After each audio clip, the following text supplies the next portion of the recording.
They say imitation is the greatest form of flattery, but I disagree. I think the greatest form of flattery is this. That's that Donnie from Wild Thornberrys type riz.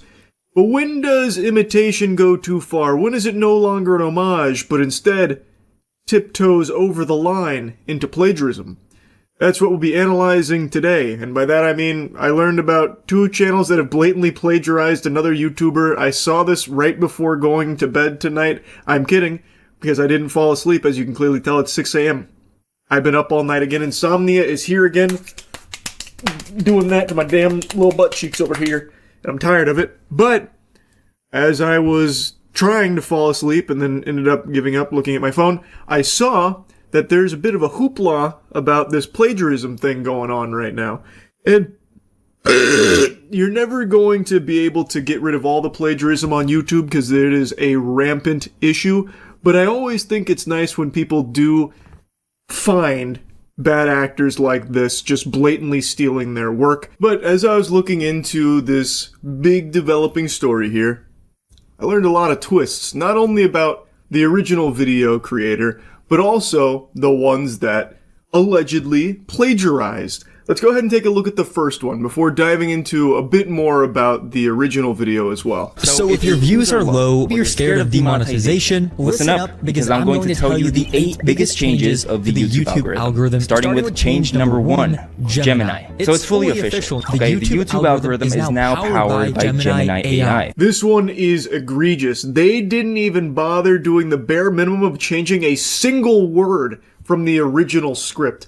So this comes from a YouTuber named Penguinz0, and the YouTuber that's copying his video is someone named Belmont. Now this is a guru who is also selling a course. Now I use the word guru real loosey-goosey because that's how these fucking dweebs refer to themselves as. They're scammers, basically.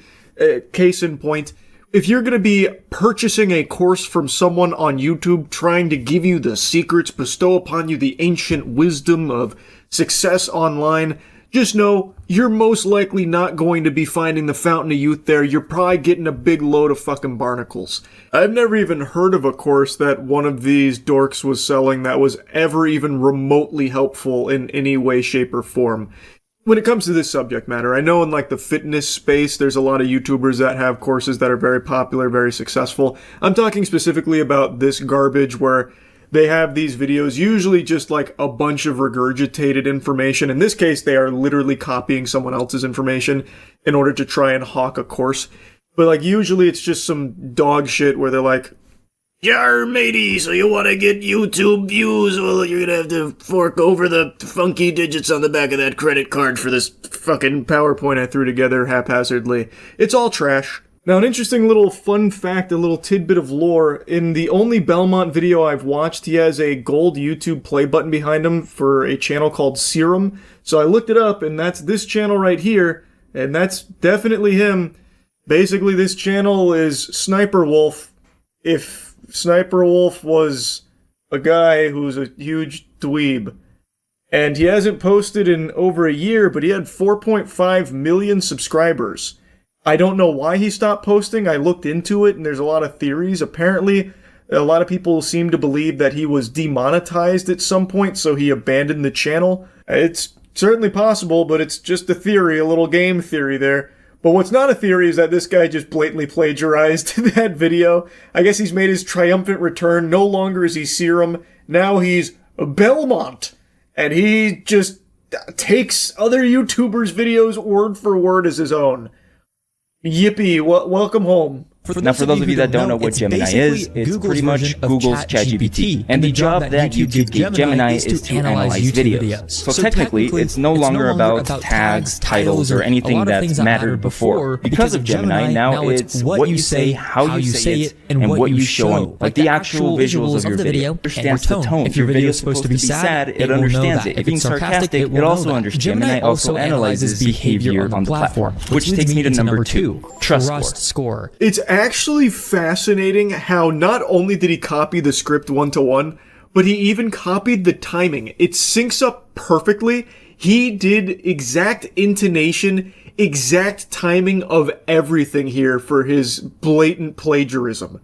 I've never seen that before. This is like the equivalent of taking someone else's homework, copying it, and not even changing the name on it when you submit it. It's fucking baffling.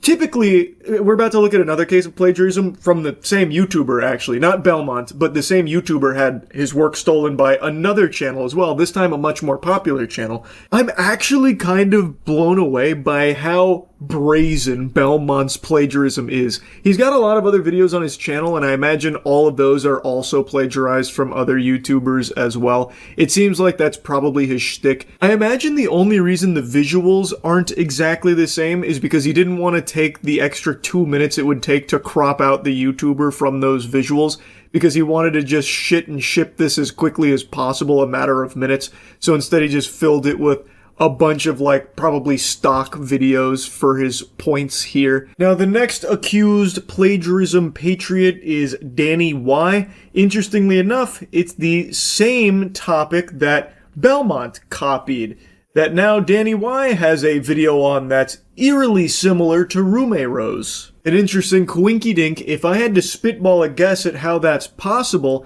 I would wager that douchebags like this probably consult ChatGPT for what videos they should steal, and right now ChatGPT is recommending that one from Rumeiro. That would be my guess.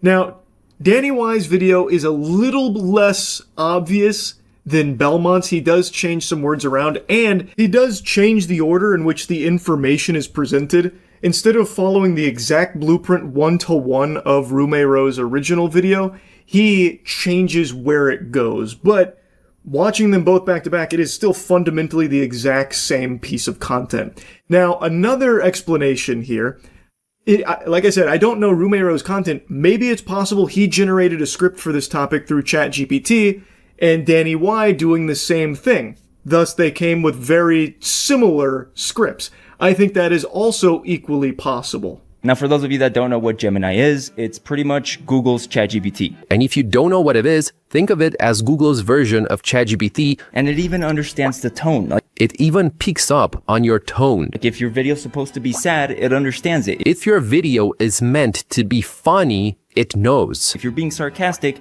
it also understands it. If you're being sarcastic in your video, it also knows that too. So that's pretty scary shit within itself. And honestly, this one scared me when I first learned about it. Now, when YouTube reviews your channel, which they will. When YouTube reviews your channel, and they will. The first thing that Gemini will check is your channel trailer. And the first thing that plays is going to be your channel trailer. The age of the email and the age of the YouTube channel. Use an email that has been around for a while. The older the YouTube channel is, the better. Just use your personal email. Maybe your personal Gmail that you've been using for years. If you have any Google subscriptions like Google One, Google Workspace, YouTube Premium, any of those subscriptions, the better it is. Even better, if you have Google subscriptions like YouTube Premium, Google One, or Workspace, that's extra proof. Right, you want to show Gemini and YouTube that you're a human, and a human doesn't start YouTube by uploading every single day. You're basically showing the algorithm that you're a real human. This one's a bit trickier because he does change the words around,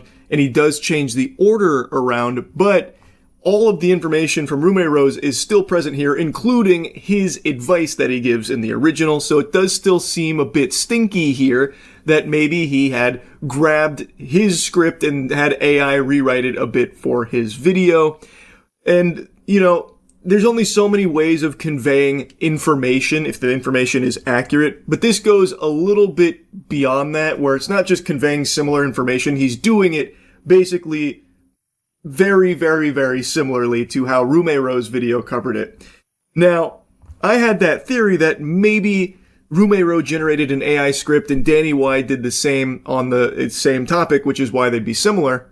And I think there's even more meat to that theory because I did some digging on Rumeiro's channel. If we go ahead and just search up the title of one of these articles and we throw it onto YouTube, we will be able to find YouTube channels like this one, Hip Hop Daily. So if we click on it and we click on their videos, we can see that their views are not bad at all. Now moving on to step number 2, which is scripting your entire video. Now there's a few rules for this, right? I have a lot of beginners come to me and they show me their videos and they're only like a minute or 2 minutes long. And to be honest, I tell them every single time, might as well not post the videos, because with AI, there is no excuse for you not to make a video over 10 minutes. YouTube clearly favors, and this is my opinion, YouTube clearly favors YouTube channels and YouTube videos that are over 10 minutes. So here's an example of how easy it is to script write. Oh my goodness, he's giving the keys to the kingdom, the Krabby Patty secret formula to the ultimate slop. Step 1, look at other YouTubers' content. Step 2, basically steal it.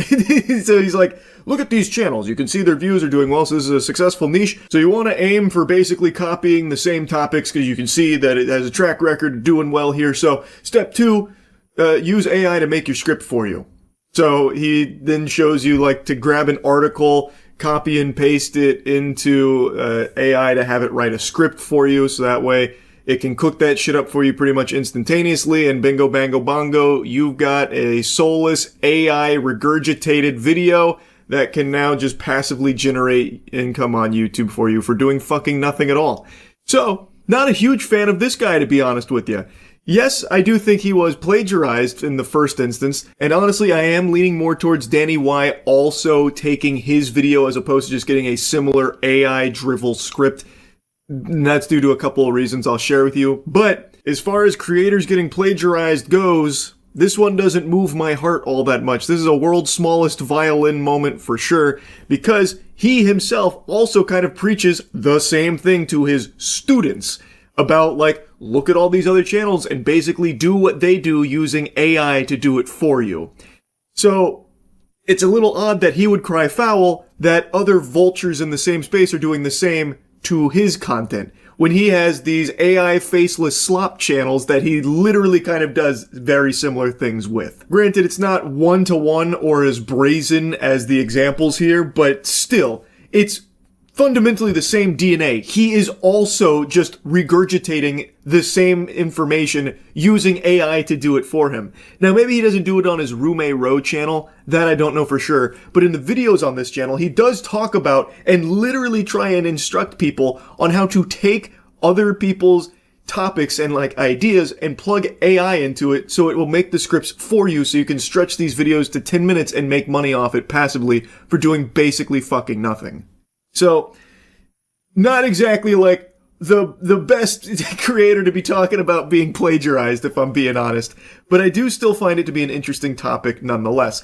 And like I said, I do think it's obvious in Belmont's case that he just one-to-one stole the video. I do also think Danny Y most likely had AI spit out a script from Rumei0's video as opposed to just covering a similar topic. And that leads us to the next change, one that got thousands of channels deleted just last month. YouTube now probably gives every channel a hidden score. They don't show it to you, but it probably exists. And it controls everything. I call it your trust score. Think of it like a credit score, but for your trust score? Where have I heard that nomenclature before? Do that, but it's almost guaranteed that the amount of people that have done that, and this change was done about 2 weeks ago, which is why you've heard so much news of people getting their channels taken away. But I think I found a solution. Still not at the right timestamp, but basically in Danny Y's video, it's the exact same information. He changed some of the words and changed the order in which he presented it, but he's still basically just saying everything Rumei0 said, but in different order. But the most important part is that Gemini also analyzes your behavior on the platform. Which takes me to number 2, trust score. This has got to be one of the biggest changes that I've ever seen on YouTube. So this is the easiest way to explain trust score. So, from what I can tell, Danny Y wasn't the one that came up with the trust score. Watching both videos back to back, it's basically the same fucking thing. Like I said, Danny Y just changed the order in which he presented shit, but it's still fundamentally exactly the same. And at points, like in the minute and a half clip there, it is almost identical. I find it unlikely that this is some big misunderstanding and it's just a coincidence. I understand that when it comes to information, there is only so many different ways you can convey the information, but it just feels very fishy that not only is it conveyed very similarly, almost identical at points, but also saying weird things like, I call it your trust score. I came up with that, when he clearly didn't come up with that. Also, couple that with the fact that the advice he gives in his video is the same advice Rumero gave in his video. It just feels like he did take the script from that video and just change it around a little bit so it wasn't just so blatantly obvious. Not as lazy as Belmont was with it. Anyway though, plagiarism isn't unusual on YouTube. This shit turbo sucks and it's only being more common now thanks to AI. And people like Rumero himself also preaching very similar tactics of just taking other people's topics, ideas, niches, and just having AI be fed this information in order to spit garbage out for you to post and make money on. I think that shit also sucks, and it's not all that dissimilar from what he's complaining about here with these channels ripping off his video.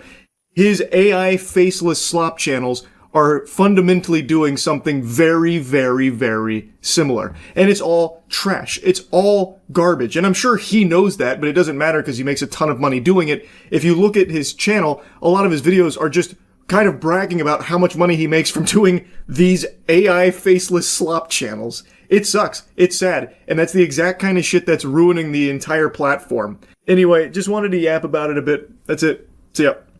For 2 months, many of you have been trying desperately to convince me that I would like something that I was pretty confident I wouldn't. And like a stubborn child refusing to even try a head of broccoli, I stuck to my guns, crossed my arms and said, no thank you. I do not like green eggs and ham. And for 2 months, I'd been adamant that I will not watch the movie that blew up this summer, K-pop Demon Hunters. I saw, I think it was 2 of the trailers, or maybe it was 1, and I saw it twice, I can't remember. But I saw the trailer, the animation looked great, but it is just not my kind of movie. It is a musical, and I've been very public about how much I do not like musicals. So it simply was not for me, but when this Netflix film exploded with popularity, I said, I'm happy that you're all happy, I'm glad. And for 2 months they said, no, Charles, listen, you old Scrooge. This is fucking incredible stuff. You might not like musicals, you might not be the biggest K-pop fan, but this movie's gonna blow you away, trust me. The amount of times I heard that, if I only had a nickel. And I was firmly planting my feet and lat spreading, saying, I'm not doing it. You won't get me to watch it. I already know I won't like it that much. What's the point? But then tonight, at 5 a.m. after another sleepless evening, no rest. Gotta tell you, sports fans, I wish the K-pop stars could start targeting insomnia. Fucking banish that to the Shadow Realm, please. If you finish with the demons, please go after insomnia. I'm really fucking tired of it. But I said, to hell with it. I'll take a peek, I'll take a gander, see what all the fuss is about. Nothing to lose. I either watch something and I'm moderately entertained, I watch it and I end up loving it, or I fall asleep. All of these are fine outcomes at 5 a.m. when I just can't sleep in the first place. So I just finished it. It is now 6:30 a.m. And I bet you're expecting me to have this big eureka come to Jesus moment, no, you were all right. It actually was my favorite animated movie ever. Sorry to say that's not the case. I feel exactly how I expected to feel after finishing this film. I didn't hate it or anything. I didn't dislike the movie, but I didn't love it or anything. It was a fine time. It was a beautiful animated movie. The animation was stunning. I love the style of the film, which I also knew I would going into it because the trailers, they do a really good job of setting you up for exactly what you're going to get. But like I said, I just don't like musicals. And I don't dislike K-pop, but it's not my favorite musical genre. So it's a musical in a genre of music that I don't typically download and snap my fingers to. So it was never going to be like the grand slam home run in my eyes, but I totally understand why so many people have fallen head over heels in love with it. I definitely get it. If you like K-pop, this definitely has it out the wazoo, and the songs are catchy. Like, some of the tunes are definitely, little earworms that'll have you humming it a little bit, no doubt. My favorite song was actually the second to last one, the Your Idol one from the Saja Boys. That was a good song. I enjoyed that boner jam. And I'd confidently say that there's no bad songs in here. There was none of them where I was like plugging my ears, like begging for the agony to stop or anything. Overall, like, it was fine. It's exactly what I expected to happen for me. I watched it. I was entertained, but it wasn't something that I'll be singing or really thinking about like in a day or two from now. But, like I said, I really do get why so many people have been glued to it. I know it just went to theaters. Netflix, this was so big for Netflix, they decided to put it into theaters. And in its debut a few days ago, it brought in 18 million, I think it was, on its opening, which is actually a huge opening. Like, it beat Weapons, which I know Weapons is going into like its second or third week, but like, this is a pretty big movie across the board. And it also does something that I actually think is a pretty cool direction for movies to go. I've heard they've offered like sing-along performances, like theaters are doing sing-along showings where people go in with the full notion that there will be people in the audience singing along to the music in the movie.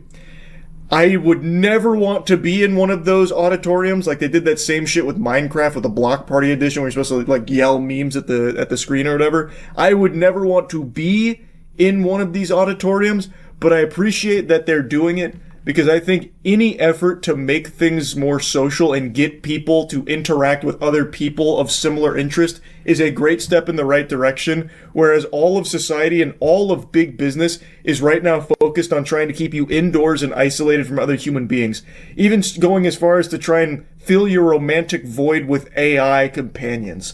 So anything that kind of kicks that trend is getting 2 big thumbs up from me. So I really like that K-pop Demon Hunters is having these sing-alongs, which apparently are doing really well, with a bunch of people going around others with similar interest and being social and singing to a movie that they really like. I think that's great. I will never go, but I'm happy that it's there, and I'm glad so many people are going. I guess I'll give you a little pseudo review here. The story is, throughout time, there have been these chosen singers who use their voice to seal demons away to keep humanity safe from them. They use their voice as a means of keeping them at bay and the ultimate demon lord from consuming souls. And now in the modern era, it is a K-pop group that takes on this responsibility, and they're getting very close to the golden seal that will once and for all end this battle where the demons will no longer be able to access the human world at all. Whereas in the past, there's always been like little tears where they can kind of trickle in here and there. But now they're very close to stopping it entirely. So we follow their journey to accomplishing that. Spoiler alert, we're going to get into spoilers even for K-pop Demon Hunters, baby. The main singer, Rumi, she is actually part demon. And she wants to seal this so that way her demon patterns can go away. She's been hiding them her whole life, and her mother figure, who's not her actual mother, but someone who promised to take care of her, has been trying to keep that secret from the rest of the group and the rest of the world because she believes it is a problem that needs to be fixed. In pursuit of the golden sealing of the demons throw one last Hail Mary. They're about to face defeat, but then they call upon their own boy band, who then goes to the human world and directly challenges them on the charts. They can't beat them in a fight because the K-pop Demon Hunters are very adept at combat, and the fights, I think, are very cool. I think the fighting is very flashy and it's very stylistic, and I think it goes hard. There's not a lot of fighting or anything. This really is mainly about like the story, the characters, and the music. But when there is fighting, I think it looks really cool. Really, everything in the movie looks very cool. They did pull out all the stops here in the animation department, and I really appreciate that because I fucking love animation. Like, it really is visually great. It is breathtaking at points. But anyway, they have the boy band out there, and now they're competing directly on the charts, And the demon hunter group, the K-pop demon hunters, they're Huntrix, that's their name, they immediately recognize the Saja boys as being demons, and they're immediately privy to their plan of stealing fans away so that way they can poke holes into the seal, so that way the demons can flood in and power up the demon lord. And then a romance blossoms where the lead demon of the Saja boys and the lead of Huntrix, Rumi, they start to find common ground because she's part demon. And he's very troubled. He doesn't want to be like evil. He made a mistake in his past, and he has been paying for it for 4 centuries now. And he just wants the voices in his head to stop. That's the whole reason he's helping the demon guy. And they are at odds, but eventually it blossoms into a very understanding, mutual relationship between the two of them. And it's a decent story. Like, it's not anything new. It's nothing you haven't seen before, but it's executed well enough that I think a lot of people will find it to be very fresh. I do think, though, that there were things that they wanted to explore but ran out of budget for. For example, Rumi, we only get little tiddlywinks about her past. She is the only person of her kind that we know of in this world that is half demon, half human. And we only know the bare bones that her mother and a demon got together and she was born and was viewed as a big mistake, but the mother asked for a promise from her most trusted companion to keep her daughter safe. But we don't know anything about the mother or the demon father or anything like that, and I thought for sure that would be something we'd learn a little bit about, but it never came. Unless there was a post-credit scene that I might have missed. I didn't go through the entire credits. Maybe it's possible, I'm not sure. But I'm just surprised that that wasn't explored. It also felt like Rumi was the only character that got real depth. The other 2 members of Huntrix, they kind of just played on the sidelines. Like they gave you bits and pieces, like they gave you the general character personalities and like a bit of the background, but never really too much. You never really got to know them very well past their desire to seal the demons away and their complete hatred of demons. I really thought this movie was going to go in a different direction towards the end too, because we know Jinu, that's the demon guy's name, the lead of the Saja boys. We know about his past a lot, and it seems like he's not the only one of his kind that is just reluctantly serving the Demon King. Like, no one seems to want to do that. They just have the voice in their head that is compelling them to do so. And he explains to Rumi that all demons do is feel all of their shame and all of that anguish that they've experienced when they are humans. They just live it perpetually. Like, they are not happy with where they are and what the Demon King does to them. So I thought that there would be like this turning point where there was like an understanding with Huntrix, like, oh, these demons, like, they were once people, and that's still somewhere in there. And a lot of them just want to live without that voice in their head reminding them of their biggest mistakes, that kind of thing. But that never comes. I thought that was where the plot was going, at least to a certain extent, but it's not. I guess it's just Jinu. He is the only one in the entire demon world. Him and his pets. They also are an exception. But it's not a complaint or anything, by the way. Like, they don't have to go in that direction. It's totally fine they didn't. I'm just saying I was just kind of surprised because they kind of put the breadcrumbs there that I thought that was where they were going. Anyway, though, I don't have any, like, big complaints about the movie or anything. I really don't. Even though it's not my cup of tea, it's not my taste, it's not like there was anything in here that I think was wrong or bad. It's, again, just not my genre of movie. So it doesn't really appeal to me in a big way. But I didn't have a bad time watching it. I was entertained. And yeah, that's really about it. See ya. What's up, everybody? It's Critical. I'm playing Insanidade again for the PC. Let's do this shit. I hit continue, so I'm assuming this is where I left off. So let the adventure continue. It seems Bigfoot is making a cunning escape up ahead. That is speed like I've never seen before. It was as if he was a flash from a camera being shot really far. Just really fast moving person he was. Oh, you throwing chairs at me now, asshole? You trying to throw enough chairs at me, trying to make me ejaculate, blow a load, make it hard to catch you? I'm not falling for that old trick. My ass cheeks are really itchy right now. But I cannot itch them. I have to catch that wandering astronaut. I don't know why my ass cheeks are so itchy right now, honestly. It's probably because they're rather hairy. And the hair on my ass cheeks are thicker than the roots on the Lifa tree from Final Fantasy IX. It's quite a tongue you've got there. You too. I would assume Kiss would be rather proud. Not of you, you don't have a tongue, you're useless, but... This fucking phone! It has a mind of its own. Sometimes it's a light, sometimes it's shit. It's just bullshit. Fuck it, now I don't even want to look at the pictures. I don't even want to look at pictures now. Let's just go. Fuck you, phone. And fuck you too, you hopscotching vandal. Where the fuck are you going? Oh, awesome. Turn off the lights, cover your tracks. You shit yourself over here, you don't want me to see it? I can smell it. You can turn off the lights, but you can't turn off smell. Is this a letter? It's not letting me pick it up. I realize shitting yourself is embarrassing, but you don't have to hang yourself for it. This looks like some kind of mutant turtle. And not a teenage one, but like an adult Franklin in a dystopian world. Alright. What am I supposed to do? Oh, there we go. Alright, you hang on. I'll go find help. Alright, so the hammer and wrench don't open that door. So what do I do with these items? Let's brainstorm. Do I take the wrench in one hand, the hammer in the other, then throw them at a wall? Perhaps. What is that screaming for? I've got a wrench and a hammer, damn it. I just don't think this key unlocks anything. I've tried every single fucking door in this whole building. Nothing. Doesn't unlock anything, it's just there. It's the key to solitude. You have it and you don't go anywhere or unlock anything, it's just useless. Hey pal, do you know what this key unlocks? Thanks for your cooperation.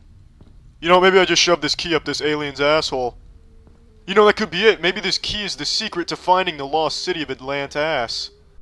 Isolation, anxiety, lactation, all very common when traveling alone. But I travel with a key. What the fuck is this thing?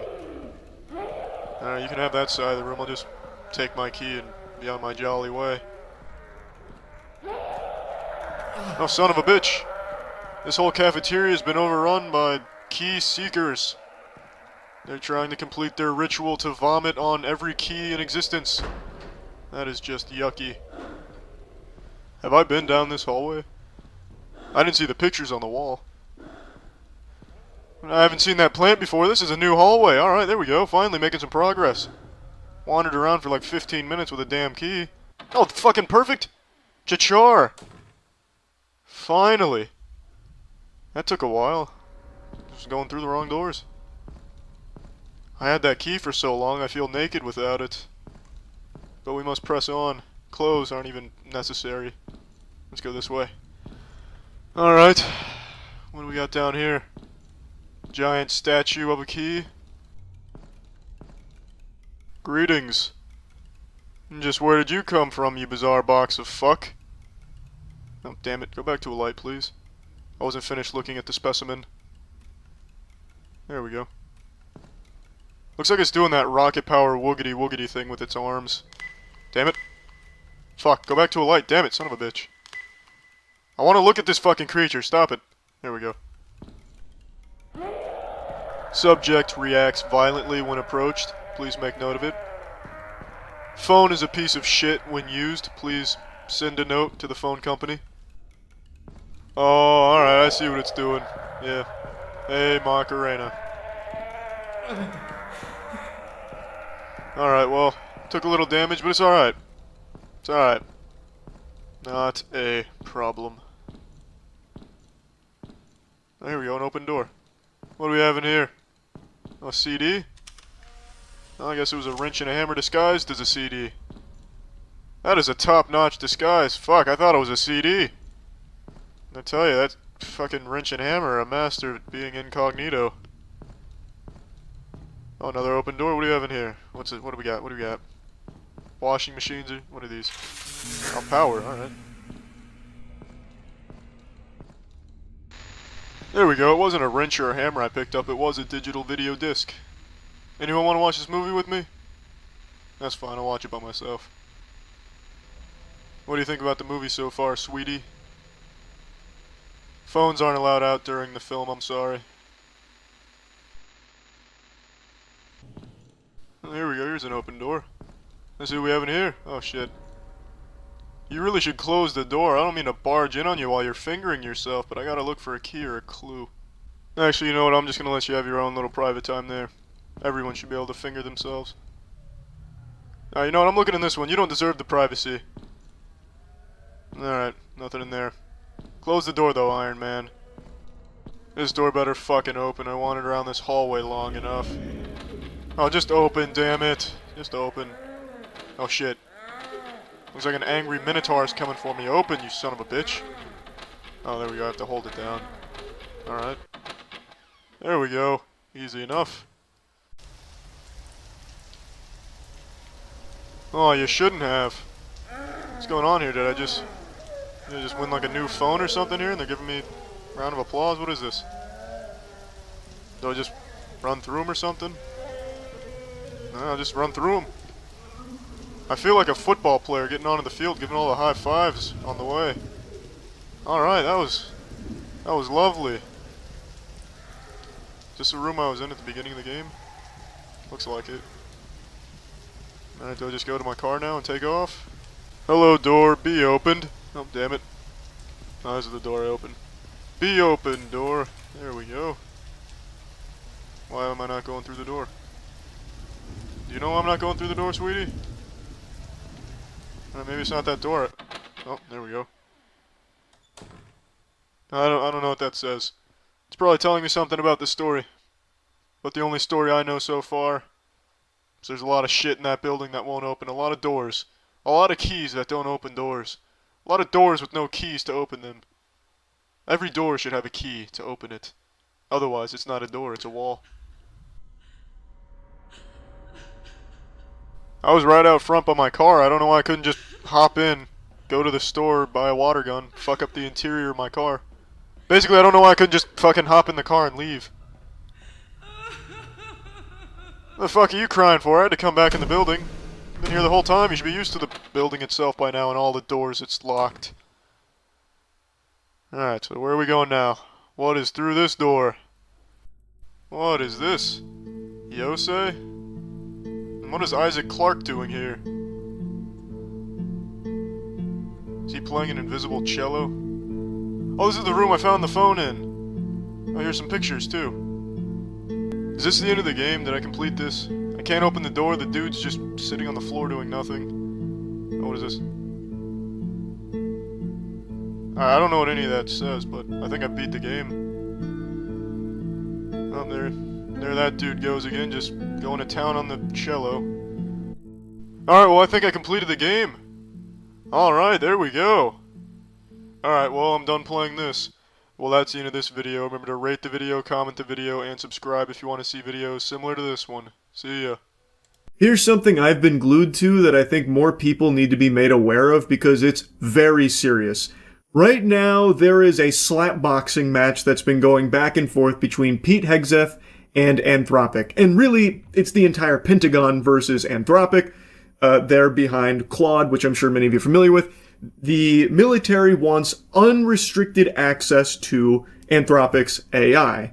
And they have a contract in place, and right now, Anthropic is planting its feet and lat spreading, refusing to be bullied into giving them unrestricted access. The CEO of one of the biggest AI companies in the world is meeting with Defense Secretary Pete Hegseth today as the Pentagon threatens to essentially blacklist that company, Anthropic, from lucrative government contracts if the AI company doesn't lift its restrictions on how the military can use its technology. The Pentagon has a $200 million contract with Anthropic. And a source tells CNN that the company has concerns over two issues: AI-controlled weapons and mass domestic surveillance of American citizens. Sounds pretty reasonable to me. Yeah, that one passes the smell test. Those are very legitimate concerns, and Anthropic wants these restrictions in place to ensure that its AI can't be used for mass surveillance of American citizens or autonomous AI weapons. And because of their reluctance to concede on that, Pete Hegseth has been stomping his feet, bench pressing 315, and has given them a deadline till Friday to play ball with them or risk being blacklisted. And the reality of the situation is, even if Anthropic doesn't budge and they wipe their ass with the contracts, numerous other AI companies will step up and just gladly take the bukkake from the Pentagon with completely unlimited access, no restrictions to their AI. But right now, Anthropic is the most powerful and the one that they really want, which is why they're trying so hard to get them to release these restrictions and let them use it for whatever they want. Which, again, the main things from Anthropic that they are very concerned about is the mass surveillance of American citizens and AI autonomous weaponry. Again, I think those are very reasonable restrictions to keep in place to ensure that the AI can't be used for those two things, because it fucking shouldn't be. If anyone here has ever watched Terminator or any sci-fi movie where AI assumes direct control of the military and everything goes tits up, you've seen this exact storyline play out in those montages that give you the lore breakdown for how we got there. Like, it's crazy to see it unfolding now in real time in the real world. Obviously exaggerating a bit, not quite to that level yet, but it is extremely serious. And I think any reasonable person would agree with these kind of restrictions, because AI shouldn't be used for mass surveillance on American citizens. And under no circumstances should physical attacks be determined by AI with no human input whatsoever. It shouldn't be making targeting decisions without human input. Like, fully autonomous AI weaponry is a terrible fucking idea. And actually, the CEO of Anthropic did an interview going over these two things because he's not backing down on them. That's one reason why I'm worried about the autonomous drone swarm, right? So, the constitutional protections in our military structures depend on the idea that there are humans who would, we hope, disobey illegal orders. With fully autonomous weapons, we don't necessarily have those protections. Now, for what it's worth, I'm no fan of Anthropic. There is no AI mega corporation you'll catch me waving the #1 foam finger around for and advocating for and glazing or anything like that. I think all of these companies are greedy as fuck, controlled by shady vampire ghoul creatures. And I know Anthropic has built up somewhat of a reputation for being the good guys in AI. But I am not one of the people that actually believe that at all. But he's 100% right. Fully autonomous weaponry cannot disobey an order, even an illegal one. It will always follow through, no matter what, unquestionably. And that's not a good thing. That's not a positive thing. I'm sure a lot of you have probably seen a lot of those like YouTube videos, or like a long time ago, the Reddit story that would circulate like once a year for the big updoots talking about the man who potentially saved the world, Stanislav Petrov, who was an officer during the Cold War era, and while on duty, he received a ping from the early warning system alerting him to incoming United States missiles. He believed that it could have been a false alarm, so he decided to go against protocol, and instead of reporting the incoming missiles, he waited. And it turns out his hunch was correct. It was a malfunction in the early warning system, but the standard protocol dictates that he was to report these incoming missiles, which could have led to a retaliation from the Soviets, which would have led to a retaliation from the US, and could have been a nuclear disaster. There's been a lot of debate about whether or not that would have even happened had he reported the missiles, because there would have been other checks that would have went into place potentially, but with such high tension and such little time with incoming missiles, there's a lot of speculation that, yes, had he reported it, they could have immediately just decided to retaliatory strike the US. Regardless, what is irrefutable is that he made the right decision by disobeying protocol, disobeying like the order of operations here. By not reporting those missiles, he made sure that there wasn't a nuclear disaster. It was the right call. The point I'm making is the ability to disobey an order or not follow through on protocol is something that's important. And there's tons of examples of it. I just chose this because I think it's the one some of you have probably heard of. So there's no benefit to having fully autonomous AI weaponry that can't disobey anything and has to follow through on everything without question. Update these protections appropriately. So, think about the Fourth Amendment. It is not illegal to, put cameras around everywhere in public space and, record every conversation. It's a public space. You don't have a right to privacy in a public space. But today, the government couldn't record that all and make sense of it. Right. With AI, the ability to transcribe speech, to look through it, correlate it all, you could say, oh, there's this, this person is a member of the opposition. This person is expressing this view, and make a map of all, 100 million. And so are you going to make a mockery of the Fourth Amendment by the technology finding kind of technical ways around it? He then goes on to say that maybe we need to update a lot of these protections to encompass things like AI finding workarounds for it. And the point he is making is that this kind of implementation of AI could very much make a mockery of the Fourth Amendment, flushing it down the shitter. His point is, even though it's not illegal to have cameras in public all over the place, out the wazoo till the cows come home, without AI, they can't, piece together everything, comb through everything, make a map of people that's, opposition, stuff like that. But with AI, they can. Mass surveillance is made much more possible. It would circumvent protections of things like the Fourth Amendment. He's right. So he is not backing down on these things, which is what's causing so much friction with Pete Hegseth and the Pentagon, which I really feel like any sensible person should see and be extremely concerned, because I think these are reasonable restrictions. Now, unfortunately, like I said, even if Anthropic does stick to their guns here and it does cost them this contract, it doesn't just die there. It doesn't fizzle out. OpenAI and XAI have made it pretty clear they're willing to just, with a wide open mouth, just take the golden shower, let them use it for things like mass surveillance or autonomous AI weaponry. They're totally fine with completely unrestricted access, which had my jaw on the floor because XAI is Elon Musk's company. You're telling me Elon Musk would be okay with mass surveillance? No, not that guy. No, I'd eat my left shoe. I don't believe that for even a second. Maybe he just doesn't know. Yeah, that's probably what it is. Anyway, though, I do think this is something everyone should care about. I feel like the restrictions are reasonable, and the military should have no qualms about not being able to be used for mass surveillance on American citizens or completely autonomous AI weaponry.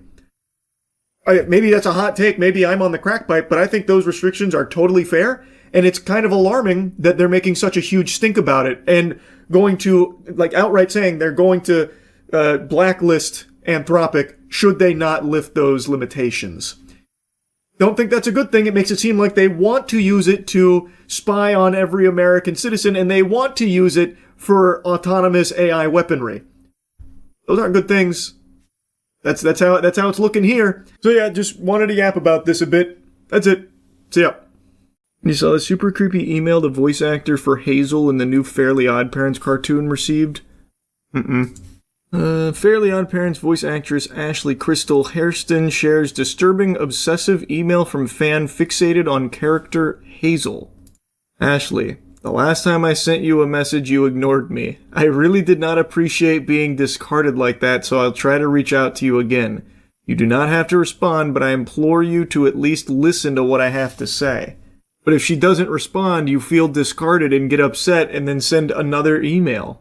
It's a lose-lose. You're not even really giving her permission. It's the illusion of choice. I'm going to assume you did not read the DM I sent you, but on the off chance you did, I apologize for using racial slurs. So I'd just like to reiterate that I am completely in love with Hazel. She is perfect in every way. To say I'm in love with her is honestly an understatement. She is the love of my life. The universe itself has told me that Hazel is my soulmate, and who are you to go against God? This immediately has the DNA of that guy who killed his sister over his love of Clementine from The Walking Dead. It was this Nicholas Prosper. It was his sister that he murdered, right? I'm pretty sure it was. This is some very, very, very disturbing shit. We talked about this on stream a while ago. But he became obsessed with Clementine from the game. A child, by the way. And I think it was he let his sister play the game and he was watching and then didn't like a decision that she had made. Why did you kill Larry in front of Clementine? That kind of thing. And then killed her. It was actually his whole family. He killed all of them. What? Oh my god, what? It's been a while since we went over it, but I thought it was only one person that he killed. It was his whole family? Yeah, you're right. The Prosper family murders. 18-year-old Nicholas Prosper murdered his mother, Juliana, his sister, and brother. And yep, all three had been killed by a double-barrel shotgun. He also intended to commit a school shooting. And so his father survived. On September 16, 2024, his father, Ray Prosper, shouted, "I still love you, son. It's not your fault, okay?" That's just heartbreaking to hear, man. I couldn't even imagine being a parent and having something like that, where your son is a fucking evil monster. It must be the most difficult thing in the world to come to terms with. And now your whole life, everyone that you've loved, your wife, your kids are dead because of your son. That's just an entire brain breaker. Prosper shared a pre-recorded video where he referred to The Walking Dead online at 6:22 a.m. and disposed of 2 mobile phones, believing this would protect a group of pedophiles he talked to on Twitter. At one point, Prosper abandoned the bag containing the shotgun and ammunition in a bush at a playing field. At 7:55, Prosper left his hiding spot, walked down Birmingham Road toward a passing police car, which he flagged down with a raised hand. Prosper believed that all schools in the area would be locked down, so his plan was foiled and decided to surrender. That's how they caught him. He was charged with 3 counts of murder. This video, like, he had a YouTube channel dedicated to his love of Clementine. Like, it was all documented. It's on Living.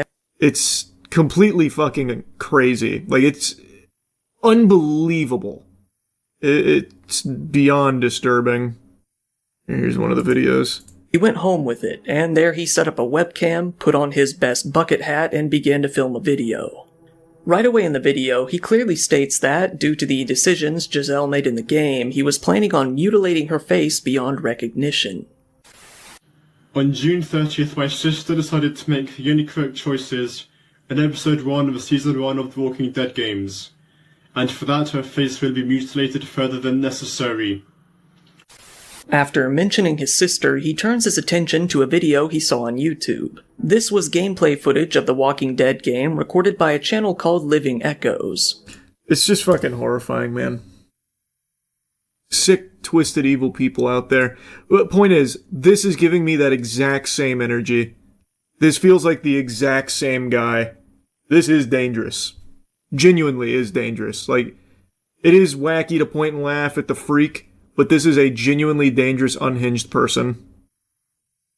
What I'm trying to say is that to see you, Hazel's voice actress and co-creator, ship Penguinz0 broke my heart. She's my wife and I love her more than anything. God hates you for getting in the way of Hazel's and my love. Soon you will feel the universe's wrath. Hazel is mine and mine alone. I love her, and she loves me. I will never forgive you for the hurt you have caused. I suggest you take down all the Penguinz0 posts you made, the interviews mentioning it, and stop shipping them if you want a peaceful life. Yikes. Hazel is canonically 10 years old, by the way. Well, yeah, that's pretty clear. It's Fairly Odd Parents. That Danny Phantom dude had a YouTube channel too, right? Yep,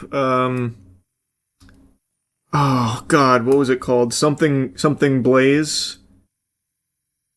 Was it Andrew Blaze or something? All about his obsession over the Amber. Yeah, it was Andrew Blaze. Thought so. Scary stuff, man. Scary stuff. He also did a shooting, such a weird phenomenon. Yeah, he went and killed coworkers. His real name's Randy Stair.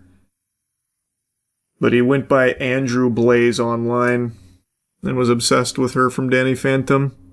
It's scary how common this stuff is getting. Feels not safe. I wouldn't say that it's getting more common. It's just we see a lot of it now. But this kind of obsession has been around for as long as, as long as I can remember. Think about the Bjork stalker, for instance. But if you're talking about like the phenomenon of people getting obsessed with fictional characters like in cartoons and shit, I guess that's a little newer since cartoons are a little bit newer. But those kind of people have always existed. It's fucking scary.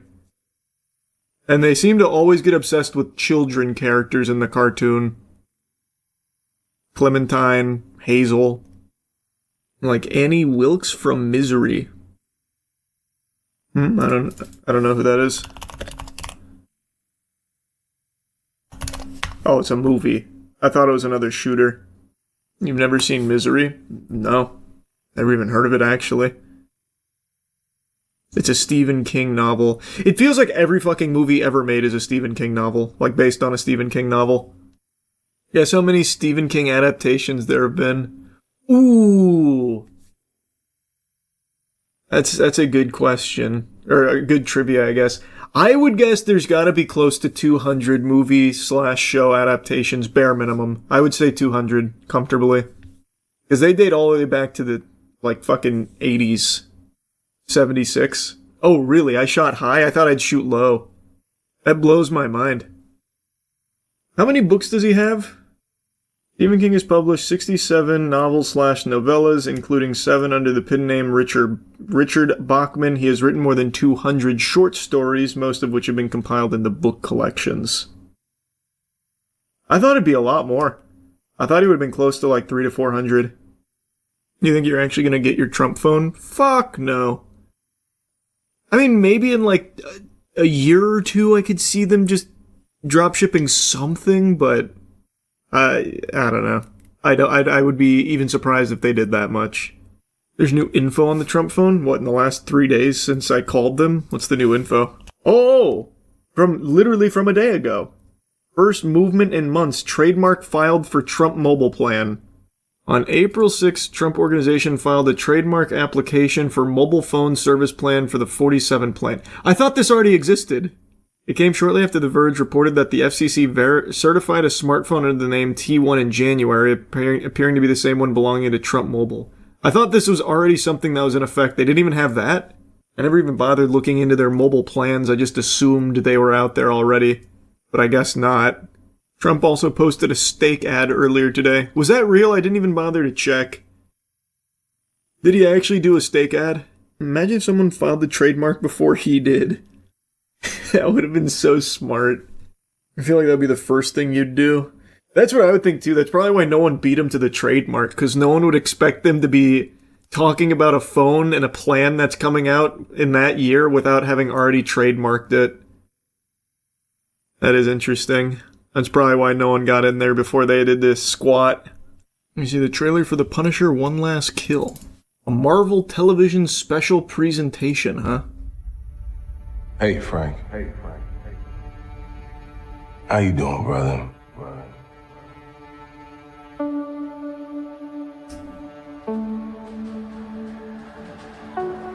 Talk to me.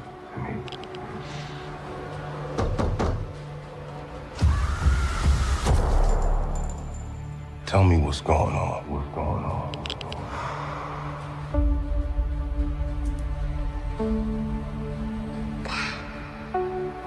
You think God's gonna forgive us for the things we've done?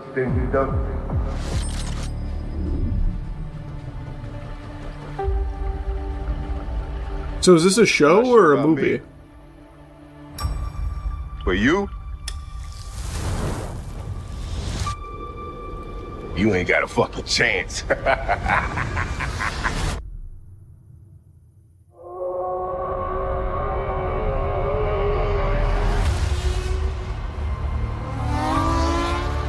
It says television in the title. Are you blind? It's just called Marvel Television. It could still be a TV movie. The fact they call it a special presentation makes it seem like it's a one-off thing. The fuck are you talking about, man? And see, look, it's an hour-long special, apparently, meaning it's not a full show.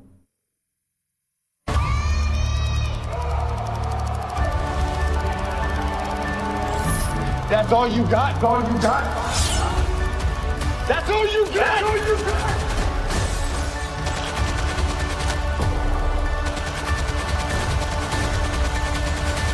This looks good. I still never finished the Punisher series. That seems cool, though.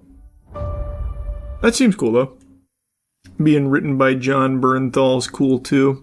Writing and directing, right? That's what it said at the beginning. That is pretty cool. Oh, no. Writing and EP. Thought it said writer-director.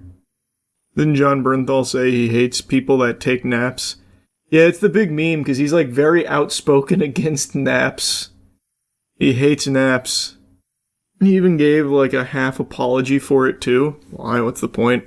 If he hates naps, he hates naps. Recently, Twitch has been wow, I got out of the shower like a little less than half an hour ago, and I am looking like someone's mom in an anime. Holy shit. Watch so much fucking anime, I'm turning into a character. Anyway, Twitch has been making a lot of mistakes. Recently, PayMoneyWubby made an extraordinary video talking about some of the big mistakes they've made, and I wanted to kind of expand on that and talk about something a little more in particular. How the Twitch bans and the moderation team lead to a culture on Twitch that both promotes degeneracy and instills fear in both users and streamers. Now, I stream pretty much daily at twitch.tv/moistcritical. Come stop by if you want to put a few extra inches on your penis. And yesterday during a stream, I said the word Jaeger when talking about Jaeger bombs, which is alcohol related. But immediately after I said that, the chat filled with ban, terms of service, shit like that. And the reason for that is because the Twitch mod team have banned a bunch of streamers for innocent words that they misheard as the N-word or other racist or bad words. So it's created this culture where people are constantly hearing racist words out of innocent words, which is absolutely frustrating and fucked up. Quick examples being League of Legends streamer TF Blade said fucking idiot one time, and he said it fast and they thought he said the N-word, so they banned him. I think he was banned for a total of a week, maybe a little less before they realized their mistake, but that's a week of just taking away his income. But not only does that take away his career for a week, totally off of something they misheard, it completely tanks his reputation for that week because there were articles written about this professional player being racist and saying the N-word, and it's not what he said. It was totally misheard by the Twitch team, so that ruins his brand image, that ruins his potential on the team. That's a huge deal. A League of Legends streamer named Penguinz0 said the word yikers, and he was banned for 30 days. And I actually don't think his ban ever got lifted, by the way. So his entire Twitch career was uprooted because they misheard a word he said. So anytime a word ends in like a G-E-R or a G-A-R, the fucking streamer runs the risk of getting banned, even if it's a totally innocent word like Jaeger. And this has trained the community, fucking Pavlovian style, to immediately assume the most racist shit all the time. When I said Jaeger, a bunch of people in chat started spamming some racist shit, question marks, banned, terms of service. You know how fucking frustrating that is? They're training their community to be racist, constantly hearing the N-word and other really awful slurs and horrible things when that's not the word that was used. So streamers have to fully articulate each and every word for fear of the Twitch moderation team, which is fully unknown, by the way. They're like the fucking Illuminati. There's not a single name on the entire moderation team that is public. By the way, just throwing that out there, they're fucking cowards and don't put their names on some of the shit work they do for the company and the reputation that they ruin and wipe their ass with. Just wanted to get that out there. But you have to be afraid of these power-hungry losers because these are the ones that control your income. They control your career. If you're a full-time streamer, you are fully at the mercy and have to grovel at the feet of this faceless loser team of moderators that are constantly jerking off their power, just getting hard off banning people, it feels like, because their bans are totally random and there's no communication and there's never any repercussions because these people aren't publicly named. Look at any other position at Twitch, partner manager, any level at Twitch, you can find those people. They proudly promote that they are that position at Twitch, but you can't find that for anyone that controls the bans. I've talked to a lot of people at Twitch, and everyone I've ever communicated with at Twitch has been nothing but wonderful, kind, helpful. I really have had nothing but a positive experience with the people I can and have talked to at Twitch. But it's the people you can't talk to, this moderation team, this fucking Discord HQ wumpus infiltrated team of moderators at Twitch, that's the problem. They're degenerates that you can't communicate with and don't care about you. They can ban you on a Thursday, and since they take weekends off, just unban you on a Monday and take away 3 days of income just for fun. And there's nothing you can do about it. That is totally within their power if they felt like doing that. I've never been banned on Twitch for any length of time, but I'm pretty sure that's going to change after posting this video, because I feel like the Twitch mod team is vindictive. I know that the Twitch team watches some of the videos that criticize them, and I think that behavior is very healthy for a company to open themselves up to criticism and see what the community has to say. But I worry for the way the mod team responds to it, because there have been cases where it feels like the mod team went out of their way to find things to ban them for. There have been cases where streamers got banned for a VOD that was months old at a very obscure point in the VOD where there is a single frame of a single pixel of a single tip of a penis that exists for a split second, and they get banned temporarily for that. It just seems like they really do try and find ways to ban streamers that they may not like. But to be fair, they don't have to do that. They can literally ban you for no reason. Like in Pay Money Wubby's case, they banned him and then just outright admitted it was a mistake 5 days later. They can absolutely ruin careers on Twitch for no reason and never have anything happen. They're not at risk of losing their position. They're not at risk of anyone coming up and, reporting it because you don't know how to. Because you don't know these people. Only one person I've talked to at Twitch has had any communication with the mod team. That is how isolated that group of people is from everyone else at Twitch HQ. I've talked to a myriad of different positions at Twitch, a bunch of different people, and only a single one has ever had direct contact with anyone on their moderation team, at least that he would share with me. So it's silly to have this team so disconnected from the rest of the company, which I genuinely feel do care about creators. But this one huge component of the company, the one with the most power directly on the platform, is this rogue organization like the fucking Syndicate from Mission Impossible that just plain doesn't seem like they care about you, or even in most cases just actively fucking hate you. And you don't even know what you've done to them because you don't know who they are. I think there should be a lot more transparency with the mod team. The fucking CEO embarrassed himself on stream, for God's sakes. Why not a head of mod team, like PR or something? It's just extremely scary, the environment and the ecosystem that this mod team has now created. Now, it's not just the mishearing of words that has led to a toxic environment where people go around thinking they're always hearing racist or homophobic things out of words that have nothing to do with it. They also have turned a large portion of the community against female streamers. I put that entirely on the mod team. What I mean by this, for the two examples, we'll stick with mishearing words. Everyone's favorite cat lady on Twitch, Alinity, has had cases where she said words that sound like she's saying the N-word. Another streamer named Amaranth have had cases where she's saying things that sound like the N-word. In both of those cases, they received a thorough investigation and no ban, not at all. Why wasn't that same luxury and courtesy given to the two League streamers I talked about? They investigated Alinity and Amaranth and found they didn't say the words, which they didn't, so they rightfully didn't get a ban. But why did they immediately flip the switch on Blade and Pinkward when they didn't say the word? They didn't investigate, they didn't even bother. That's a very clear bias. There's clear favoritism from the mod team, and that leads to the community turning against the people that are getting that special treatment, even when they don't ask for it. The community saying things like, oh, how does Twitch mod dick taste? You're immune to the Twitch mod ban hammer because you fuck them. And I don't think that's right. I don't think any female streamers have ever exchanged sexual content for special treatment. I think they're getting the special treatment without ever having asked for it, and I don't know why the mod team can't see why that's a bad thing for the streamer and the community too, because it turns the community against the female streamer for the special treatment. They get mad about that, and they accuse them of doing shady shit to get that special treatment, when I truly don't think they've ever had contact with a mod or have done anything with the mods for the special treatment. They've never asked for it, they just get it. And that's led to a portion of the community hating some female streamers because they think they've done something behind the scenes to get special treatment, and that's gotta fucking suck. Now, this is a ban that happened a few days ago that I really want to talk about. This streamer was being harassed by an asshole in the chat who was donating to him just to insult him, and the streamer got banned because he addressed that guy by his real name. The interesting thing is, the dude's real name was public already because he was donating under his real name. He was putting his real name on display for everyone to see with every insult he made.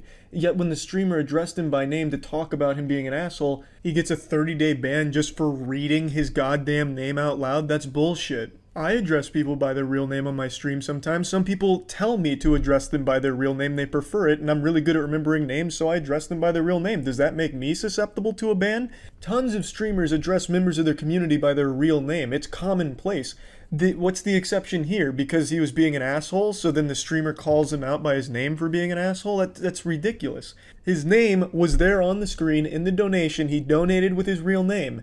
What does this show people? This shows people that if you want to be an asshole and troll a streamer, you can make a donation in your real name, and if a streamer addresses it out loud, you can get them banned by saying they gave away your personal info. That sets such a horrible standard. This is a very easily exploitable way to get someone you don't like banned. It's so fucked up. Today, I was just made aware of this streamer on the platform that goes by the name of Ataris, I'm not quite sure how to say it. He got banned on Twitch because of an obsessed stalker fan mass reported his channel. He's confirmed this through Discord. He even had a fucking interview with the guy who outright admitted to everything that he was accused of, and yet Twitch hasn't even looked at his support ticket. He got banned completely false just from mass reports from one obsessed garbage person, and he can't get unbanned because no one bothers to check his reports because they don't care. They don't look at these kind of reports. Another streamer named Saru recently got her second ban due to her drawings being a little too lewd. Now, what's interesting about this is body painting is totally allowed on Twitch, which is nude bodies that are being painted over. And Saru's drawings are clothed, albeit a bit risque.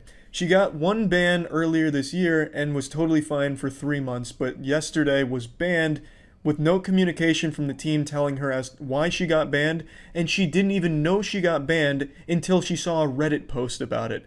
That's just absurd to me, how you can just ban someone, not tell them anything, and they just can't even talk to you ever again.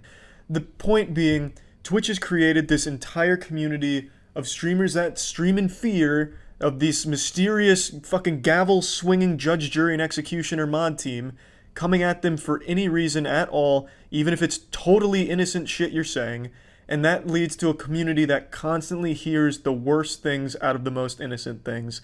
That's fucking frustrating, scary, and unhealthy. And also, this bullshit about getting mass reported by an obsessed fan and you not being able to do anything about it, do you not see why that's a massive fucking problem? That is so easily exploitable. If a group of high schoolers get their goddamn anime club together to mass report a streamer they don't like, the biggest streamer on Twitch, let's say, they'd get banned and they wouldn't be able to get unbanned if it's during the weekend. That shit could happen on a Thursday and they're not getting touched till Monday. That is not acceptable under any circumstances. It's outrageous.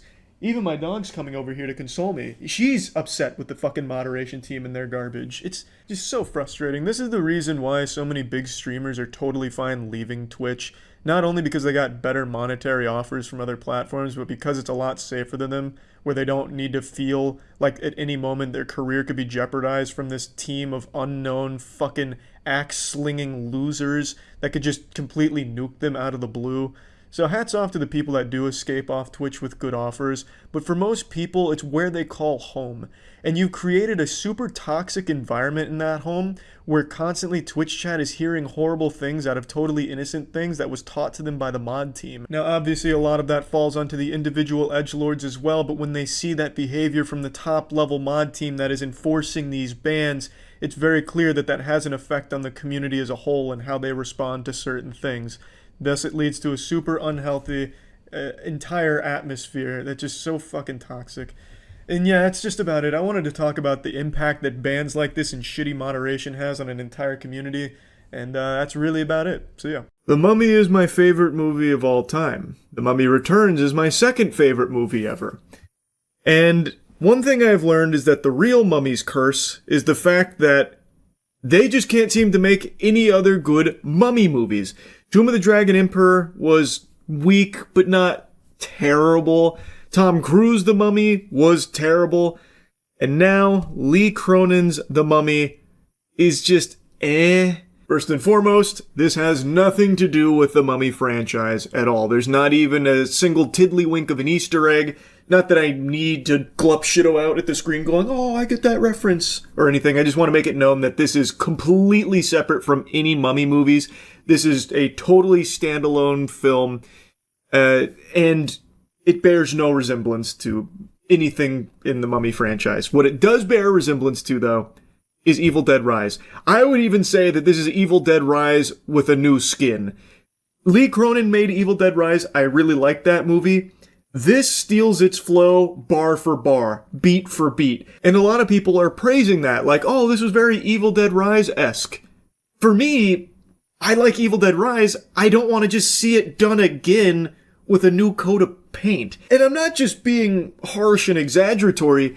There are identical scenes in here that were present in Evil Dead Rise. For instance, I don't want to get too deep into spoilers off rip, so here's like a little spoiler warning. When they're going over the mummy's origin and like what's going on here, they even play a tape that I'm pretty confident is even the same voice actor they used in Evil Dead Rise when they play the recording about the book and what all of that means. It's the exact same lore dump moment, basically 1-to-1. And there's multiple scenes just like that, including the same exact scares that were in Evil Dead Rise. Even identical, gross out, yucky moments. Oh, whoa. Pretty much exactly the same here as it was in Evil Dead Rise. So I don't think this movie is bad, but it really is a been there, done that, because we literally saw Lee Cronin go there and do it a couple years back with Evil Dead Rise. This feels like a cash grab. It felt like he just wanted to go into, his bag of comfort and deliver something very standard and generic. So it's just a little disappointing. Now I want to get into some bigger spoilers, so here's your larger spoiler warning. So the entire film revolves around a family, and the daughter of this family gets kidnapped by a creepy woman who's using some kind of a spell, and then fast forward 8 years, they couldn't find her, but then a sarcophagus turns up after a plane crash, and in that sarcophagus is their daughter. Except something's very wrong with her daughter. She is really out of it, and a lot of very creepy, scary things start to happen when they bring her home. Spoiler alert, she's possessed by the spirit of a demon, basically, and in order to keep the demon from going hog wild on the world, they had to mummify it, and they needed a new host, and that's what their daughter was. But all hell breaks loose when that plane crash happens and she gets freed from the tomb. There's also another character that's introduced as kind of like a side quest, who is a detective that really wants to help, and she's never been able to actually find anyone alive. Katie is the first person that they found alive, and it means a lot to her, but something has clearly gone cattywampus, and so the family, the husband, Charlie, is communicating with her and letting her know something's wrong, and we need to figure out, what happened to her. What did she go through? We have to know, solve the mystery.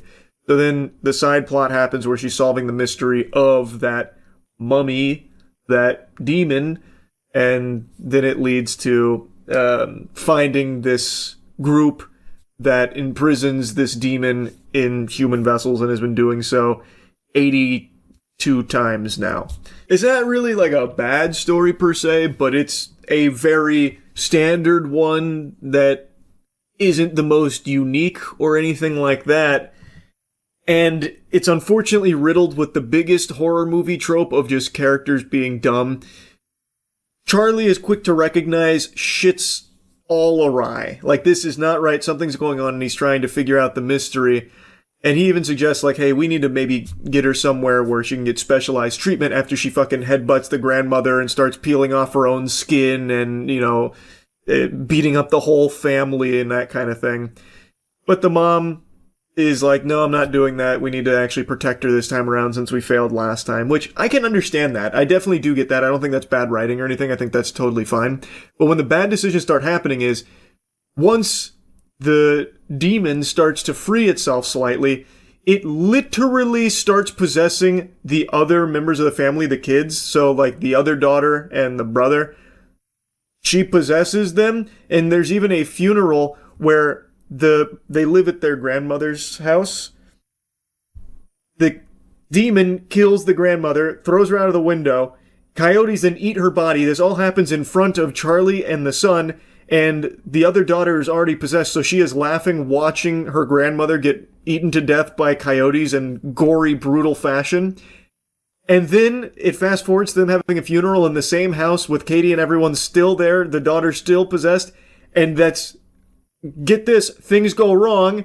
Then Katie goes to the corpse of the grandmother, bites it. The guests are throwing up and vomiting. The other daughter is pulling her teeth out, bloody, bruised, and biting someone else, ripping his ear off. And then it fast forwards again, and they're still in that house. They still just don't leave, and they don't do anything to solve it. They just sit there and wait. What the fuck? They're just man, that was weird. That's not how those are supposed to go. That was odd. All right, let's calm down. Let's clean everything up here. And they just leave the coffin turned over on the grandmother, and they stay there and just do nothing. There's just so many bad decisions is the point I'm making with that. But anyway, like I said, it's very similar to Evil Dead Rise down to what the demon can do with possessing the other kids. So the other kids start, ripping their teeth out, attacking the parents with a baseball bat. And then the grandmother gets possessed, like her body dancing around like a puppet. It is all very Evil Dead Rise, and it has my least favorite, like, nails on a chalkboard cringe horror possession shit, where the demon starts talking shit, but, like, it's really, like, I'm talking middle schooler on Xbox Live type of shit talking.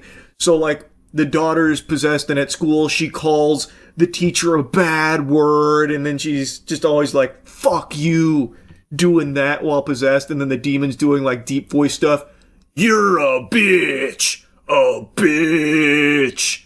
And then, like, when the grandmother is possessed by the demon, then it's like, oh, you wanna fuck me? Well, come fuck me. Ha ha ha ha. It's just, I hate it. It's so, that cliche is so cringe. I can't believe it still gets used unironically.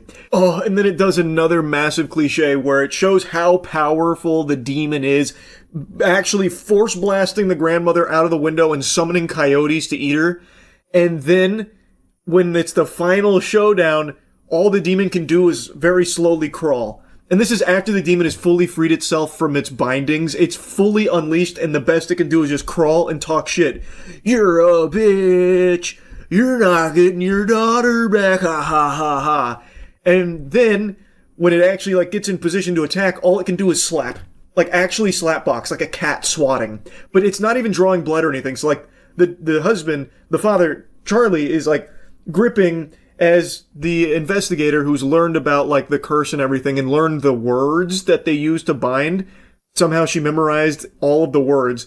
Then she starts reciting the words as the daughter's being held and just slapping. Instead of using any of the powers, the demon just sits there slapping, going, no! And then they bind the spirit to Charlie. And then, I actually do like this ending. I like what they did at the very end. When you think it's over, and it's like a somewhat happy ending, but bittersweet because they do still have the demon bound to their father, well, they then end up binding that demon to the woman who started all of this by kidnapping Katie. They go to her and put the demon onto her in order to free Charlie from it, so the family's all back together, and the lady who inflicted this curse upon them is now the one that has to bear it. I actually liked the ending. I thought that was... I didn't expect that. I actually thought that was kind of clever. But overall, like I said, I don't think the movie's bad.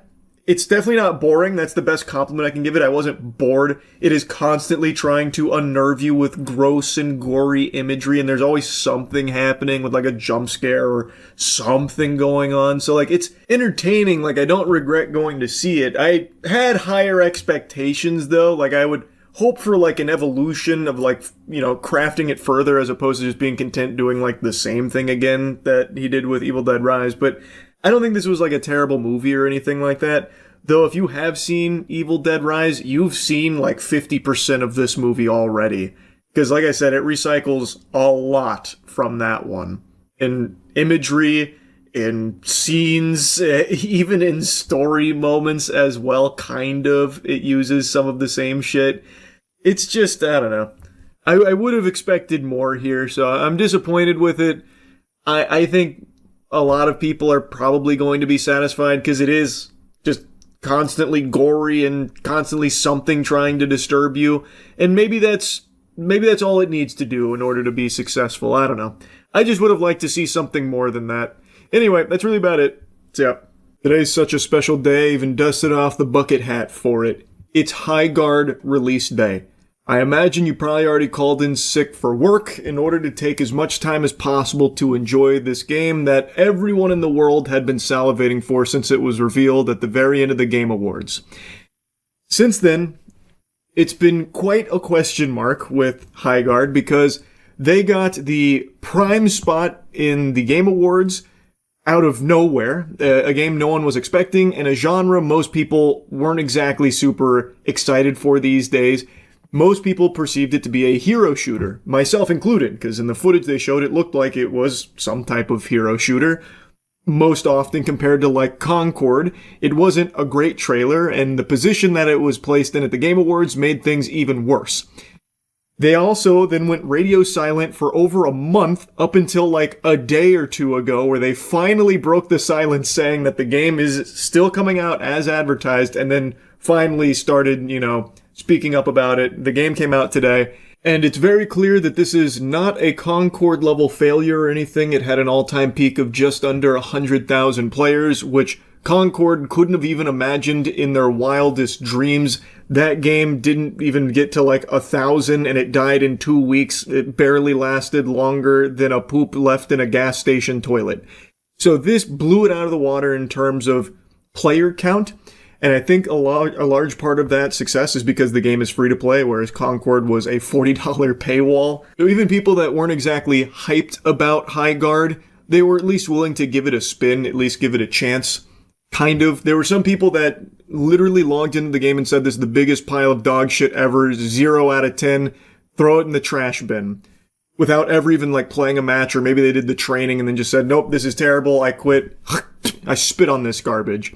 Which, whatever, I'm not your fucking dad. If that's how you want to interact with games, all power to you, man. Pretty much the second this puppy popped out of the oven here, people flocked to Steam to leave scathing reviews on it and post their, like, jokes and memes about how fucking trash it is without ever even loading into a single match.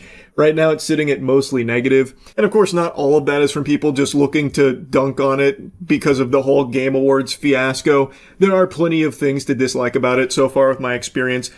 For me, I always like to give things a fair shake, so I actually played it a little earlier today with Matt and Danny. I have a video up on Moist Critical Gaming if you want to see how our first match went. And I want to give you like my early thoughts here. I'm going to stream more of it tonight. Real quick though, I want to interrupt to briefly mention something that I've been pretty hyped for. Starforge just partnered with Ducky and Jagex to deliver a very special RuneScape keyboard for the 25th anniversary. All of you know I'm a huge RuneScape enthusiast, a super fan, so I was just pretty pumped about this, so wanted to put it on your radar. If anyone out there also loves RuneScape and is looking for a new keyboard upgrade, pre-orders are available now at Starforge.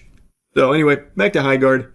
Overall, the game is just, it's fine. Like, I don't think it's nearly as terrible as people are making it out to be. Like, this is one of the worst FPS games of all time or something. It's just not even close, really. It's just very generic. And not in terms of, like, the actual gameplay mechanics, because they actually do try something different. It's not a hero shooter. It's not a battle royale. It's a 3v3 raid skirmish. I don't even know what to really call it, where you have a prep phase where you reinforce things a la Rainbow Six Siege, except the reinforcements here are fucking worthless. Like, basically, you take paper walls and you put plastic on top of it. That's your reinforcement. You can still easily get through these reinforced walls. To me, it just feels like the prepping to defense is kind of useless. It doesn't really stop much, at least not so far in my experience. But you have this phase to prep like that. Then you have a resource gathering phase where you gear up. So you go out in the world and you do some fucking Fortnite mining for materials, which you can spend at the trader for weapons and armor. And you can also find loot out there for armor or, other weapons or even like ability cooldown type stuff. Then after that, then you have the sword part, the shield breaker, where you and the other team will then fight to get the shield breaker. Whoever gets the shield breaker takes it to the other team's base, and then the raid begins, and what you want to do is plant bombs to blow up their base.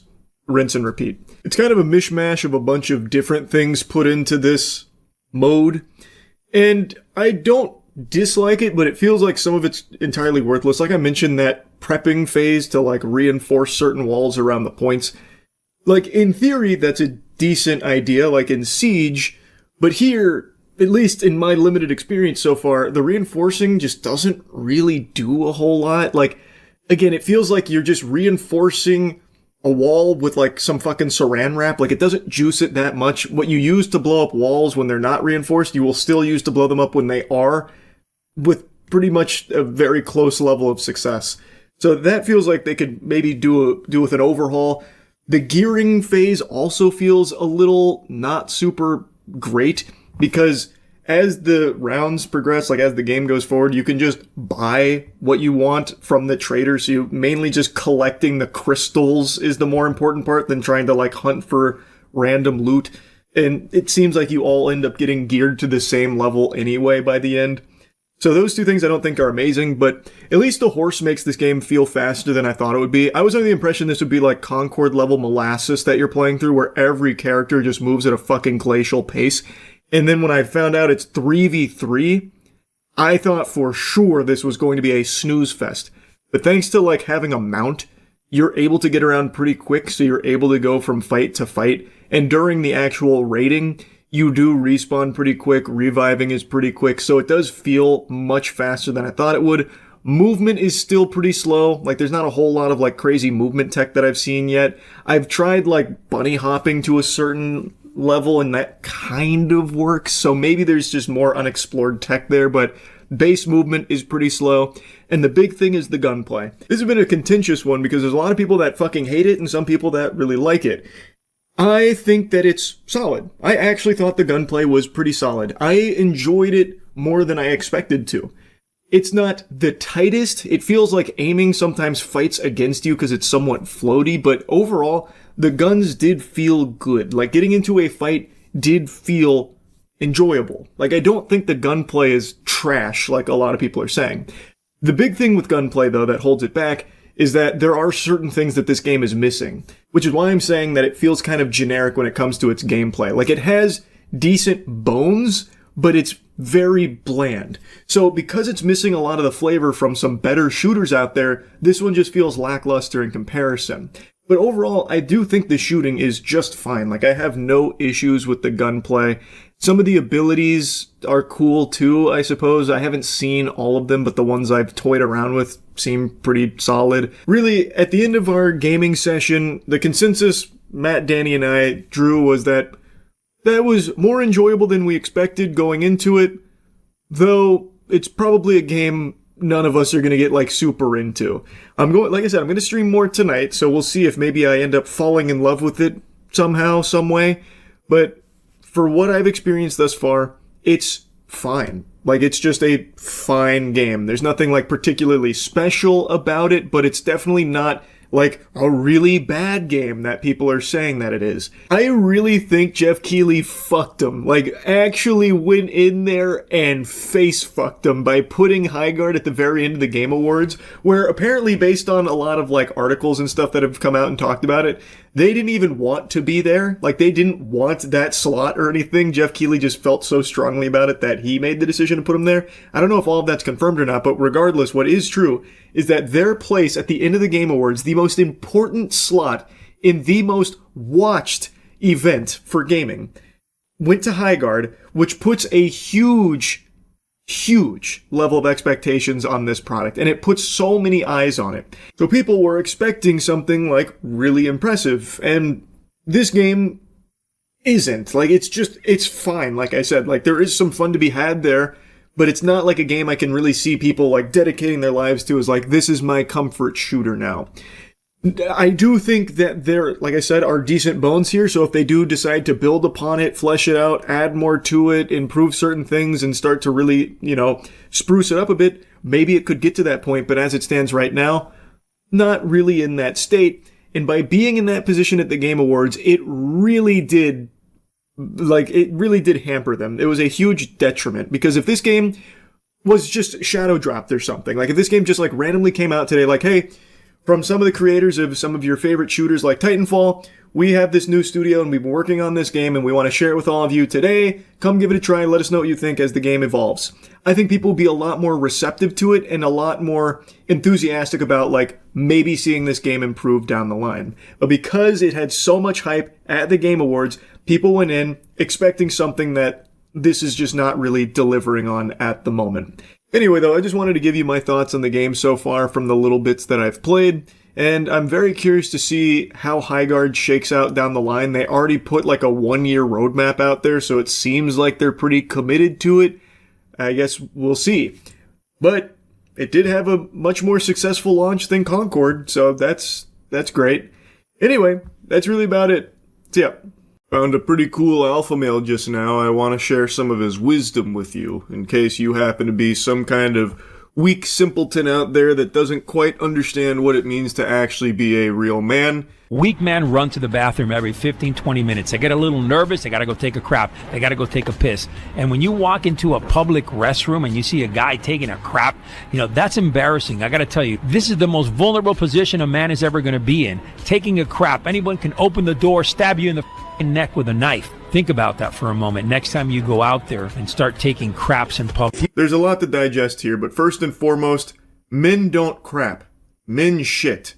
I don't know why he's afraid of using big boy words and instead has decided to use elementary school nomenclature to describe a fucking bowel movement from a man as a crap. That's pathetic. I haven't taken a crap since I was 12 years old. I shit.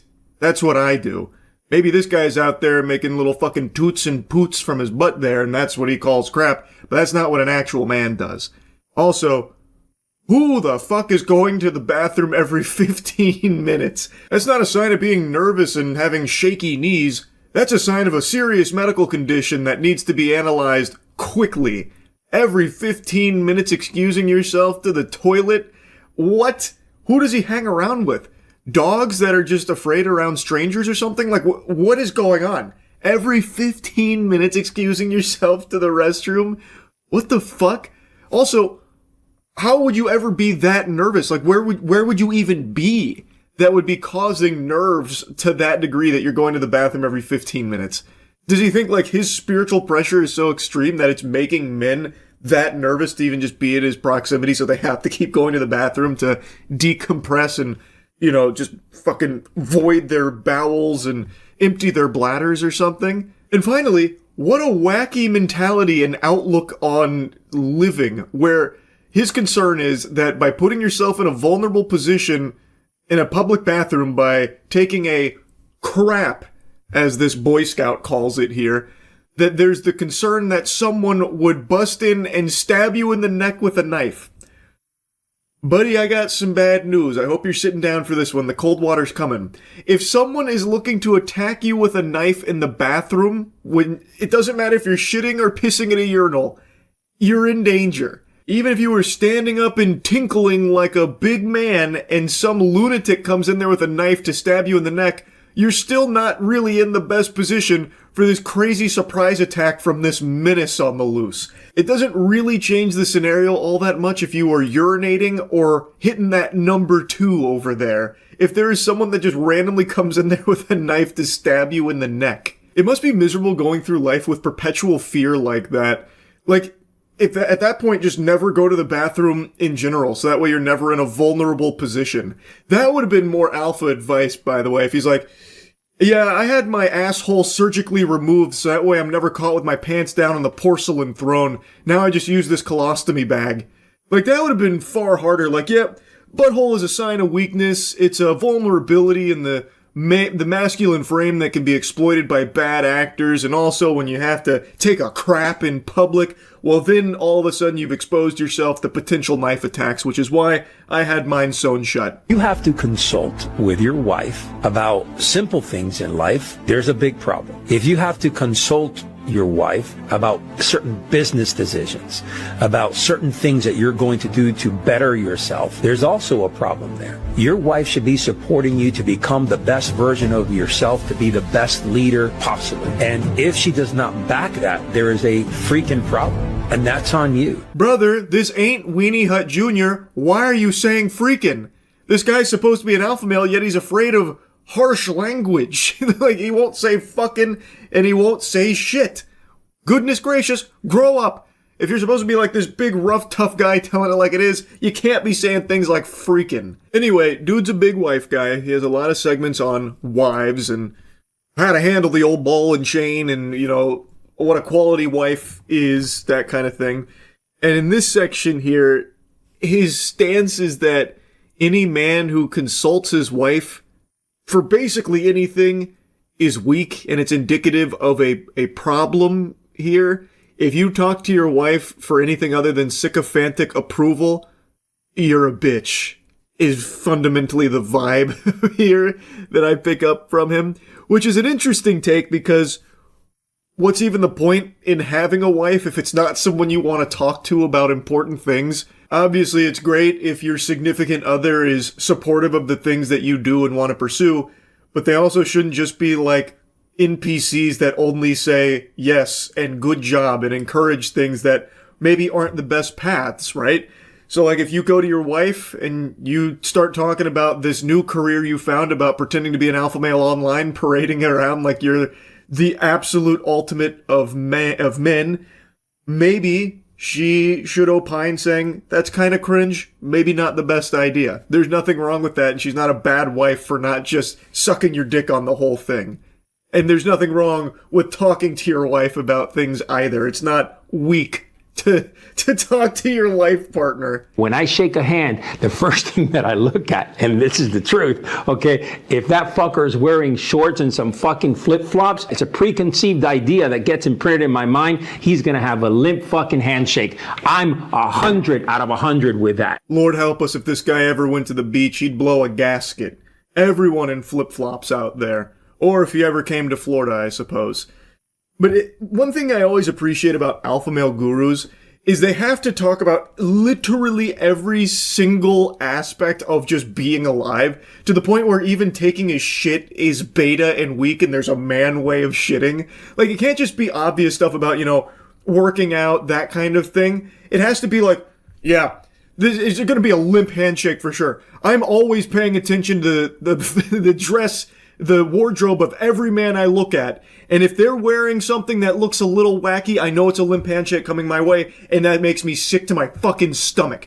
Also, what I will say though, is that he's changed his tone here, and now he's no longer saying freaking. This time, he went hog wild here. He was dropping F-bombs. But don't tell his wife. A warrior is the eye of the storm. He's the eye of the hurricane, right? Where everything around him could be spinning around, but he is standing still as a rock. He is grounded. His foundation unshakable. When you get to that level, things around you, let them move. But you stay strong, you stay firm, you stay focused. It's always this kind of shit that I think is so meaningless. If you want to be a gladiator, if you need to be a goddamn warrior, you need to remember, when it's all spinning, that's when you stand there unshitting and you are the rock. Like, come on, man. It's like it's made for actual 12-year-olds. What real men who actually are looking for advice could benefit from is actionable things. This is useless. This is just a bunch of empty platitudes. Who needs to hear like these words of affirmation daily? You are the warrior. It doesn't matter what's going on right now. You are the warrior. It's just, it's sad.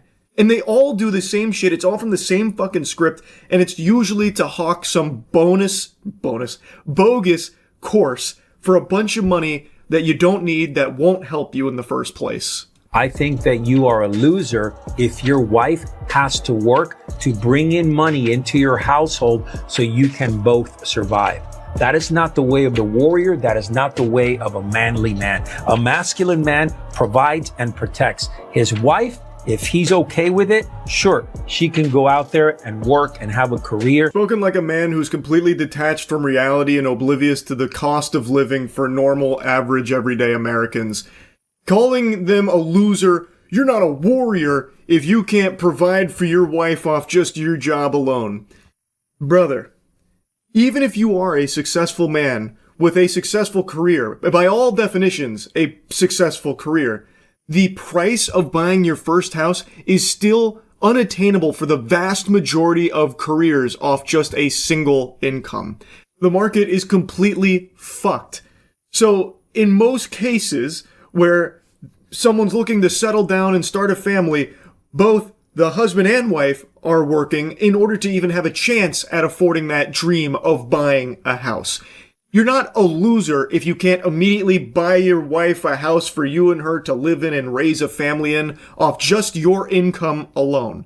That rarely happens these days, and it's only been getting more and more uncommon as things get more and more fucked with the pricing. The woman that you have in your arms says a lot about you. So if that woman is a smoke show, if that woman is a great-hearted woman, is a strong woman, is a woman who can carry herself with dignity, with decorum, with respect, and is a good mother and a good wife, congrats to you. This one I thought was actually just kind of sweet. He's like, look, if you have a good wife, good heart, respect, and congrats to you. Like, okay, hey, nice. But also, who is this for? You know damn well the people watching this kind of content and desperately clinging to it don't have a wife. You're their wife. You're their substitute wife. So who are you congratulating? It's just kind of like a nothing burger statement, but it is kind of just a sweet message like, hey, you know, the woman that you're with, it's an important thing. You know, if she looks great, she's good-hearted, she's respectful and all of this, that's awesome. Yeehaw. And it's like, oh, okay, yeah, no, that makes sense. But yeah, anyway, I'll stop yapping about it. I think all of you have learned a valuable lesson about taking a shit in general. So yeah, that's really about it. So yeah. Dispatch continues to have me in a titty twister here. I am just gripped. I'm so invested in the world and its characters. And you could argue there might be a bit of bias there since I play Sonar, but I think that argument is a load of hooey. You can put that right in the toilet, because even if it wasn't me voicing Sonar in this game, I would still love the character and pretty much every character in this game. The whole thing is just so compelling. It's just so entertaining. It's well written. It's fun. It's fresh. And every Wednesday I'm looking forward to the 2 new episodes that drop. So I wanted to, of course, give you another little montage here from episodes 5 and 6 from some of my favorite moments, and mainly a lot of like Sonar moments. Sonar is special, and the experience was amazing, and I think seeing the results here, it's pretty clear that a decade from now, we're all going to look back on this moment, that character, and recognize that this was the time when video game voice acting reached its apotheosis with my portrayal of Sonar in Dispatch. And I also think the character is just so well-rounded that he's probably going to be talked about in the same way that Mario is. When you think of video games 20 years from now, you'll think of Mario, you'll think of Sonic, you'll think of Master Chief, and you'll think of Sonar. Oh, 35s. Come on, Robert.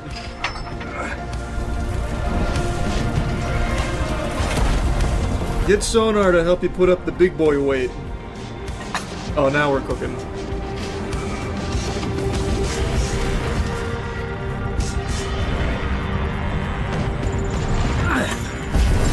That's kilograms.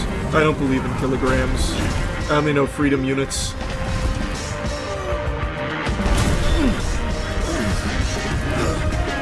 That made that less real. There were many contributing factors. Would that be a date with Blonde Blazer or Mandy? Oh, I don't know. Which would you prefer? Blonde Blazer. And that's not a trap. I'm both of them. That's not Mandy. loud, but you know what I mean. If I'm pressed, I think I'd prefer the girl from the other night. So yeah, Team Mandy for me. Okay. I'll let you know when I come up with something. Now she fucking hates me. Can't wait. Team Mandy, huh? Okay. Have a good shift. Fuck you, Robert. Puny dweeb. Let's do this. Time to max out Sonar. I don't know. I don't feel like this is gonna be the team to discourage bullying all that effectively.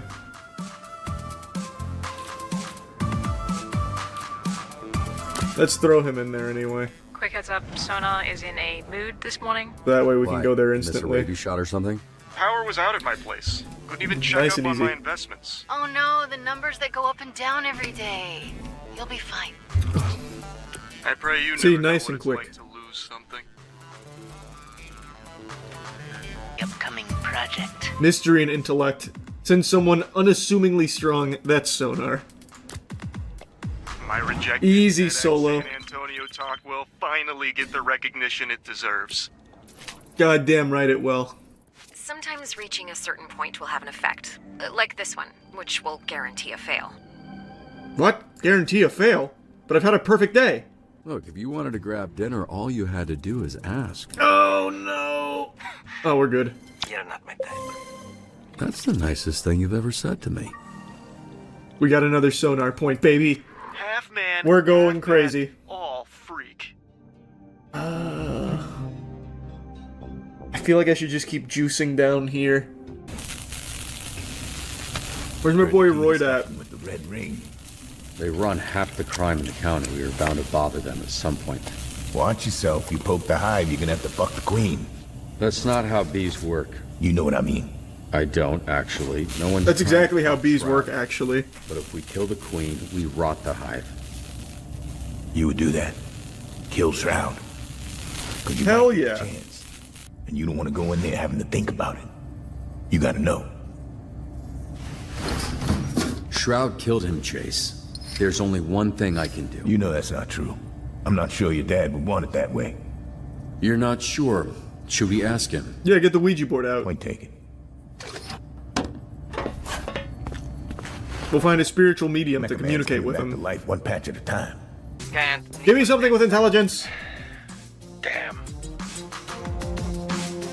Okay, here we have to convince them. I'm here to There we go. Oh, the XP of this scenario will be 2x. This is the perfect tag team. I have extra flashlights if people, any takers. Okay, more for me. I can hear your heartbeat. Sound like a fart on a car seat. And I can read your mind. Wow, the lyrics are inspired. Why are you out here? What the fuck? You want a drink? Sure. Dude, be honest. Am I going to make a fool of myself if I sing Whitney Houston? Are you Whitney Houston? No. Then yeah, you will. Fuck. Is it right? Sonar! For you. Wait, it's kind of hard for me, but I know it was probably a by the books, bottom line kind of decision, but thanks. Oh, how cute. Are you lost or something, bitch? Or you trying to get fucked up? A lot of bars around here, fool. Why'd you pick this one? You got a death wish, homie? Just here. Hey, bud, let's go get a drink. No one's talking to you, fucking what the? See, they finally gave you some arms that can reach your dick. There's some people that want to talk to you, you piece of bitch.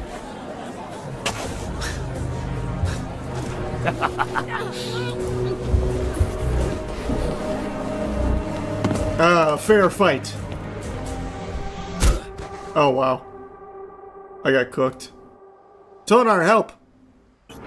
Oh, good.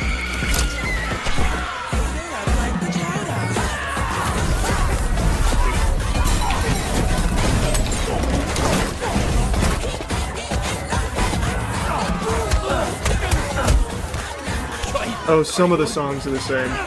Gotcha.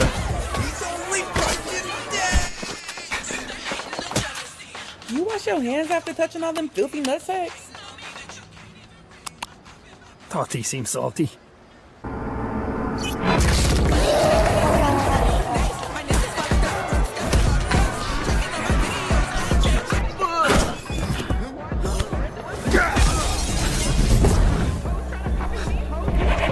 Sonar, help!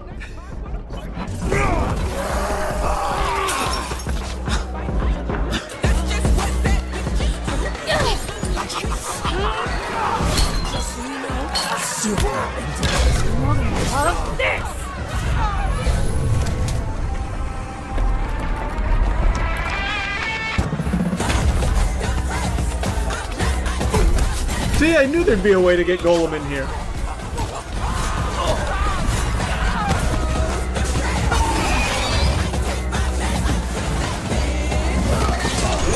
What a good team we make.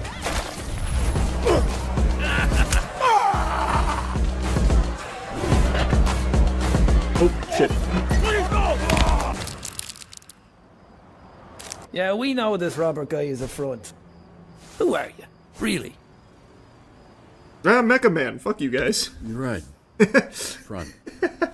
This guy, Robert, is a mask. I'm Tony Stark. He's the guy who sits behind his desk, biding his time, dreaming of the day he gets back in the fight. I haven't told you who I was because I'm kind of starting to like you all, and I'm not sure you're gonna like the real me. But the difference between this team getting by and this team being great is trust. So you should get to know the real me. I'm Phenomenon. No fucking way. Can't be. Could be. That's like a real superhero. It is you. You little shit.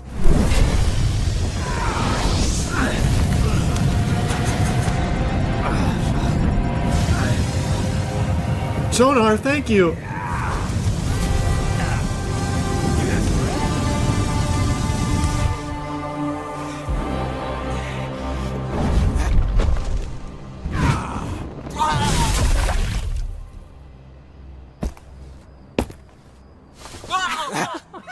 You got wrecked. Just a bit of water, dude. Come on. Wow. Fuck you. Fuck all of you fucking fuckers. What a fucking loser. Thanks. You saved my life. Yup. Thanks for the drink. So, I expected to be burnt to a crisp by now, and I didn't plan any of this next part. Anybody else got something to say? My name's Courtney. Boo! Nice to meet Not you. as cool as Mecha Man. Herm. Sometimes Herman or Hermie, but my grandma calls me Herm, so Herm. My name's Victor.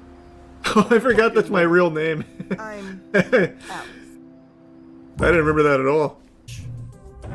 What smoke? Shut it down! Uh-oh. Another failed protopulse. But this one's emitting anthrax.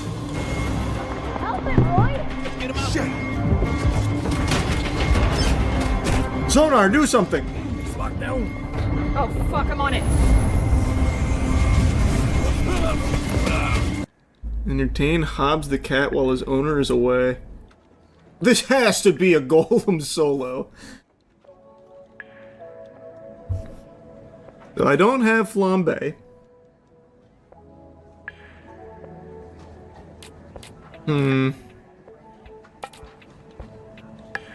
I don't even know what this would be. Ooh, it'd have to be charisma, right? So probably Sonar. Sonar can probably solo this. I'm just gonna do Golem though. Alright, guy. I think Golem can do it. Wait, why am I ones? These aren't typically ones for Golem, are they? Easy enough. Hello? Yes, it's that time of month again. Send your finest over to clean my abode. Oh, yikes. I really need Sonar not in bat form. I have a plan. I need another call to come through ASAP. Please.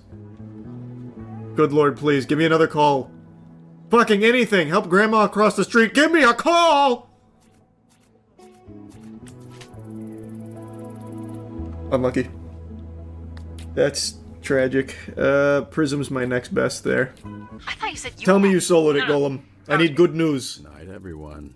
I'm pretty fucking beat. Oh, Golem, you've done it!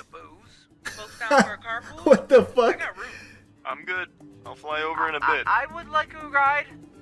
I just hit the 33%. That's huge.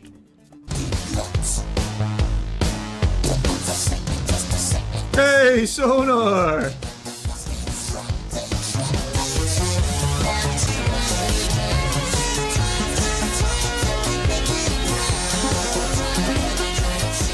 Oh shit. Oh god. Now it's gonna get complicated. Can't shoot what you can't see. Look, this is really great work, but doing this tonight is out of the question. Hitting a secure location like this is something they would handle downtown. Are you kidding? There's enough firepower in this room to take down a fucking kaiju. Oh no, don't make me choose sides here. Please, y'all wouldn't make it. Oh no, don't make me choose sides. I can't handle it. Hey, no need for that. We take the day to plan it with downtown and hit the warehouse tomorrow night. Tomorrow night? This thing's not gonna sit still for that long. If we don't grab it, Fuck! Ah, we have to go tonight. We have to go tonight. They're ready. Blazer, I'm sorry. Robert, no. It's not happening. Fuck. Ah, there it goes. Now I'm just not getting any pussy. I ruined it. She said no. You understand that word, or has it got too many fucking syllables for you? What? You go walk your ass around a mall, Grandpa. Heroes are talking. You are no fucking hero. Whoa, hey! She named you Invisigal, you named yourself Invisibitch, and you had it fucking right. Chase, you're drunk. Damn, You Chase. need to stop talking. You want to get people hurt, get people fucking killed, then you need to go back to the team where you belong. Hey, everybody just calm I couldn't decide. down. I couldn't decide. Crazy. She thinks she's like you, but she's not. Robert doesn't need to keep going out there with no powers, putting his life on the line to make up for assholes like you. He doesn't need to be Mecha Man to be a hero. You playing them, you playing yourself. You think you're invisible, but I fucking see you. You don't know anything about me. I know you're a liar, criminal, I know you're fucking dangerous. What else do I need to know? There. Now I know you're a coward. Oh my god. Vizzy, wait!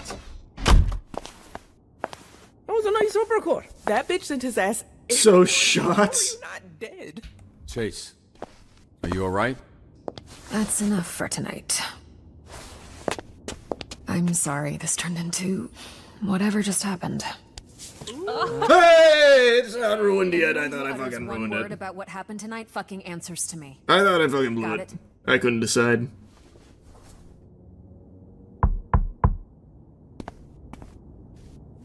Visigal. Yeah, so I might have to do that once a month. Hey, his or eyebrows so, are back. As a release of my hatred for you. Like he was fated. So, obviously, I gave her the pep talk, you know. Like, that's all bullshit. You make up your own fate, yada yada. I don't even remember what I said, but I do remember thinking, oh, fuck. Yeah, that must have been hard. Like, if I didn't have you, you know, and my dad, where would I have ended up? Behind a desk, just not at a superhero agency. You have no fucking powers, You were brother. always good. That was always in you. It's what makes us different from a thief like her. Okay, maybe if I can hack into the system, I can trace the energy signal. Check the manifest. Something would be great. Yeah, let's start with something. Man, she's doing so much more for me than Blonde Blazer ever has. But Blonde Blazer was so nice, and she never threatened to peg me. Shit, they're onto me. Oh, hey, there's a door to your left. Fuck, it's locked. Feel free to take your time. Just catching up with some old friends. I really hope Blonde Blazer comes and helps. Otherwise, I'm gonna feel real stupid for my choice. Got it. I need the password. Visigal, stop. Shroud, behind you.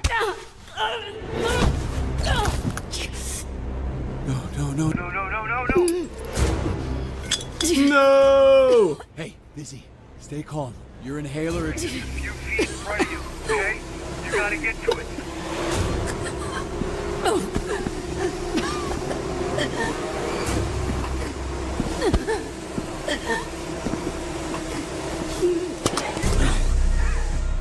Hey, Vizzy, he's just gonna keep fucking with you, but you don't give up, okay?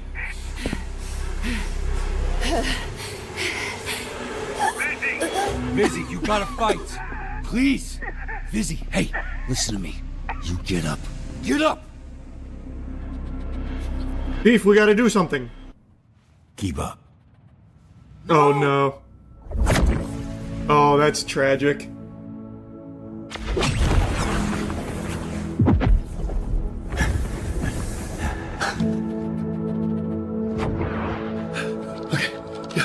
You're good. He won't die, right? He's still got plenty of years. He didn't even run that far.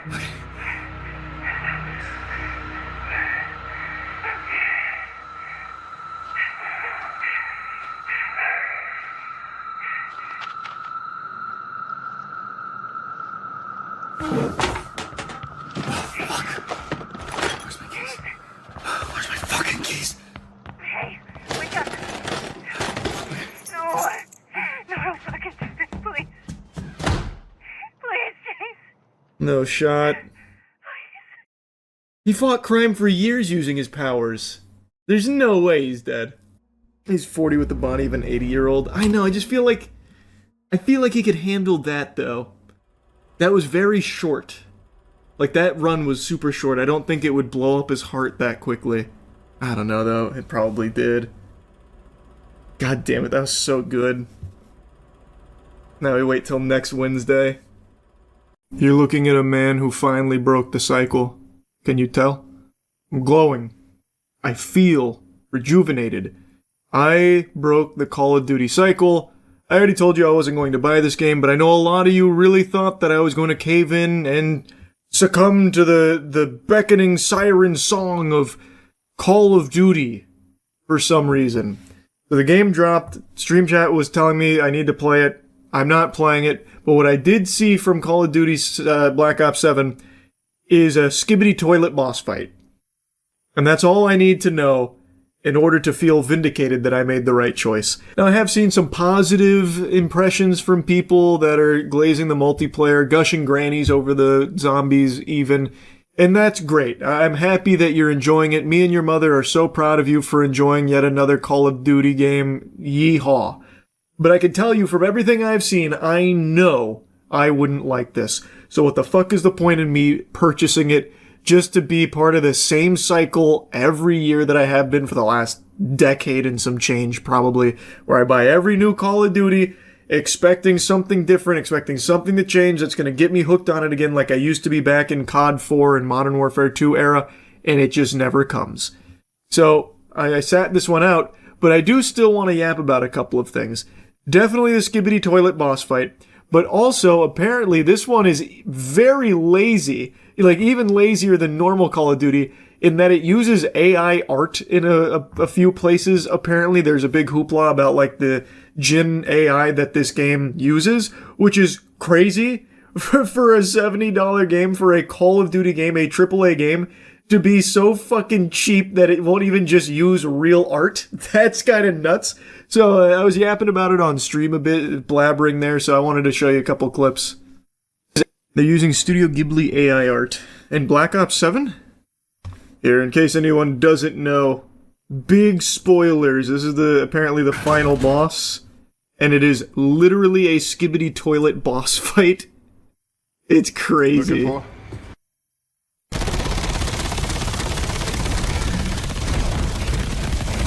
Very cool.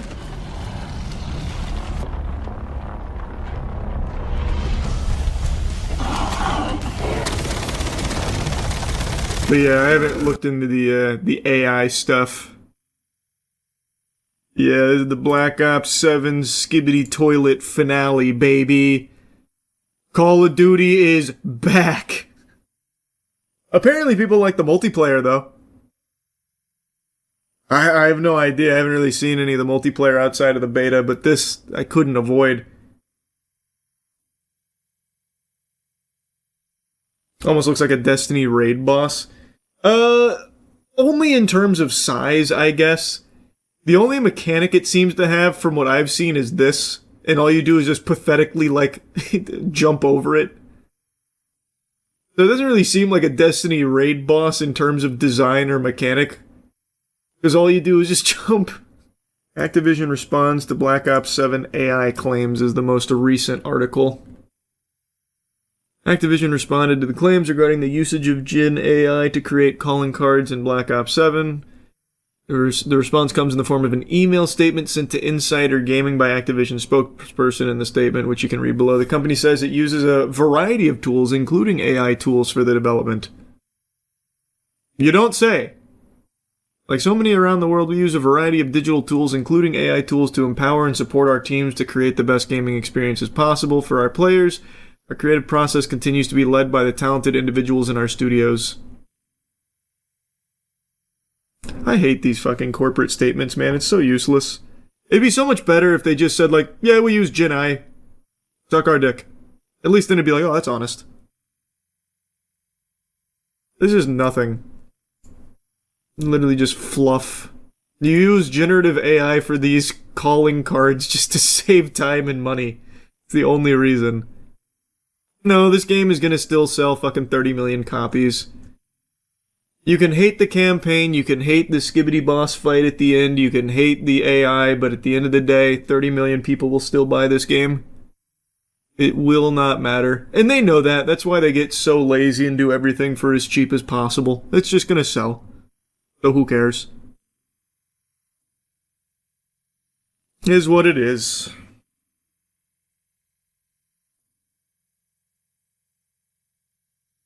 There's another article with the AI art. It's literally Studio Ghibli art. You see?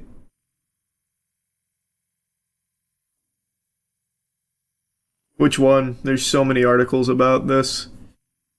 I'll just type in Ghibli. Oh yeah, here. This is a Reddit post that was showcasing some of it. Nice.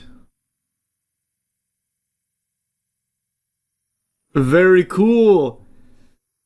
They have certainly empowered the creatives over there at Activision.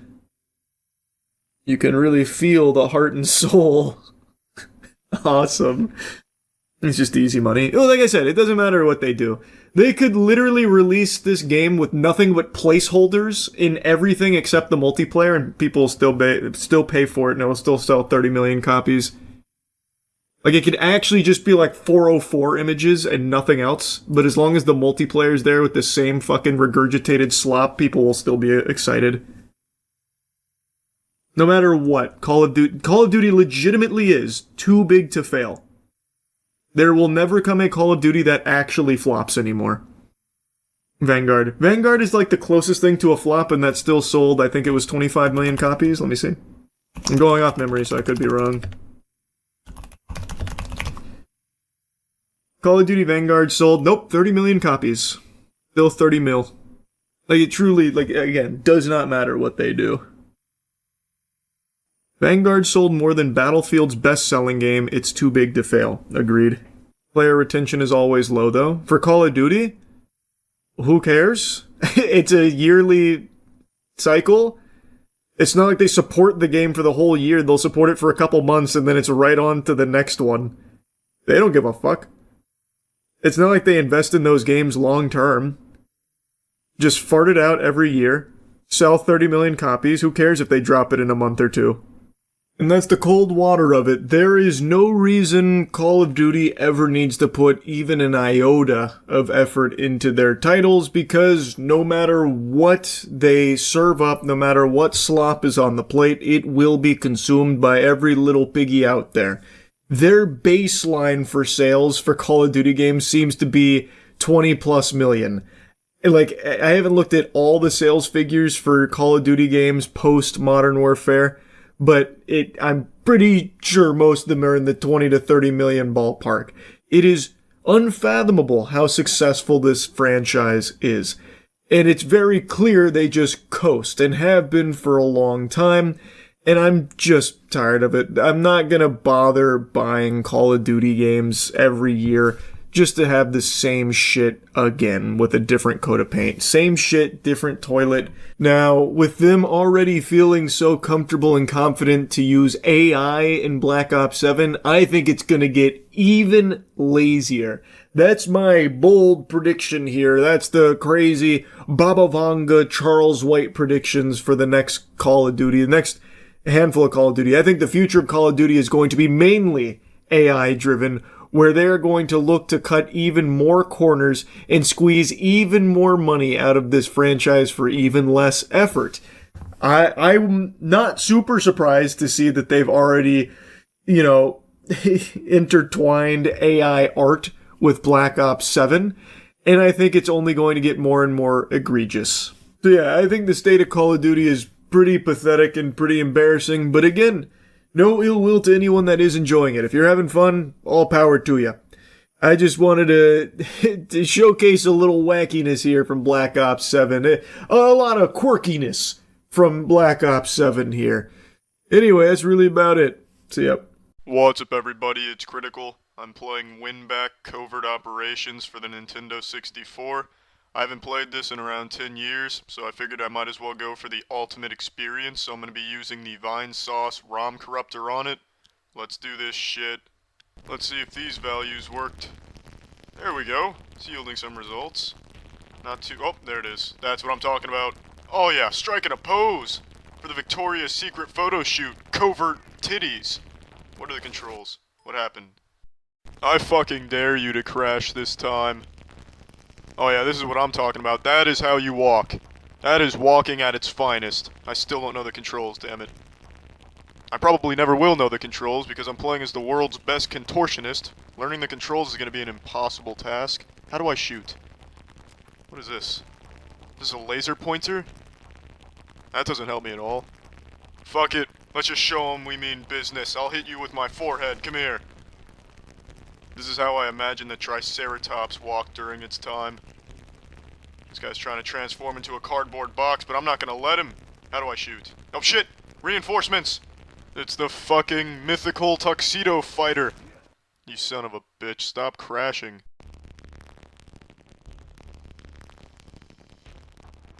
This game is exactly like I remember it.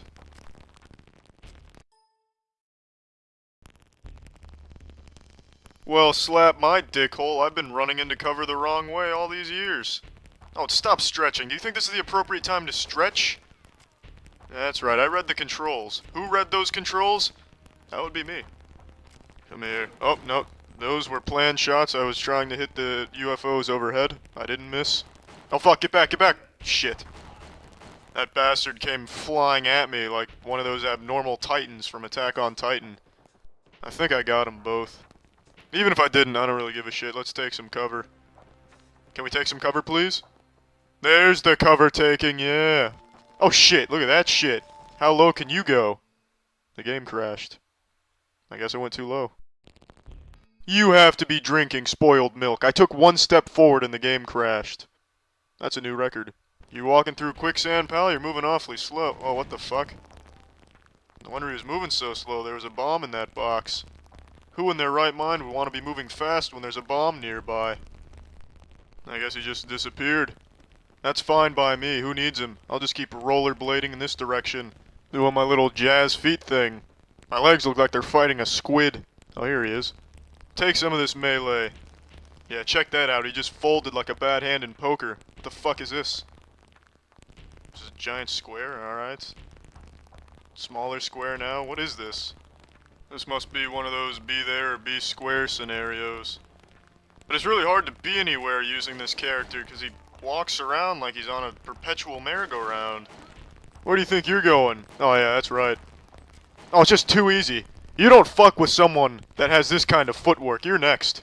Pardon me, I've got to reload. There you go. That's called the instantaneous transportation bullet. I just sent that bastard into another galaxy. What the fuck? The door acts as a slingshot, I see. Just sent me into a zone of pure serenity.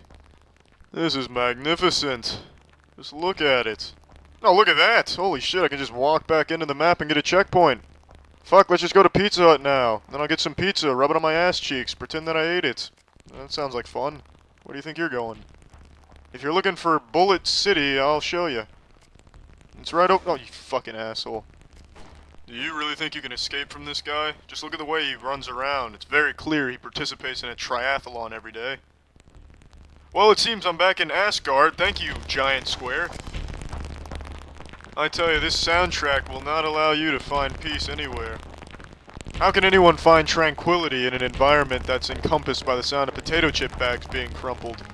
And yes, I do realize that this is probably not the original score for the game, and I know this is the result of the corruptor I'm using. However, I rather like this tune. Holy shit, I actually beat the level. And in record time. This square is here for the long haul, it seems. Oh yeah, the Statue of Liberty pose.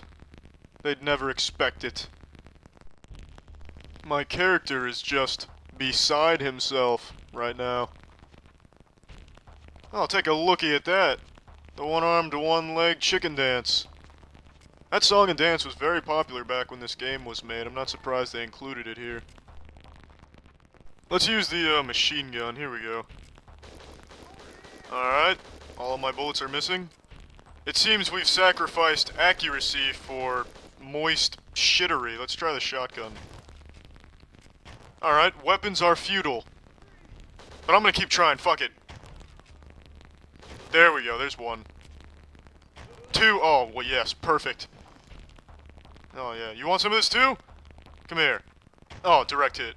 Double whammy, can't handle it. And I'm just gonna gallop away on my invisible horse. Oh shit, fucking square, no! Thank goodness the square didn't take me anywhere. That is the epitome of a miracle. I can shit my head out. That is a spectacle every man, woman, and child should see. Look at this, I can shit my head out! What the fuck happened? What the fuck is this? No! I've broken the very foundation of the universe by putting my head through my body and shitting it! Oh, I'm free. There we go. Are you trying to emulate what I just did, soldier? I don't think so. Only... What the fuck? Alright, I guess this is what it would look like if a package tried to fucking shoot at you, alright. You know, I've never really seen somebody run with so much grace and perfection. Oh, what was I thinking? When you have the ability to shove your head through your anus, you're always gonna be in perfect health. What do I need the health pack for? This is a lovely place to go for a little stroll. An absolutely ethereal landscape. I sure do love power crawling. It's an excellent cardiovascular exercise. Excuse me, I seem to have deployed my shitsplosives. What are you looking at, Rambo? These are the grooviest dance moves I have ever seen. Watch out, ladies and gentlemen, I'm really off balance! Who pushed me? I look like a used fortune cookie.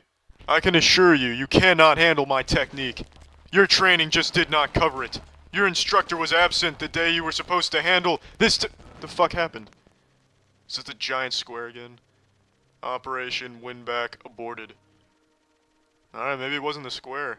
Maybe a cement truck exploded and gave me the business. Alright, well I'm done playing this.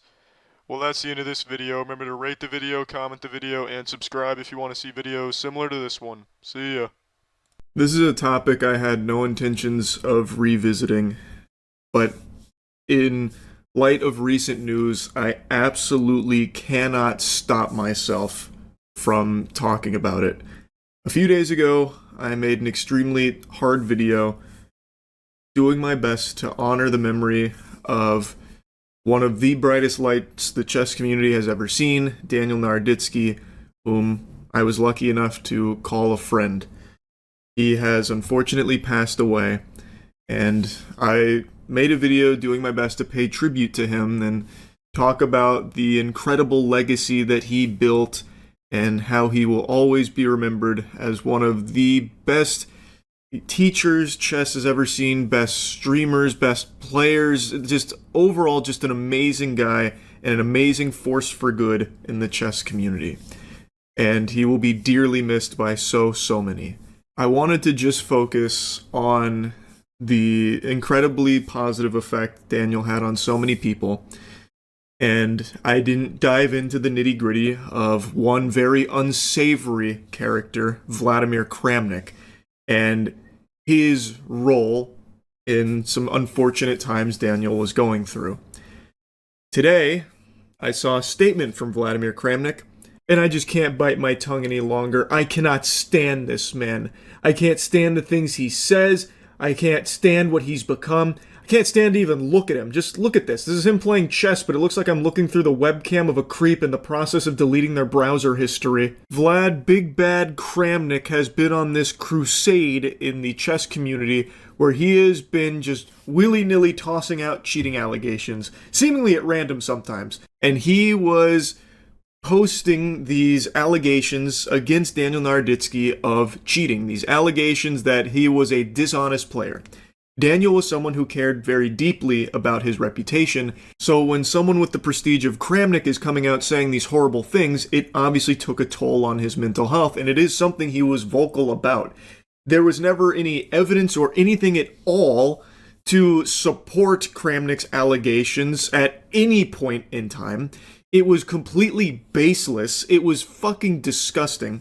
And I'm going to show you a brief clip of Daniel talking about it 11 months ago. But this is a sustained, evil, and absolutely unhinged attempt to destroy my life. And I really don't, I'm tired of mincing words at this point. He is trying to ruin my life. He's trying to inflict emotional harm, physical harm on me. He knows exactly what he's doing, and this is one of the most wicked people that I've ever dealt with. I'm not trying to seek attention with this, but the people who are buying into this narrative, they exist at many levels, including at the very top level, and they include a large number of chess fans. Like, this is doing very serious damage and actual damage. It's not just like bots or, Russian spies who are believing Kramnik. He has a lot of authority. He's a fucking world champion. Evil really is a great word for Kramnik, and I'm sure if you've paid attention recently, you've probably seen some of the top players come out to try and get some change here and get some accountability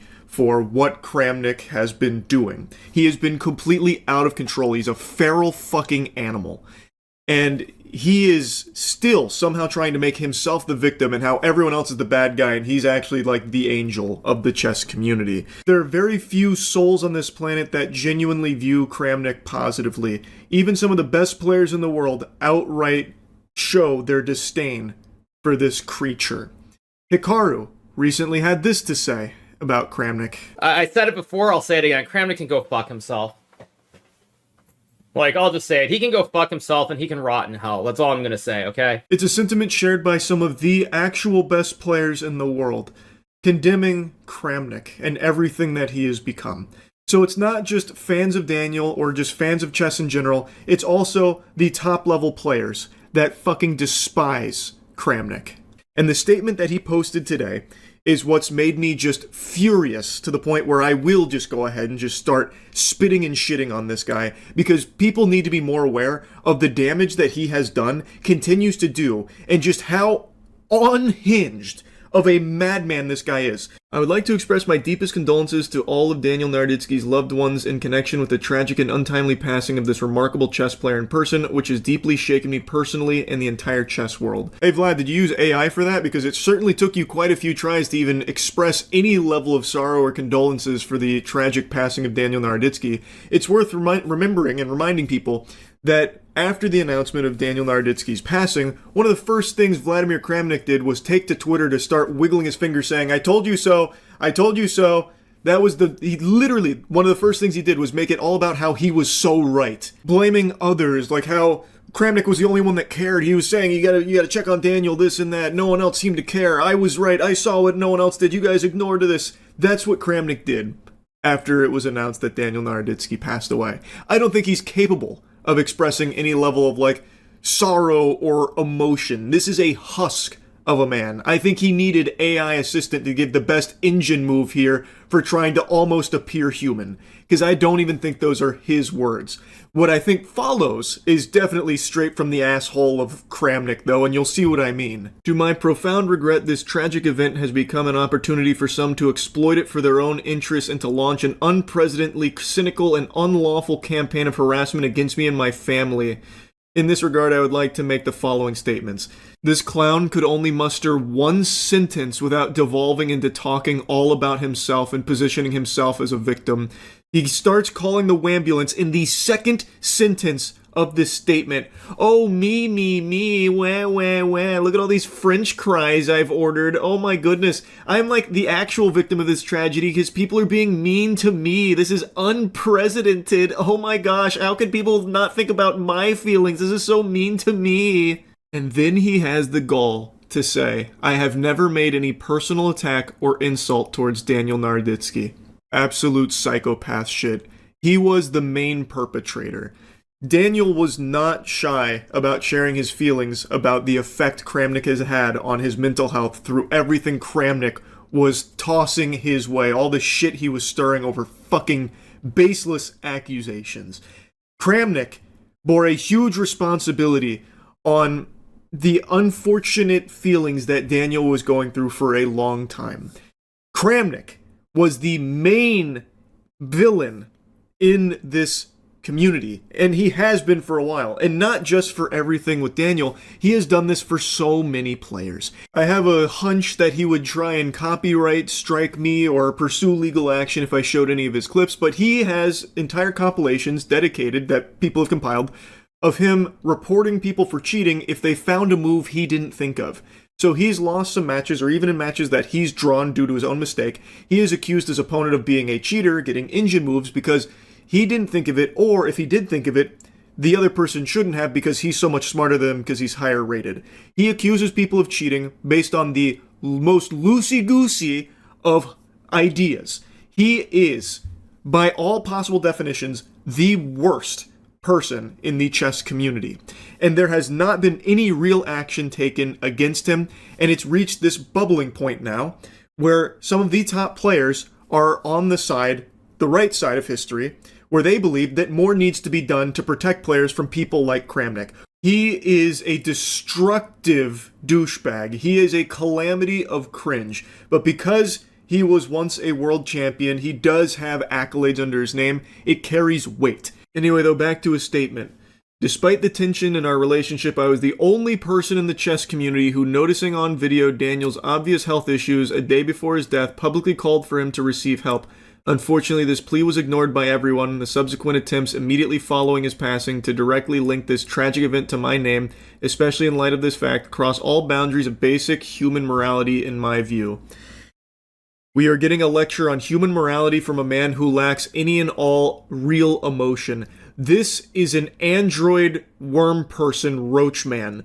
This is not someone who has any morality. He is trying to now say he's the only one that actually cared about Daniel, which is so far from the truth. He is the one that was actively at all stages over the last year or so trying to ruin Daniel's reputation based on fucking nothing. Absolutely nothing. And now here he is trying to position himself as like the, actual protector of Daniel, trying to look out for his well-being. It is psychopath shit. Actual psychopath shit. What he's referring to here, where he's talking about, he was calling for Daniel to receive help, it was him making, a post on Twitter, hey, someone should check on him. Which, by the way, Daniel's closest friends actively were checking in with Daniel and doing their best for Daniel. Meanwhile, what was Kramnik doing? Continuing this crusade against him. Just a blatant lie, a pure fabrication, a disconnect from reality. There is overwhelming oodles of evidence to the contrary here. Kramnik does not care about Daniel, never did. Daniel openly stated Kramnik is one of the most evil people he's ever had to deal with. Just a wicked presence in the chess community. Yet here he is trying to say he's the only person that was actually trying to look out for him. It is just despicable behavior from this person. My private and public requests made a year ago for a review of Grandmaster Naroditsky's compliance with fair play rules were ignored, despite a significant amount of evidence, only part of which was published supporting the validity of this request. I have always been and remain ready to provide these materials to any relevant authority.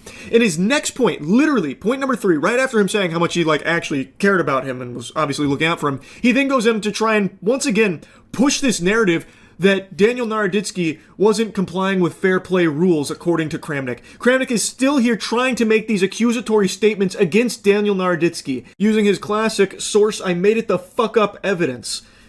Anyway, let me finish the statement before I dive in deeper. Point number 4. Certain provocative statements by public figures, sometimes escalating to blatantly false and criminal accusations against me regarding Daniel's death, which have led, among other things, to threats to the safety of myself and my family and violations of my personal rights, will be the subject of criminal and civil lawsuits currently being prepared by my lawyers. This is just a blanket threat to everyone that's calling this guy a huge asshole, which he is a huge asshole. There's no lawsuit you can issue for people pointing out that you are a giant piece of shit who absolutely did play a role in the mental health of Daniel. That is something that is provable with an overwhelming amount of evidence. Number 5, I welcome the officially announced opening of a criminal investigation in the United States into the circumstances of Daniel Naroditsky's death, and if needed, can even assist the investigation with some important non-public information at my disposal. Finally, with full responsibility, I want to state that I am in good physical and mental condition, and under no circumstances am I planning to take my own life. I'll quickly address that last little nugget there at the end, because you're probably scratching your head wondering why the fuck did he even include something like that, mentioning that he's in good physical mental condition, not planning on taking his own life. That seems to kind of come out of nowhere.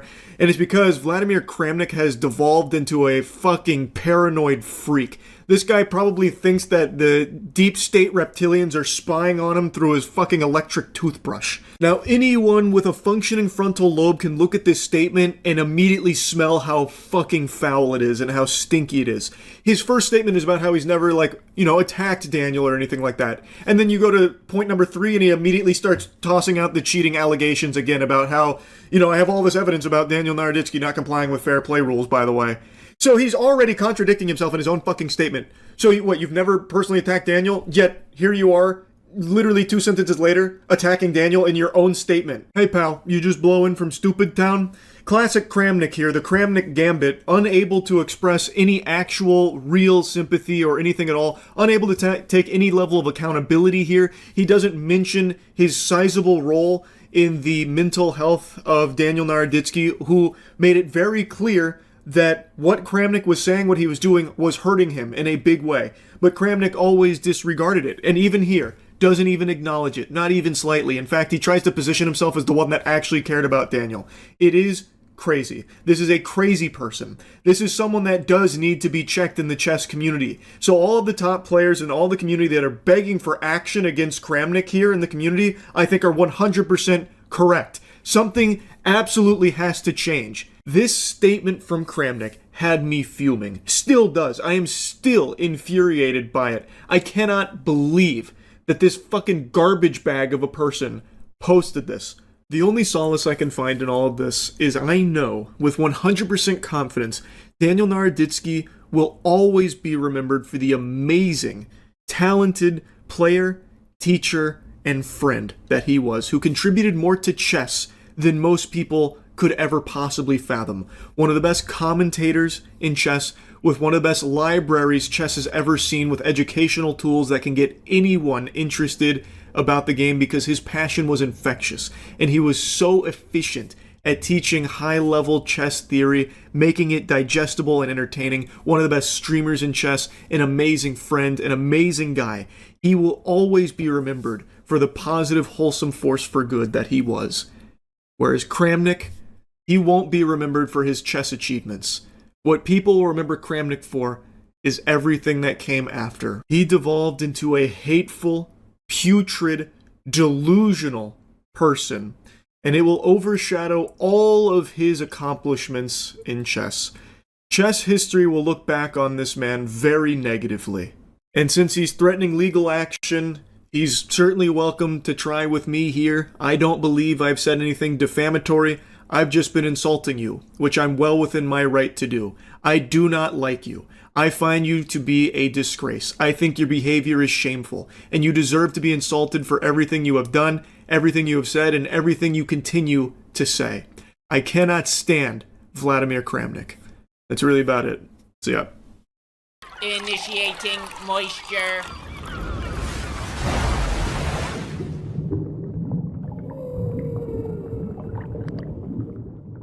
I think it's important to separate art from the artist, and in the case of Once Upon a Time in Hollywood, I had to make this necessary distinction between the two because I do not like Quentin Tarantino. Not that I don't like his work, I think he's just a fucking psychopath. And saying you don't like Quentin Tarantino on the internet is like committing suicide because he's so revered, which I find super odd, especially in the current climate of things with cancel culture. This dude has done everything shy of rape and murder one of the actresses on his sets. For instance, he strangles Diane Kruger in Inglourious Bastards to get a realistic-looking strangulation because he didn't trust the actor to be too gentle. He wanted to go hard to make it look right. He strangled Uma Thurman in Kill Bill. He spit on her. And also, he nearly killed her, just outright murdered her by making her drive a car with no airbags, no seatbelt, some decrepit headrest literally held together by duct tape and goodwill. Had her drive it down this fucking stunt course like Evel Knievel, and she got into a really bad accident that she still suffers from. The dude's a maniac. So I don't like Quentin Tarantino. His work, different story. But Once Upon a Time in Hollywood, I had to set that aside and look at this objectively. And to be honest, the movie's still not even great. It's definitely one of his weaker movies. It's not an overall horrible or shitty movie by any means, but it's a movie that is entirely carried by its cast. It has a really stacked cast, and they're the only good thing in this movie. This movie is devoid of a plot. You will not find a narrative in this movie. It is not structured that way. You'll find a theme, which is about coping with changing times, you being less useful in society, you coming to terms with it, It's about the struggle of accepting that fate, and that's really just about it. Everything else is kind of just characters talking to each other. There's no overarching plot. There's nothing that drives the characters. There's really just not a whole lot here in terms of substance. That being said, there's a lot of cool shit in the movie too. I like the way a lot of the scenes are shot. I like the set design. It really does feel like you're watching an old movie. This doesn't feel like a modern movie in even the slightest bit. I really, really like when they got into like an actual old Western, because the movie takes place basically around this character whose bread and butter was old Westerns, and he got a new role and they're filming it, and you're getting to watch this old Western being filmed while you're watching the film from the outside. So you get to see them saying like cut and shit in the scene, and then it goes right back to the movie. So you're watching like a movie within a movie. It's very nicely done, and I enjoyed that. Brad Pitt, I think, was phenomenal in this movie. But overall, the entire first 2.5 hours of this movie, because it's nearly a 3-hour movie, is just uninteresting, boring. It's just not enjoyable. You'll have things that seem like they're going somewhere. For example, tension will start building up on a ranch. It's starting to build up, reaching the crescendo. You got your dick in your hand and you're ready to see anything at all happen in this movie, and then nothing happens. Walks away. End of plot line. You never see those characters again. Nothing ever comes of it until like the last 15 minutes. You have nothing. No plot lines get resolved. Really nothing happens. There's almost no conflict or tension past that point. There's just literal nothingness. A void of entertainment. It's supposed to be heavily reliant on comedy, but Brad Pitt is the only one who does comedy in this movie and does it well.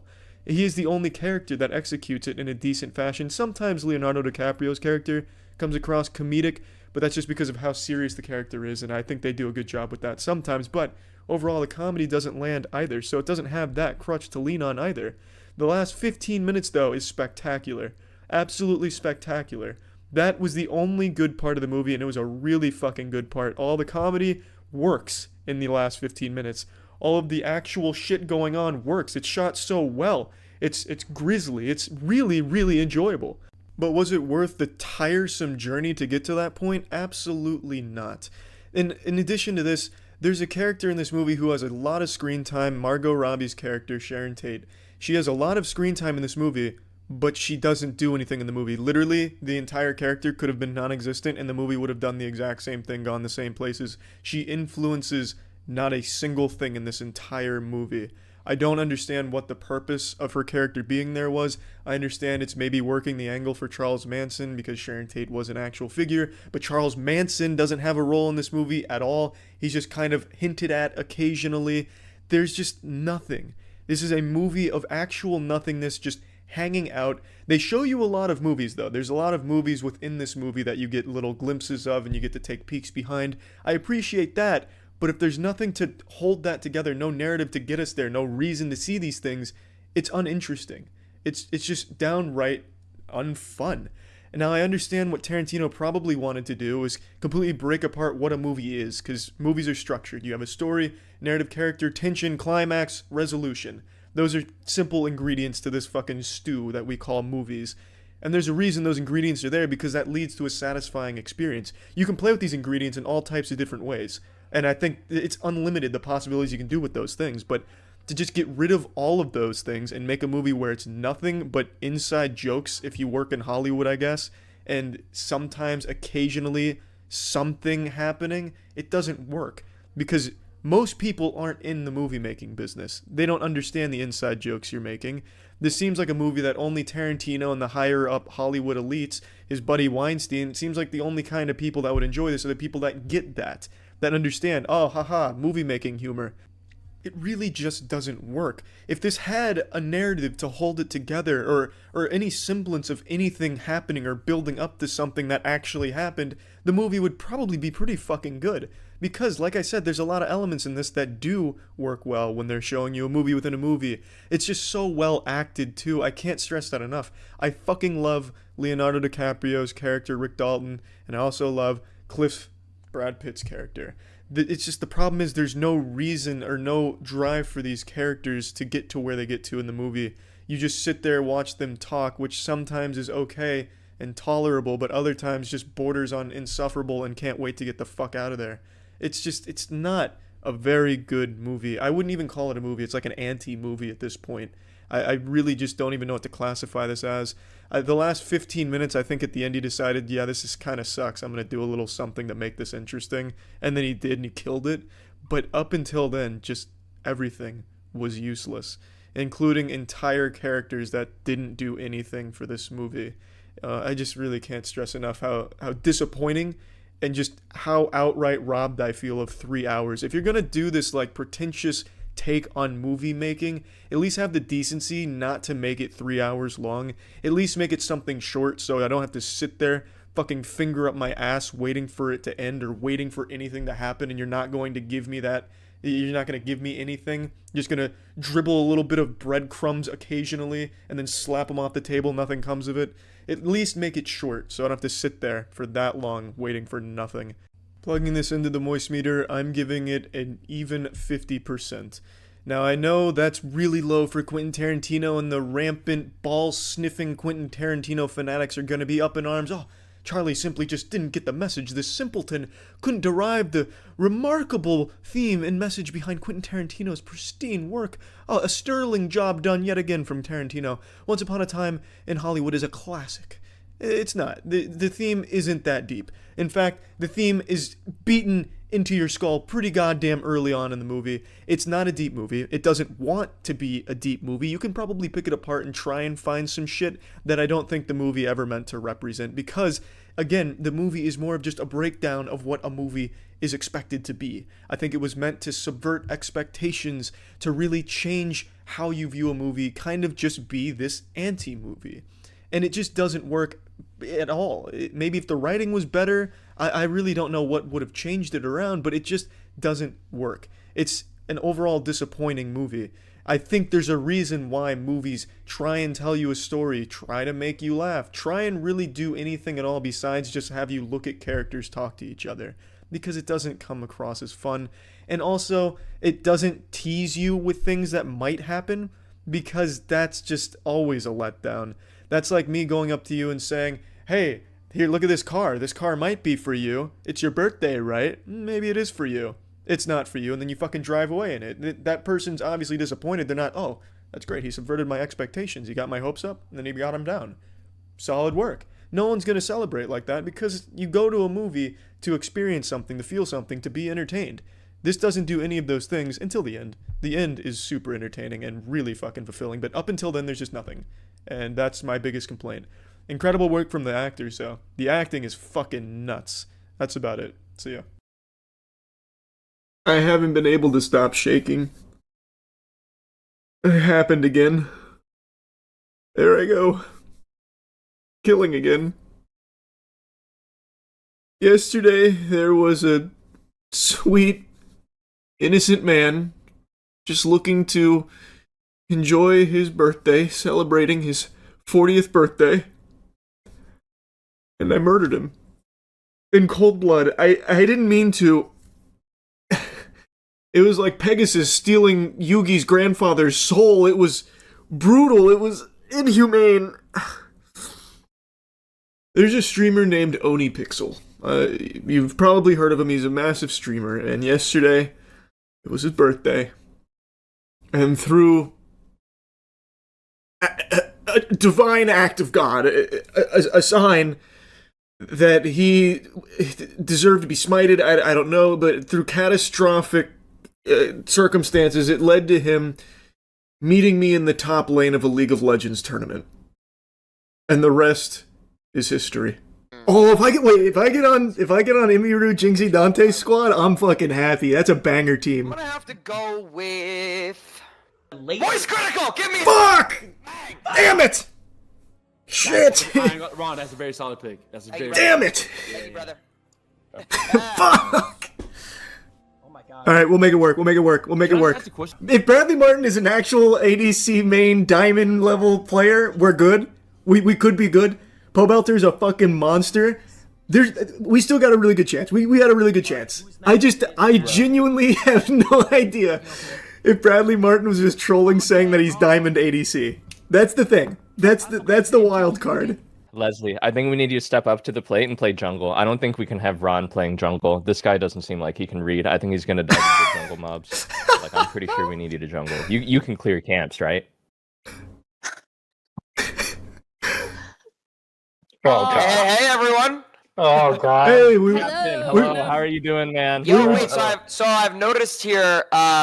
Moist Critical said no when I picked him. Bradley Martin said no when I picked him. Foosball was crying, and then Cobblestone. I didn't get to see a reaction, but I don't understand what's going on. It was excitement. I was like, no, this isn't fair. Fuck, we ruined the tournament. We're gonna steamroll. Oh. Yeah, it was tears of happiness, Ron. Okay, yeah. Okay, I just want to make sure, because Brad said he's gonna slap the shit out of me if I miss or we fuck up. If we lose, yeah. Because we're expected to win. That's the thing. We shouldn't lose. Let's Eric, go, boys. it's Leona Jungle. Eric, it's Leona Jungle. You can cook. What the fuck? Chat, I'm going full try hard. I may even. Ak, you can close your cam on Discord, bro. More FPS. Real quick, before you see the slaughter, I want to make it known that I went into this with the understanding that OniPixel was plat but washed. That's what he was advertised as. So I was expecting a real, Clash of the Titans up there, a kaiju fight. He is very out of practice, it seems. Okay, so If you're scared, just hug your just Bradley, you have a single fucking dagger. Can you go back and buy another dagger at least? Hey, everyone! Hey, come back, guys. Let's learn how to shop. Wait. Okay, Ron, I need you to buy. You see the shop? I thought about the Like, fucking yeah. Buy a D-ring. Buy a Doran's ring start. Doran's ring and 2 pots, and go out to mid. Flash on him, Fuzzy. Guys, Bradley.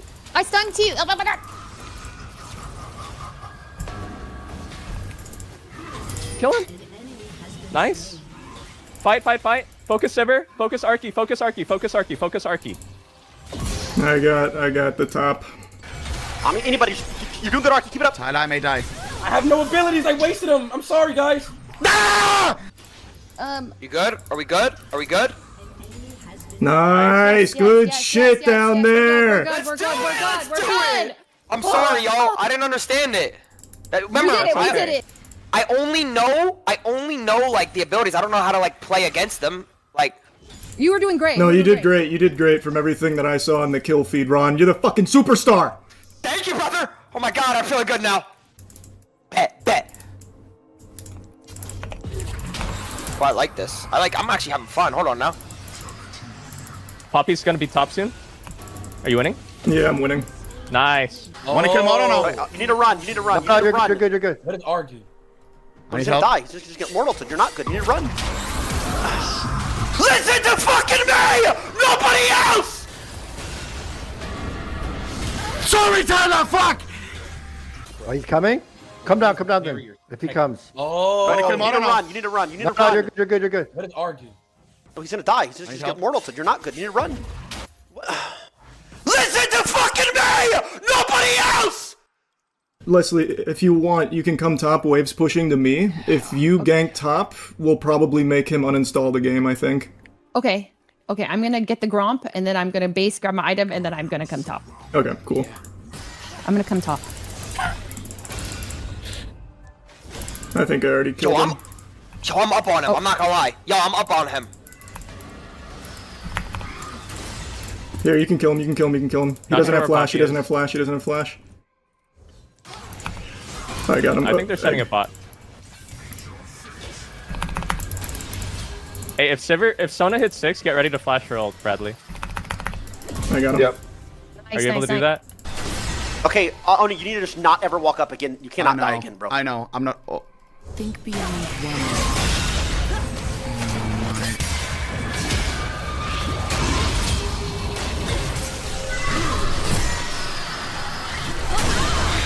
Fuck me in the ass. Alright, I have ult. Tyler, I'm getting fucked. I'm gonna try to gank you mid. Yeah, Eric, if you come through here, if you go long, come through here. Chad, I'm getting gapped. I feel terrible right now. I have no mana. What can I do? Yeah, you don't. I just need to farm, right? Yeah, I got 6. I think Poppy's down here. Actually, we can. Good gank, Leslie. Good gank. Okay. That was good shit.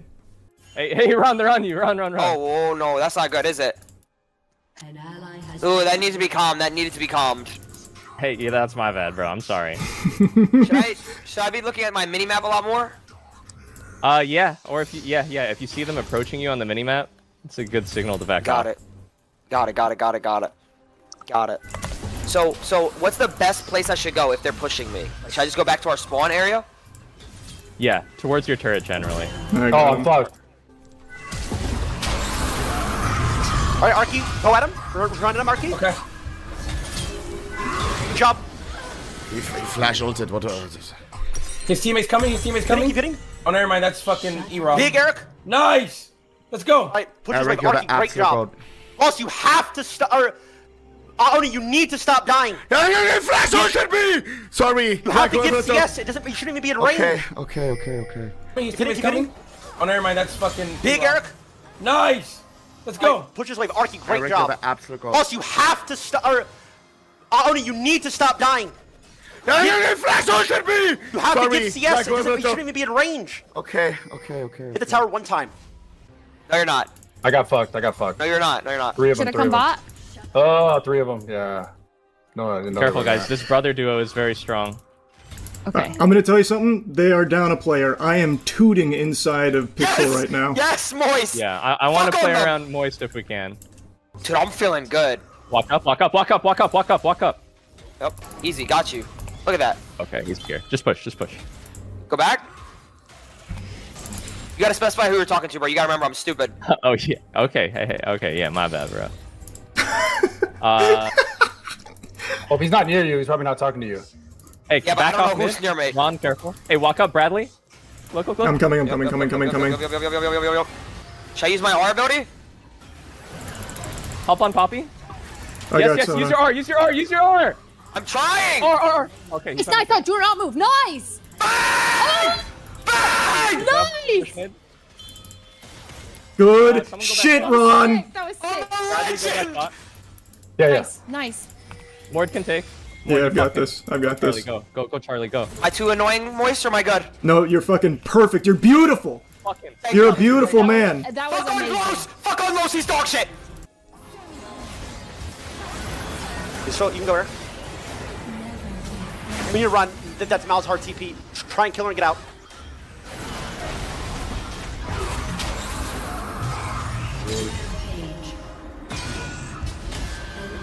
Who cares? Malzahar got it. It's fine. This guy's too good for this, actually.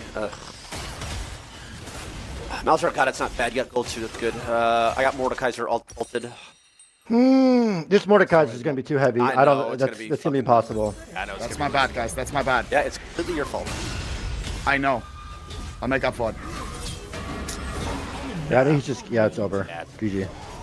Hey! What is that? Chill, guys. That's not GG, please. Too like newbie. You can't actually. Eric, believe. Fuck me. One shutdown. Walk We're up back there even. and go Bang. to the tower. Okay. Someone should cover top. Guys, where should I go? Just stay bot with us. Fuck it. Just keep pushing. It's chill. Yo, I like this, We might guys. have numbers on mid. This is good.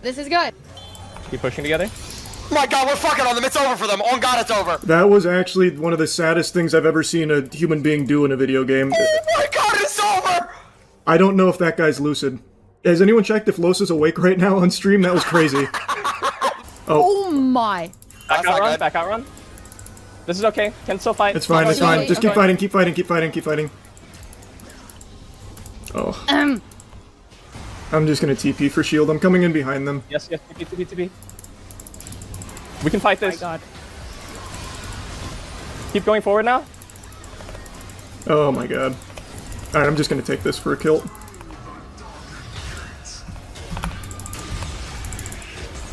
Okay, we're. Okay, Nocturne, he's inting. Nice. Mord go. Oh my god, Nice, huge. E. Keep going, Charlie. We fucked them. You're insane. That's game. That's GG. GG, we end.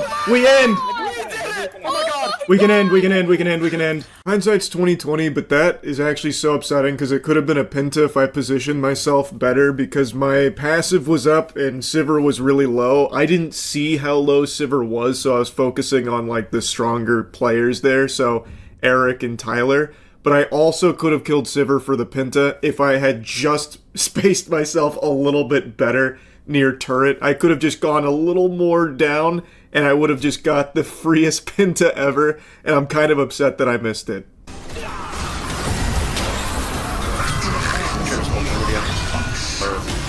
Kill at least over something. We'll heal up a lot faster. No, knock her back up. Not that. How is an F not that? I don't think I did terrible, or I don't know. We just have no damage shot. It is top cap. Oni, you can.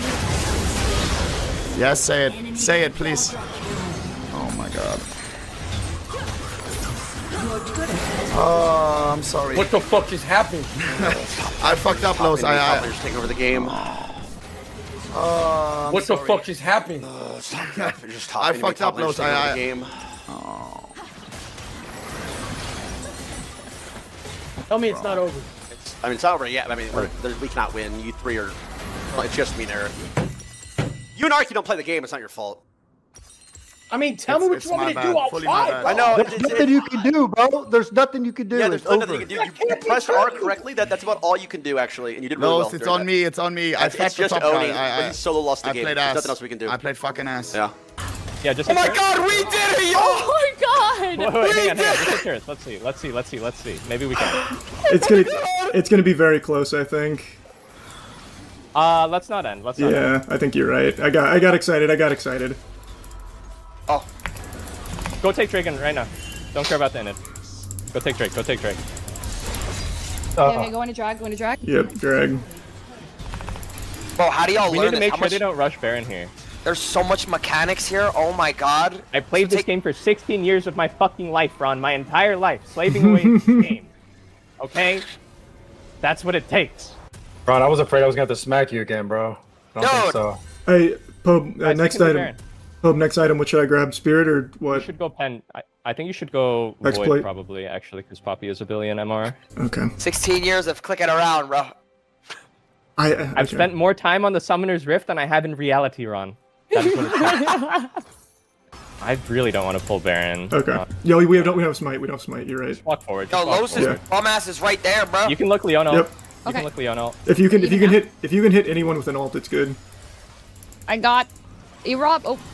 I don't even know where I am on the map. Press space. Okay, Charlie's winning in there. Go. Yep, Go. I got Anivia. Don't dive into their Nexus stuff. Chill a bit. Oh, Poppy maybe. Nice. He's tanky.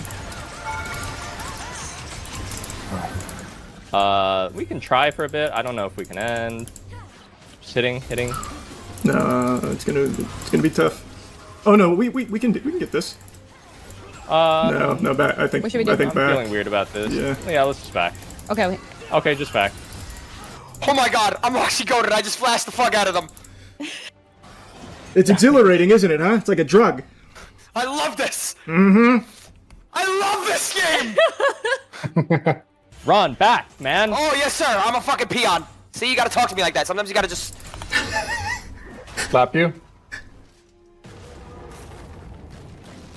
Come on. Sorry. My bad. Sorry. I'm sorry. Ready to fight? I'm just gonna grab Poppy. You guys can fight without that.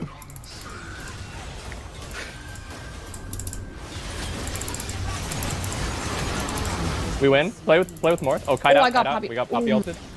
No, Okay, I'm back. we can still fight. Oh. They might try to steal. Ah, he's too pussy! Little soy boy's afraid to go for a swipe fight. That's He's crazy. too pussy for us. Oh my That's god. crazy. We are legends. Sorry.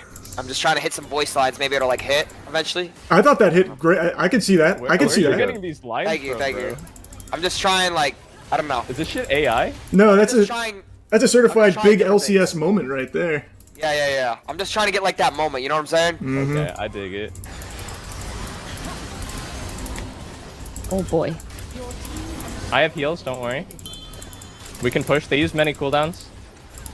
Okay, pushing. Okay.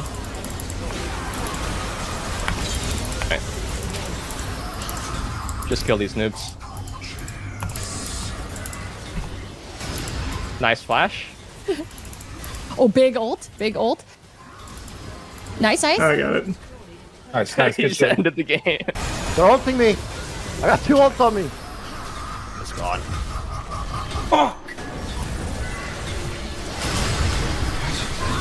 More on me, more. In it. Hey, G, their top's too good. These guys are crazy. Tyler, I'm sorry. This guy knows the strats. He ulted me to kill the Nexus. Yeah, there was probably more cooked. More on me, more. In it. Hey, G, their top's too good. These guys are crazy. Tyler, I'm sorry. This guy knows the strats. He ulted me to kill the Nexus. Yeah, there was probably more cooked before that. Yeah, I sold, guys. I'm sorry. This is all on me. All. I fucked up the draft. That's my fault.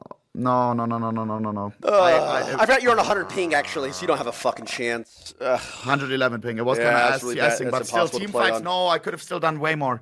That was fucked up. Bro.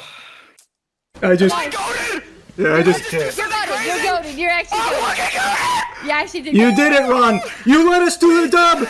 You led us to the dub, Ron. That was all you. It was all Ron.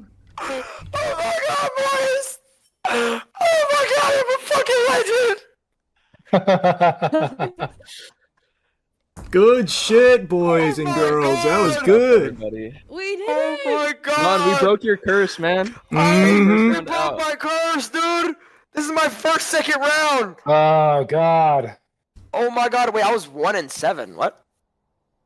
But that was an impactful 1-7. 13-0? Holy aura! Bro, you're leading in kills and deaths and assists. Oh my god. 1-10, not bad. Do we But know I have who we're pretty up good gold. I'm pretty good at earning gold. You were good. You're a national. You did great. Like, literally, for never touching this game, unironically, you played super fine. Like, you did exactly what we needed you to do. Legit. Thank you, bro. Thank Yeah, that you, was bro. awesome. Thank you, Ron. Oh my god. No, thank you guys, y'all. This is where legends are made, y'all. Mm-hmm. You want that line to hit so bad, huh? It's gonna hit, bro. It's gonna hit one of these times. Oh my god. Wait, so they're out of the tournament completely? Yeah, and I'm pretty sure Pixel's never going to touch the game again. He had the worst time of his life up there. I don't know if League is my game, bro. How to uninstall League, bro? How to uninstall this fucking game, bro? Nah, bro. Oh, also, tell Oni happy birthday from me. let him know. Wishing him a great birthday. That's super sweet. That was fun. That was a lot of fun. You more ulted my birthday, brother. No, but like I said, man, it's just the birthday spankings. It's something we do over here, and we have a good time. We giggle about it. Haha, we have fun. Yeah, I have like a really good dude. You go, ooh, ow, ooh. He's been pushing me. It's only up from here. Ooh, So maybe that in kind of about thing. 1 month. They're good bot lane, though. We killed bot lane. Hey, wait, yo, Tyler, but we could go duo queue? I'll never play with you again in my life. You fucking ass. I don't know why you guys send this fucking tournament. Waste everybody's time. Yo, listen, Tyler, if you ever want to play 2K, bro, I'll teach you the ways. Not playing fucking. Oh my gosh. See, this doesn't mean anything to you guys, but this is a big deal to me. People are I talking wanted for this to for win. months, by the way. For you guys, it's just like a Monday. Bro, I hate no, this bro, so I much. win. Bro. I hate it so much. What a fun tournament. We lost in the second round, but it doesn't matter. We had that glorious game 1. We were the people's champions. And being honest, Tyler was fucking spitting there when he was talking about how much he hates to lose. I get that mentality completely. When it comes to competition, I get sweaty. I hate losing. Our esports teams, I'm devastated when we drop a game or lose a series. And even in like low stakes tournaments like this, I fucking want to win. Like, that's extremely fun. It really does not feel good to lose, even in something as silly as this. So I get it, and god damn it, this will probably be the only time I ever beat Tyler 1 at anything. Although this is an indirect W over him, I'll fucking take it. So yeah, anyway, I wanted to yap about this and show some of it from yesterday. That's really about it. So yeah. What's up, everybody? It's Critical. I'm playing Captain Novaland for the Super Nintendo. Let's do this shit. This just in. Aliens have landed on Mount way up thar. They are disguised as sugary junk foods and have been ordered by Blubberman, the leader, to take over the Earth. That is a terrifying plot. And that dude in the TV reminds me of somebody. I just can't put my finger on who. Damn it. The fuck is the person who this shitting is reminding me of? Is it like an elderly Nigel Thornberry? Kinda, I guess. He just looks familiar. They have captured Mayor Gooden of Pineville, who has enough diabetes supplies to last 48 hours. Someone must save him and the world from these evil invaders. Goodness gracious, that sounds like a job for Captain Novelin. This sounds like a job for yours truly, Captain Novelin. What do you know? There we go, how about that? Oh shit! He just walked his ass right off that treadmill. He's faster than the treadmill. You need to check your blood sugar 4 times a day, but you can check it more often if you like. Roger that, Mavis Beacon. What is this contraption? Is this some type of puzzle box? If I solve this, will it reveal the location of some buried treasure? What is this gadget? Alright, let's work this out logically here. Let's have each letter of glucose represent a different color on the color spectrum. Now let's slide the Schrodinger's cat paradox into the equation and we get... bullshit. I have no idea what to do here. Oh, fuck. Oh, alright, I was just hitting A, I guess it worked. Don't forget to take the insulin dose I prescribed. Okie dokie. How do I do this? Usual. Alright. Now what? Let's try A. Oh, there we go. In your breakfast meal plan, you can have peanut butter toast, half a banana, bowl of cereal, glass of milk. For your morning snack, you could have apple crackers. Thank you, Mr. Winslow. I completely forgot I was playing a game. Alright, let's rock and roll. Is that milk an enemy or an ally? Give the captain a blowjob. Looks like an ally. That's an alien. That is a sugary alien. Fuck. I don't know how to dodge it, though. There's the jump button. Alright, I guess I jump over the diabolical donut. Banana in the windowsill. No problem. Awesome. That donut was out for blood. Dancing cereal, alright. Oh shit, sweets! Sweets! Jump! Jump! Fuck. Alright. There is sentient food here. We've got to be extra cautious. But he is the captain who needs caution. Now fuck, donut. It's a donut. Go under it. Oh, donut. No, fuck. Oh, shit. Oh. Captain Novelin has perished. Oh, but oh, he's back and ready for action. Alright. Not this shit again. What did I hit? Like A down here somewhere? There we go.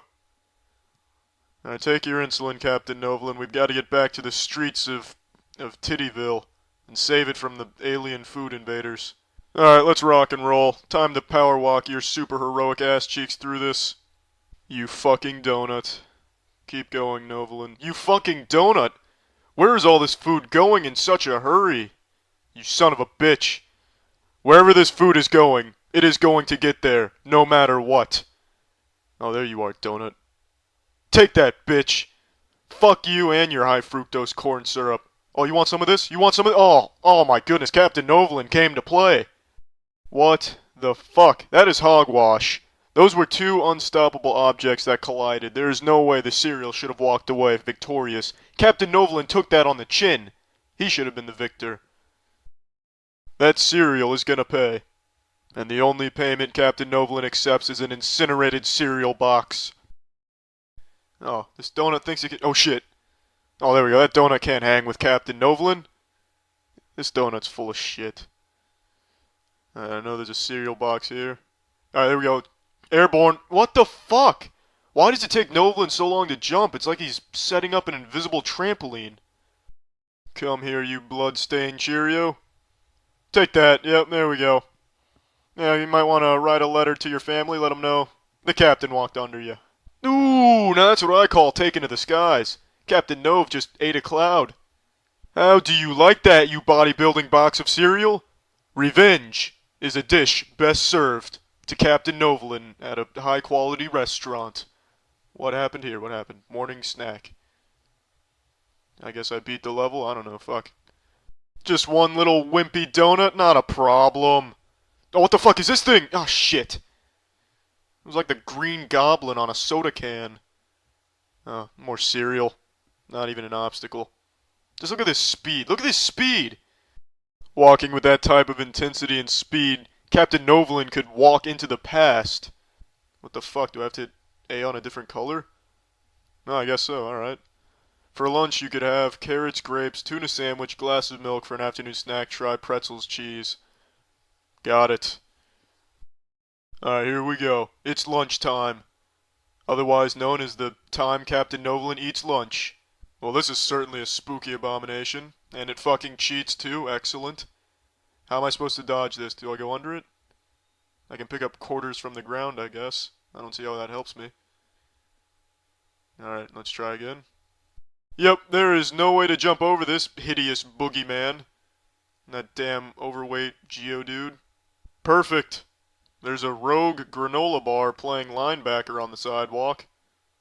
That is the most repulsive carrot I've ever seen.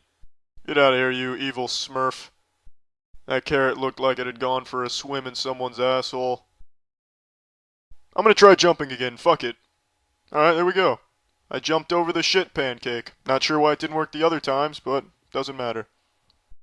Too slow, granola bar. You gotta be faster than that if you want to catch Captain Novolin. Are you seriously shitting? Game over? There's no way you're serious. Who's gonna stop Blubberman? Who's gonna scale Mount way up there? Who is going to expose, then repel, the expertly disguised, sugary alien invaders, if not Captain Novolin? This is the title screen. Why the fuck am I at the title screen? You're telling me there was no checkpoints, or continues. Interesting. Alright, well I'm done playing this. Well, that's the end of this video. Remember to rate the video, comment the video, and subscribe if you want to see videos similar to this one. See ya. What's up everybody, it's Critical. I'm playing Oregon Trail. Let's do this shit. This is the zombie version of Oregon Trail. I'm naming my party right now. Alright, here we go. The team of superstars. Fucking undefeatable group of survivors here. Alright, let's roll out. The end of the world. Talk about handing the world over on a silver platter. Fucking Roger from Doug is terrorizing the city with his accomplice Kermit the Frog. That's an extinction event right there. There's no defense against that. It's fucking over at that point. What is this piss swish? I have to choose what time I leave the city. Does it even matter what time I leave the city? There's gonna be zombies regardless. But you know what, let's just go ahead and leave at 4 p.m. 4 at 4. The city is lost. The government has issued a warning to all survivors. Washington, D.C. will be wiped out with a nuclear strike. You have a limited number of hours to gather supplies. Somebody call the government. That's the vendor from Resident Evil 4. You tell the fucking government they don't know who they're dealing with. You got the Geico mascot and friends causing pandemonium downtown. Nuclear strike is futile. There we go, that looks like the ideal travel plan. Although we didn't pack the toiletries, nor did we pack the glue. If you don't pack glue for a trip, then you're fucked. That just might be the undoing of the entire journey here. No Elmer's glue, no success on the road. Although the mystery machine is hauling ass. 60 miles already. So far, so good. The automobile hasn't burst into shards of ass cheeks yet. The glass also remains intact on the vehicle. It hasn't melted, so that's fantastic. Oh, shit. Oh, 39 ounces of food in an abandoned car? They're carrying around an all-you-can-eat buffet. I thought for sure that message was going to be something shitty, like hooligans set up TNT, detonated, blew up party, obliteration. Pittsburgh, what are the options here? Option number 6, kill party member. Not a moment too soon. I have reason to believe that the is a zombie spy. We've got to kill him. It's the only way. He's brought it on himself. It doesn't matter if he's infected. He's still a spy. You did the right thing, Nipple. The was planted in the group to feed information back to zombie General Dorvex. We had no choice. Now, how the fuck do I get to the previous screen? Oh, there we go. Option 5. Do nothing right now. Alright, let's attempt to trade Doe's body for supplies. Where's corpse on my supplies list? I can't trade the carcass? Hold your fucking horses. They want 67 ounces of food. How about 67 ounces of asshole, bitch? I do need to buy food, though. It was a nice little reminder, but you shouldn't be asking me for 67 ounces of food that I don't even have. It's like pile driving a kangaroo for not having a baby kangaroo in the pouch. Let's go back to the road. Let's continue the journey. You must cross a horde of zombies in order to continue on the road. The horde in front of you is currently massive in size and appears to be docile. I don't see how you'd sneak a noisy tank through a horde of zombies, so that's out of the question. Option number 2, though. Use weapons clear path. Let's do that shit. Spitting bullets in all directions. Fucking why waste the ammunition? Let's just fly over the zombies. That was good thinking. How'd we do? No incident. The Super Mario triplets were victorious. Now, if Tho was still in the party, that could have turned out differently. He would have informed the zombies of the flying technology, the zombies could have adapted, and then the whole shit... What the fuck? We just passed through a horde of zombies with no problems, but now as we're traversing the terrain in between a cosmic radiation belt and space, Frontier gets bit by a zombie. Where the fuck was the zombie? Is it in the car? Is Frontier bringing zombie prostitutes in the car, having sex with them? Oh, now we're out of food. And the fucking perfect time to be out of food. We got bipedal crocodiles taking over a mall. Fucking Frontier's playing Connect 4 with the enemy. Getting bitten. Oh, and the medkits don't help him. Well, shit.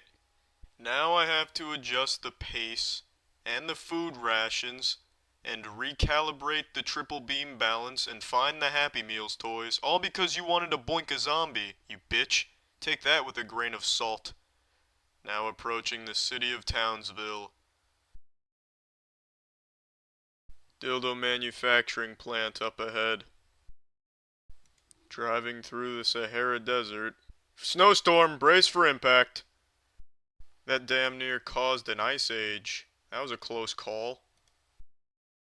We're gonna need a bandage and some anti-typhoid material. Let's try using a med kit. I don't know if that's gonna work or not, but we're gonna try it. I don't know if that worked or not. We're gonna spread the wealth though. Tell you, that snowstorm took a toll on the team. 1 minute you're strolling through the desert, the next minute you're hit with a fucking catastrophic blizzard. The seasons change without warning over in this area. Hopefully there's not a squad of snowmen waiting to ambush the vehicle.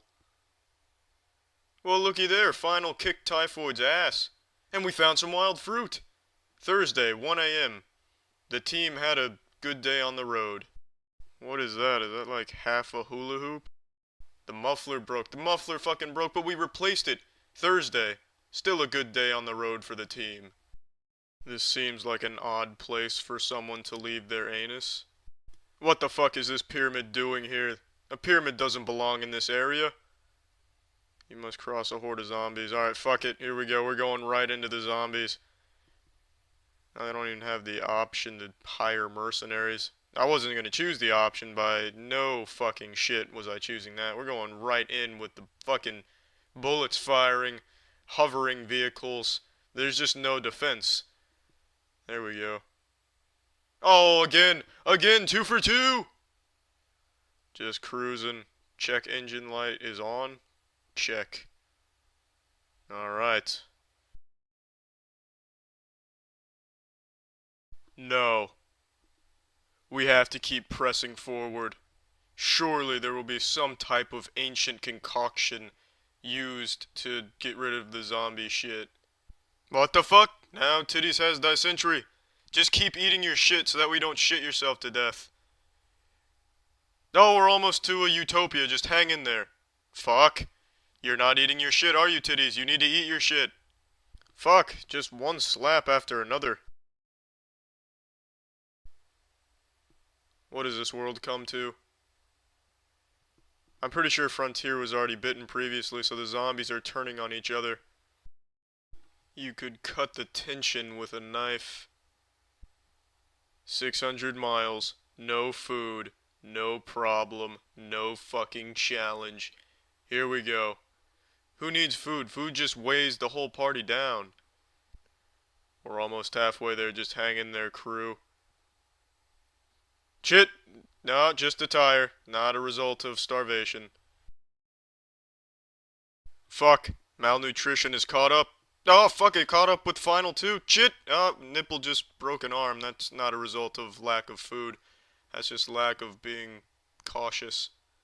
We made it. We just went 600 miles to a strip club with no food and an all-around lack of nutrients and basic necessities. And I don't have any med kits to reward the crew with, so I'm gonna have to buy a few real quick. Holy shit, look at the deal on mufflers. $50 a muffler? How the fuck could you say no to that? I'm losing money not buying those. I'll take 10 of the bitches. Now that is how you wisely spend your money. Fuck, we're out of food again? It's only 120 miles, bitch. We just went 600 miles without food. We can do a measly 120 with no food. That threw a wrench into the equation, but it's not going to stop us. Alright, let's try resting. I've never actually chose that option. We'll rest for an hour. Well, shit, that was an hour well spent. Final just got incapacitated. I'm glad I took an hour to fucking rest. Let's try hunting. Alright. Oh, there we go. Little off. Oh, shopping cart on the premises. Bogey, 12 o'clock. Yeah, what do you think you got in there, shopping cart? Fucking dominating the shopping cart. Zombie even got hit in the crossfire. Now that is what you call quality marksmanship.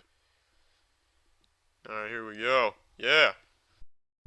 Oh, this cactus thinks it can sneak up on me. Oh, fuck. 200 ounces of food, though. That's not bad. That's a lot of food. Although it's only nipple. The other two are incapacitated. Alright, well, keep the wheels moving. We'll continue the journey. It's fine. I thought he was already incapacitated. Oh, shit. Well, I'm not sure how long Nipple's gonna be able to fucking continue on the journey. Alright, all of 5 seconds. It was a noble attempt. In fact, we got pretty fucking far on the trail. Alright, well, I'm done playing this. Well, that's the end of this video. Remember to rate the video, comment the video, and subscribe if you want to see videos similar to this one. See ya. Hey there, chum. It's me, your positive pal Charles, and, well, I gotta tell you, I'm gonna be singing a bit of a different tune today, and I know I'm usually known for my optimism, but I just heard the holly jolly news that one of only 3 RAM manufacturers is bowing out of selling RAM to ordinary average consumers. Instead, Micron wants to shift its focus to AI. Not an exaggeration, by the way. There is only 3 big holy. I'm porky pigging. I'm so upset. There is only 3 big RAM manufacturers out there, and Micron, crucial, they are now just bending over and taking the AI dick in the butt, and is instead just giving the big double middle finger to all ordinary consumers out there, which will obviously drive the price for RAM even higher. In an announcement on Wednesday, Micron says it's winding down its consumer-focused business and will improve supply and support for our larger strategic customers in faster-growing segments, aka AI companies. So, every Joe Schmo out there, I hope you're ready to start Googling how to download more RAM again like it's 2005, because it's about to get confusing with these prices. It's going to be bad. Now let's take a peek at the doomsday scroll here. Micron will continue crucial consumer product shipments through the consumer channel until the end of the fiscal Q2. Company will work closely with partners and customers through this transition and will provide continued warranty service and support for crucial products. Micron will continue to support the sale of Micron-branded enterprise products to commercial channel customers globally. The AI-driven growth in the data center has led to a surge in demand for memory and storage. Micron has made the difficult decision to exit crucial consumer business in order to improve supply and support for our larger strategic customers in faster-growing segments. Thanks to a passionate community of consumers, the Crucial brand has become synonymous with technical leadership, quality, and reliability of leading-edge memory and storage products. We would like to thank our millions of customers, hundreds of partners, and all of the Micron team members who have supported the Crucial journey for the last 29 years. Also, big fuck you, we're leaving. Thanks for making us all this money and making us a very attractive target for AI companies so we can suckle their fucking titties, and now you can suck our entire asshole. Bye, nerds. That part was ad-lib. That didn't come directly from the chief of business officer at Micron, but that's basically what he's saying. This decision reflects Micron's commitment to its ongoing portfolio transformation and the resulting alignment of its business to secular, profitable growth vectors in memory and storage. By concentrating on core enterprise and commercial segments, Micron aims to improve long-term business performance and create value for strategic got me tripping over my words, for strategic customers as well as stakeholders.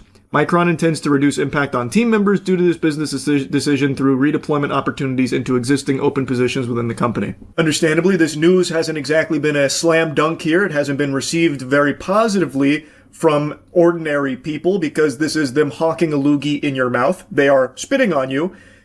And I have a hunch that they're not exactly shedding tears over it. In fact, if I was to cosplay the upper echelon zombies in suits at the head of Micron, this is probably how they reacted to all of your blabbering about their decision. A whip and a nay-nay on that financial ruin, nerd. It is them just openly stating proudly, yeah, we're exiting the consumer space and instead just going to serve AI. It's more lucrative. Good luck. And that's it. They sail off into the sunset. The numbers I was seeing online, Micron accounted for 26% of this consumer market that they are now exiting. Pretty big shoes to fill. That's an awfully large hole. That's an awfully expensive gap that's going to be left with most likely a lot of pain in there for your average ordinary consumer. And here's something I've been saying for a while that a lot of people like to bite my ass for about being too doom and gloom, but it's only going to get worse. I've said this for a while, and people love to celebrate AI when it's replacing people's jobs that they don't like or they don't respect. Like recently, I saw a lot of people celebrating the AI dubbing from Amazon because it replaced voice actors they didn't like, so they were laughing, ha ha ha, you got replaced by AI, ha ha ha, it won't happen to me, ha ha ha.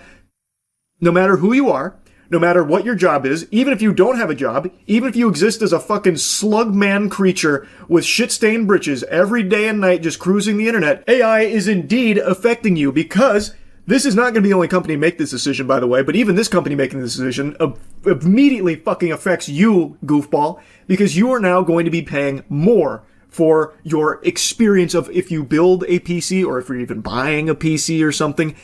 All of these things are getting more expensive as companies continue to bow down and swallow as much meat as possible to the AI overlords and forsake the ordinary consumers in the pursuit of this fucking nebulous idea of the future.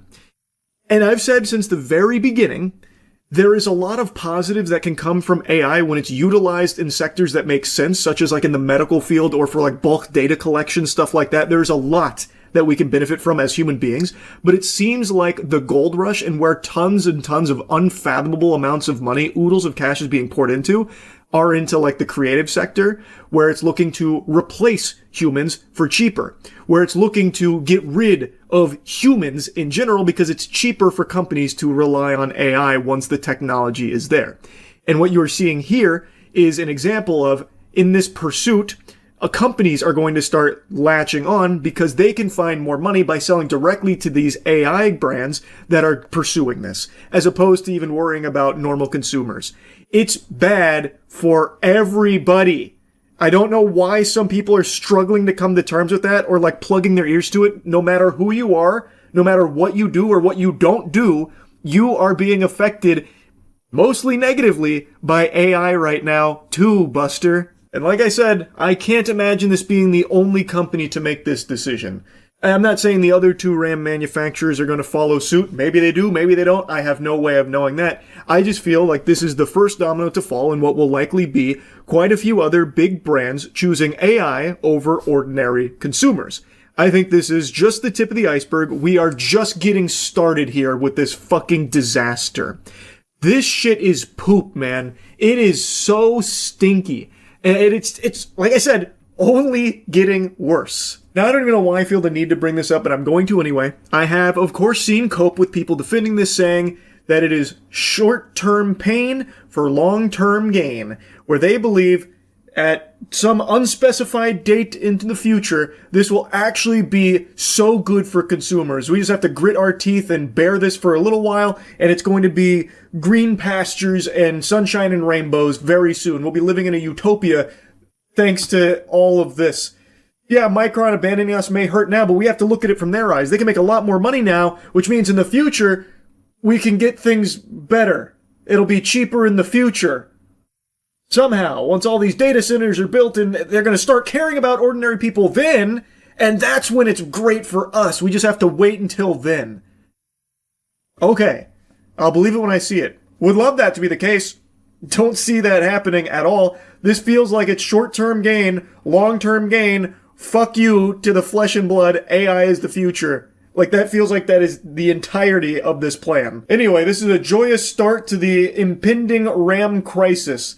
Big thanks to Micron. You guys really knocked it out of the park with this one. You nailed it. This is some good stuff.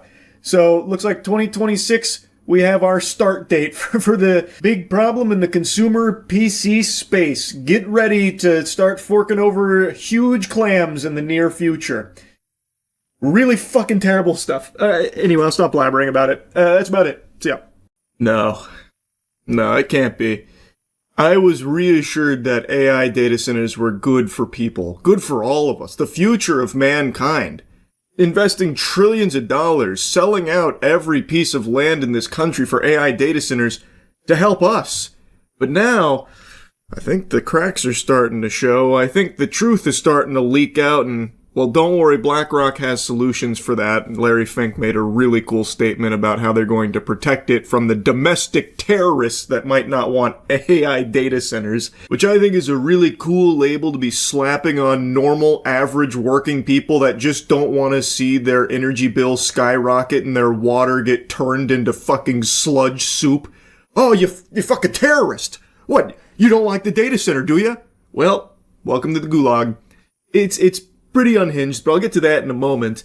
I want to show you something that I just learned about that I think is extremely alarming. This is so far the biggest public goat-seeing from the data center epidemic, where in Lake Tahoe, 50,000 residents have just been informed that in 2027, their energy provider is abandoning them to focus solely on the energy demands of the AI data centers in the area.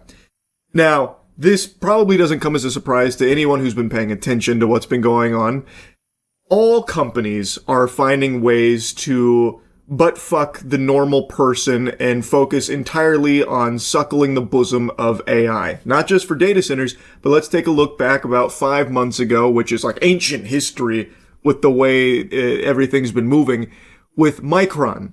Do you remember when Micron did one of these to all the normal consumers that relied on their RAM being one of only 3 big players in RAM production? Well, Micron, 5, maybe 6 months ago now, announced that they will be getting out of that sector entirely. Took every consumer's head and just put it in the toilet, giving them a nice swirly, saying, fuck you nerds, we've got AI now. Then threw on their sunglasses and never looked back. Which inevitably caused the big RAM crisis and the prices to skyrocket there because of now the impending RAM shortage that would be unfolding because, again, Micron was one of only 3 big RAM producers, and they just outright said, we will no longer be providing to the consumer market starting this year. So they did that because AI was more lucrative, and now you're seeing everything else go in that direction. And this is the first example, the first big example of just an energy company that 50,000 people rely on to live, just hitting that Harry Houdini vibe and vanishing on them, saying, don't really care about you plebeians, flesh and blood is cringe, AI is the future, we gotta go take care of AI. I mean, good luck out there though, maybe you'll find other power suppliers, but it won't be us. Bye-bye. NV Energy, the Nevada utility that has supplied the bulk of Lake Tahoe's electricity for decades, told Liberty Utilities, the small California company that services the region, that it will stop providing power after May 2027. The reason? NV Energy needs the capacity for data centers, as in, the energy supplier for the Lake Tahoe region is telling the utility company that it has less than a year to find another power source. Which shouldn't be a problem. They maybe just need to dig a few feet underground to find the fucking Tesseract, and maybe they can install that. Surely that won't be a huge issue. I imagine that'll be without hiccups. Doesn't this paint the most beautiful picture?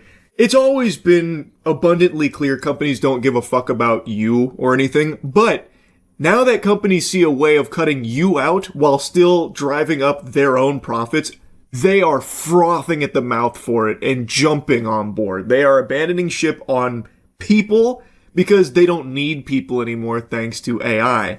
So these data centers in this area are now the entire focus of NV Energy, and they are just saying, these 50,000 people, they can go kick rocks, pussy, good luck. And I imagine this will not be an isolated incident. This is something I've yapped about a lot. It's something that is very well known about data centers in particular for the energy demands. And as these companies get a lot of incentive to focus that energy on those data centers, they'll start to make the same decisions that we are seeing here from NV Energy, where they don't really need to supply energy to people. Ew, stinky people? Human beings? Oh! No, they can instead just focus entirely on AI data centers and making a fucking killing in the clams department through it. So they'll abandon people without a second thought. It doesn't matter to them. And I think we're going to continue to see this trend happening in places that are having this big push for AI data centers. Northern Nevada has become one of the fastest growing data center corridors in the country. Google, Apple, and Microsoft have either built or are planning facilities around the Tahoe Reno Industrial Center east of Reno.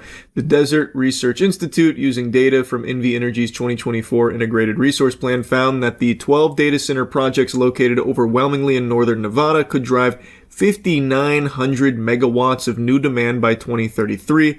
At a regional business event last fall, NV Energy's director of business development called the moment unprecedented, saying the company was eager to serve the new industrial load, but that it would not impact our existing customer base. Are you telling me he lied? He was too focused on the load. That load was too appealing. It felt too good, tasted too yummy, that he did indeed impact the existing customer base by outright telling them to go take a hike. Get out of here, dweebs, and then giving them a wedgie on the way out in order to solely focus the energy demands on the data centers. Come on. No, there's no way they lied. Ah, man, that's crazy. But Liberty's 49,000 California customers may have already been bearing the cost. Liberty Utilities generates about 25% of its power from solar facilities it owns in Nevada. The other 75% comes from NV Energy, and that source will no longer be supplied to the region by this time next year. It's like we don't exist, Danielle Hughes told Fortune. Hughes is a North Lake Tahoe resident, CEO of the nonprofit Tahoe Spark, and a supervisor within the California Energy Commission's Efficiency Division. And it's not like you don't exist. You literally don't exist to these companies. You are not even numbers on a page anymore, because now the numbers that they actually care about are whatever the AI data center numbers that they find are. This article also goes into how messy this kind of thing is and why it's an extremely tricky problem to solve, especially considering that their grid sits inside of NV Energy's balancing authority and they rely on their transmission lines, which they are no longer going to be having access to for these 50,000 residents that are being abandoned here.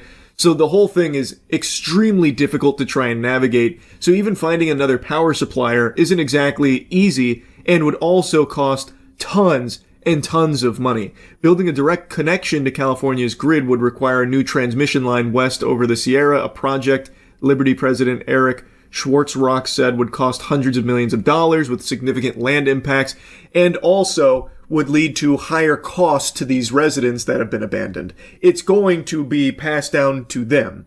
So, no matter what happens next, them being completely, thrown to the dirt by NV Energy in favor of them supplying the power to data centers, no matter what happens next, if they do get an alternate power source player to come in to help them, it will most likely lead to a significant increase in their cost. Their bills are going to go up. So they're getting fucked, no matter what happens. I recommend you read the entire article from Fortune if you're at all interested in the nuance and the inner workings of how this garbage is unfolding. There's like a back and forth here where NV Energy's like, oh, they knew this was coming and it's their fault for not being able to secure a new independent power supply, that kind of thing. It's been going on for a while. We've always said it's temporary. We've just extended our agreements for a while and they've been dragging their feet on replacing us, that kind of thing. There's really a lot to unpack here, and there is no like regulatory oversight that can come in and help fix this, even though there are arguments being made that there should be something out there and like protesting how this is even allowed to happen, how the power provider could just be like, actually, we're just going to focus on AI. The 50,000 residents that rely on our power to live, they're, who are they? I already forgot about them. Like, there's been a lot of arguments, there's a lot to it, so the article goes pretty in-depth on it. As for what's next in the region, Liberty told customers that NV Energy will remain the transmission provider. The wires aren't going anywhere, so that's nice. They didn't just dig up the wires and throw them in a fucking landfill or something. So the question is, who's going to supply the electricity that flows over them and what that cost will be and whether the regulators can protect customers whose upstream grid sits outside California's usual planning structure.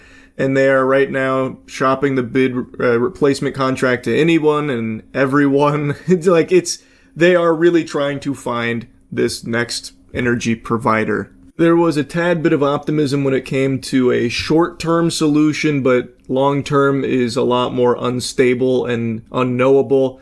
And they close with this statement saying, "We have no representation, it's resource extraction."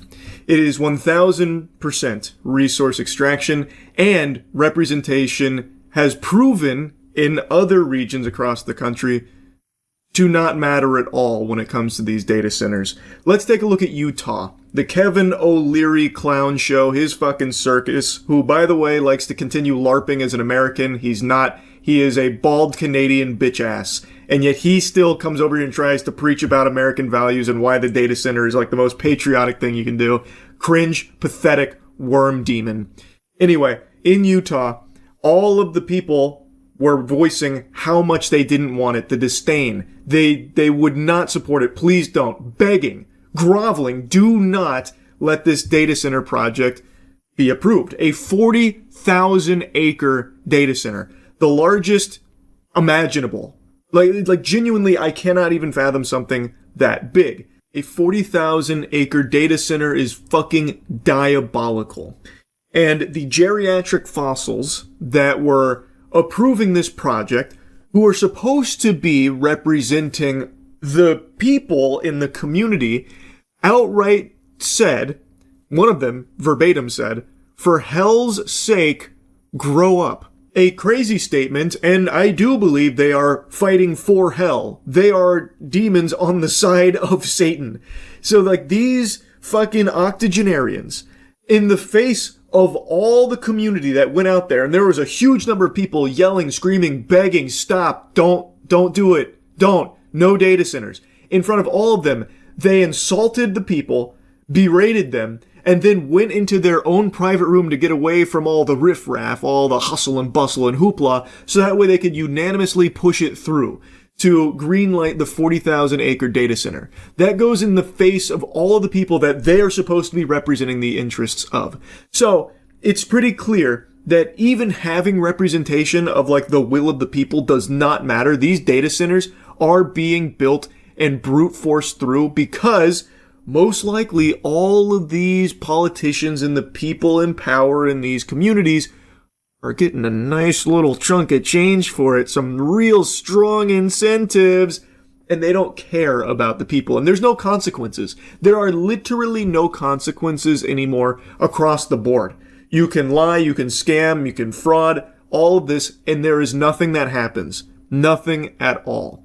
So, they feel very emboldened to just blatantly, openly be corrupt, and that's what's happening.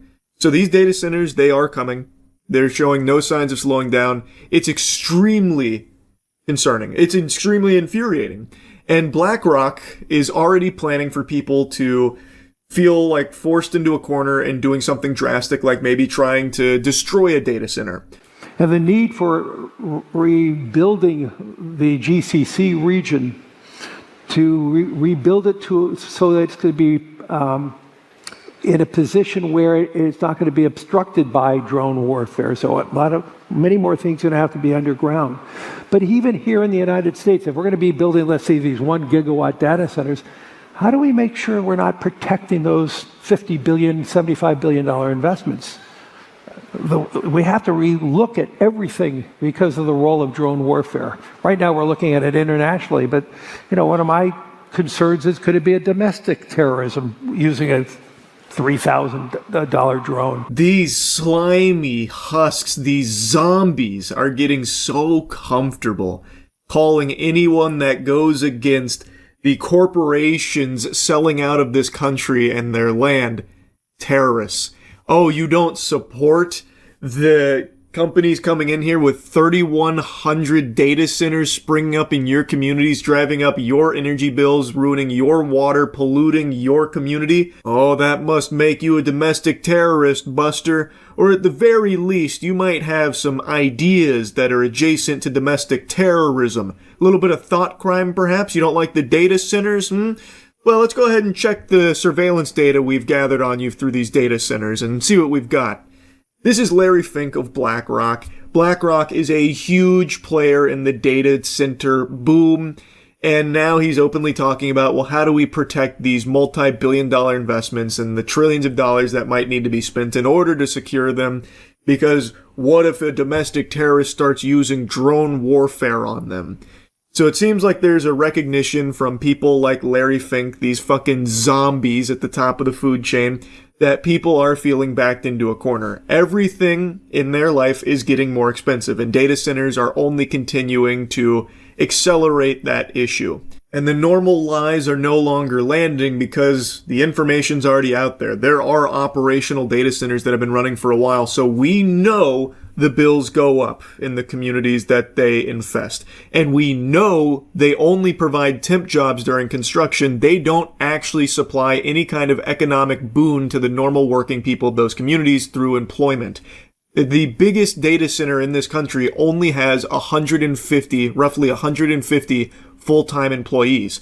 The smaller data centers, or the normal-sized data centers, run as lean as 20 to 25 employees full-time. So this is not providing jobs or anything to Americans in any capacity. So the lies don't work. People are getting face-fucked by this. These corporations are fully selling out everyone and everything in this country, and they're realizing that they don't actually even need people to make money anymore. So they're even getting rid of people, like NV Energy abandoning 50,000 of the residents that rely on their power to live. And Larry Fink is now talking about what they're going to do to defend these data centers from someone who might be very desperate and trying to destroy a data center on their own in order to survive in the community or help people in the community live. So he's already okay, we've got measures in place, maybe underground, or, maybe who knows. But we're thinking about it. We've got countermeasures. Don't worry. We're protecting these billion and trillion dollar investments. It's fucking terrifying. And he's also being very upfront about, they're going to control all the data centers. Great. If you're on the side of BlackRock, you're on the bad guy's side, by the way. To the people that for some reason still mindlessly try and support data centers because they love to swallow that corporate cock and believe all their lies, this is the lowest of the low if you're now just pumping your fist for BlackRock of all things. So all of these things are actually opportunities, not problems. It's going to require, as we said, trillions of dollars of capital. Governments cannot build these out alone. They don't have the wherewithal. And two, their deficits are starting to be mounting. And we spend too little time talking about the U.S. deficits and other countries' deficits. So this is going to be the role of private sector. Oh, thank goodness. I feel much more comfortable knowing that the future's in the hands of people like Larry Fink and BlackRock. Isn't that good news? Yeah, so anyway, had to yap about this shit. It is so fucking out of control. It is so blatantly corrupt. It is genuinely terrifying. Anyway, just wanted to put that all on your radar there. That's really about it. So, yep. The bulldozer attack. There's always a lot of heavy equipment police chases now. I feel like this happens pretty often.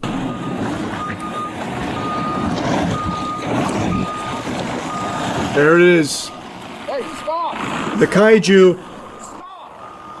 You can't stop it. Stop the car!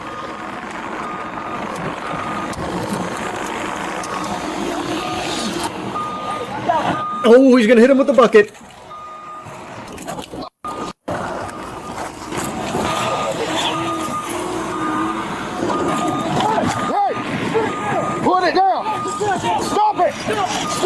girl! Stop it! Stop it! Watch crossfire! Watch crossfire! Okay, do they actually just... Before I continue, do they like actually shoot at this guy here? I assumed they didn't based on the little bit that played there a moment ago, but now I'm not so sure. Doesn't seem like it. It's bulletproof glass. He thought of everything. Get out! Activate the turbo boosters. How are they keeping up with his speed?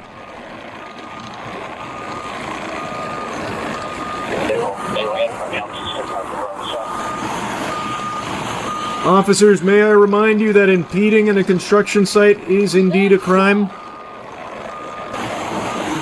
Clear the way, he's got a job to do.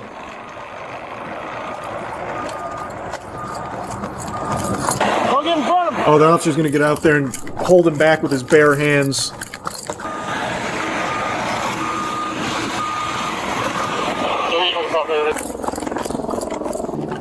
Man, how far away did the officer park?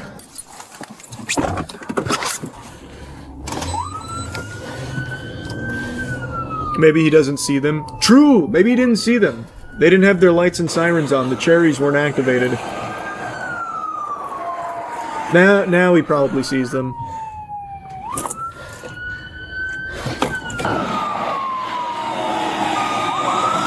Oh, he's avoiding the pit maneuver. Nice.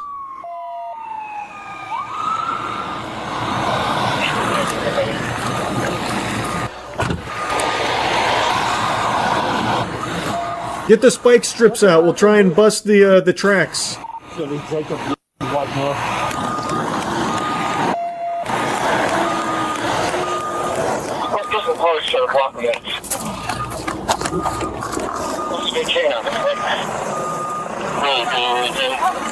you're not. Show me your hand. No, you're not. Wait, who is that? Those building employees? Are they implicated in this? I feel like they just came out to watch the chase. Some cars try to block them in. Also get K9 this way.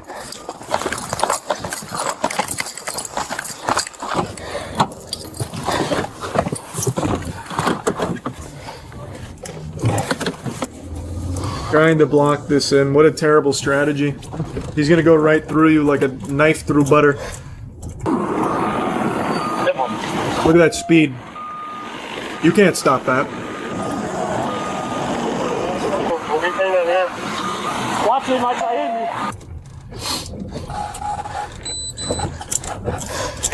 me. Man, this officer is really winded. Should maybe park closer next time.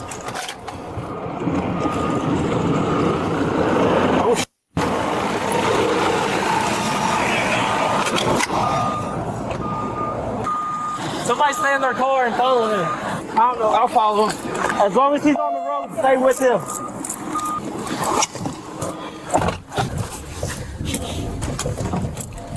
High-speed pursuit engaged again. He's trying to get back and run inside. Okay, I'll stick around. Y'all got 3 heading that way. This is the one thing the officers could never plan for. They have no countermeasure.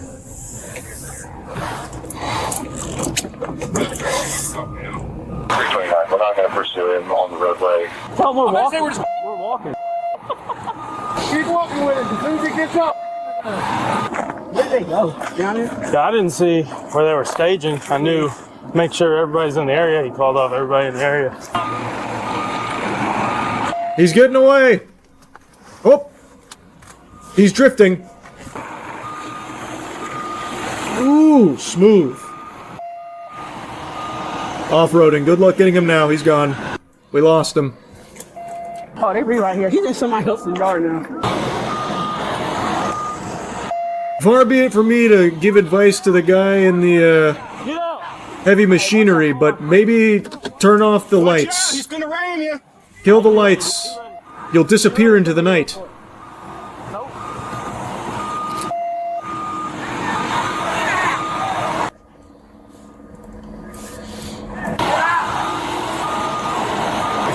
K9 gets there, you can rip that door up and let it. Yeah. Jackson, go that way.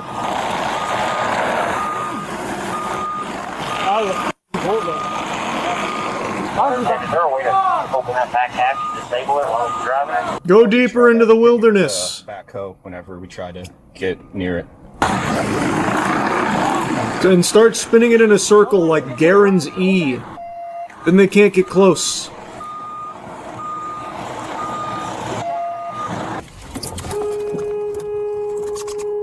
What the fuck did it? Oh, I thought the... Wait. Wow. I didn't see the other car pull up. I just saw this officer hit this guy. Dumbass. What? Okay. Watch out, you got really bad drivers coming behind you. They almost hit Hughes.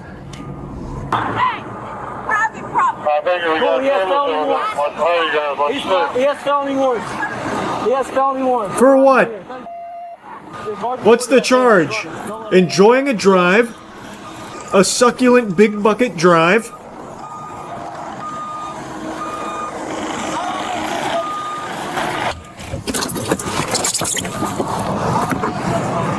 Stay back! Y'all need to stay back right now! I don't give a f. Stay back! Stay back! No, he has warrants. Leave him alone. No, he has warrants. You need to stay back right now.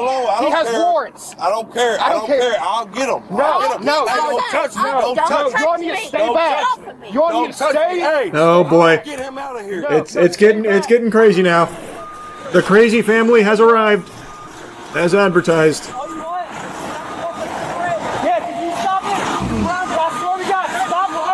Can someone give this man a cigarette?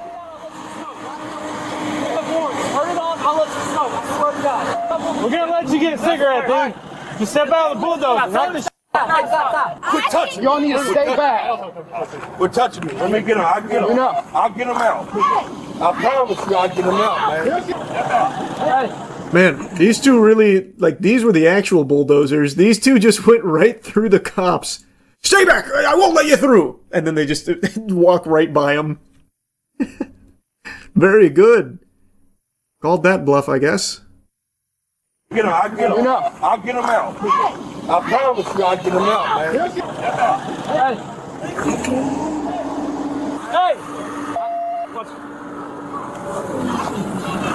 He's coming out. Hey, I can get him out. Get off of him. I'll get him out. I'll get him out. Hey, get back. Hey, get back. Watch out.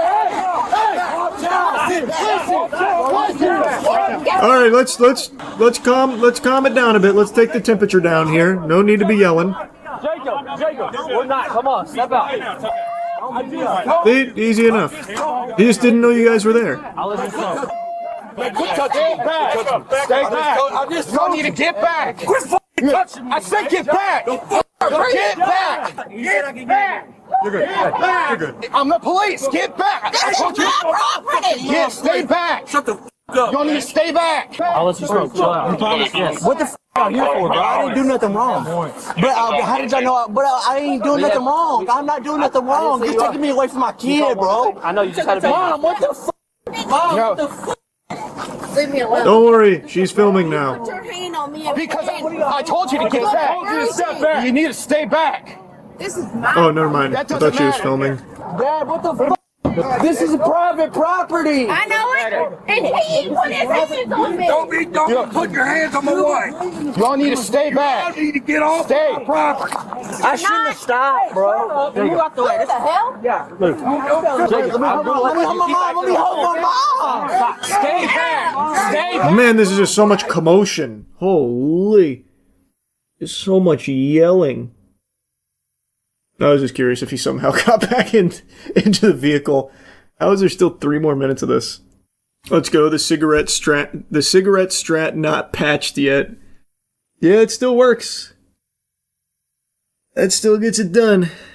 You saw the video of that Florida woman that accidentally ran over a dude's Lambo with her truck because she didn't see it? I did, actually. I wonder if it comes up with this. Yeah.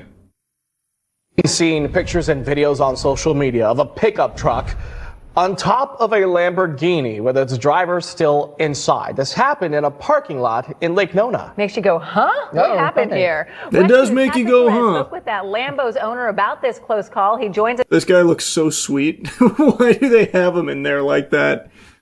Hey guys, you caught me on my way to work. Now live. And Patrick, how's that guy doing?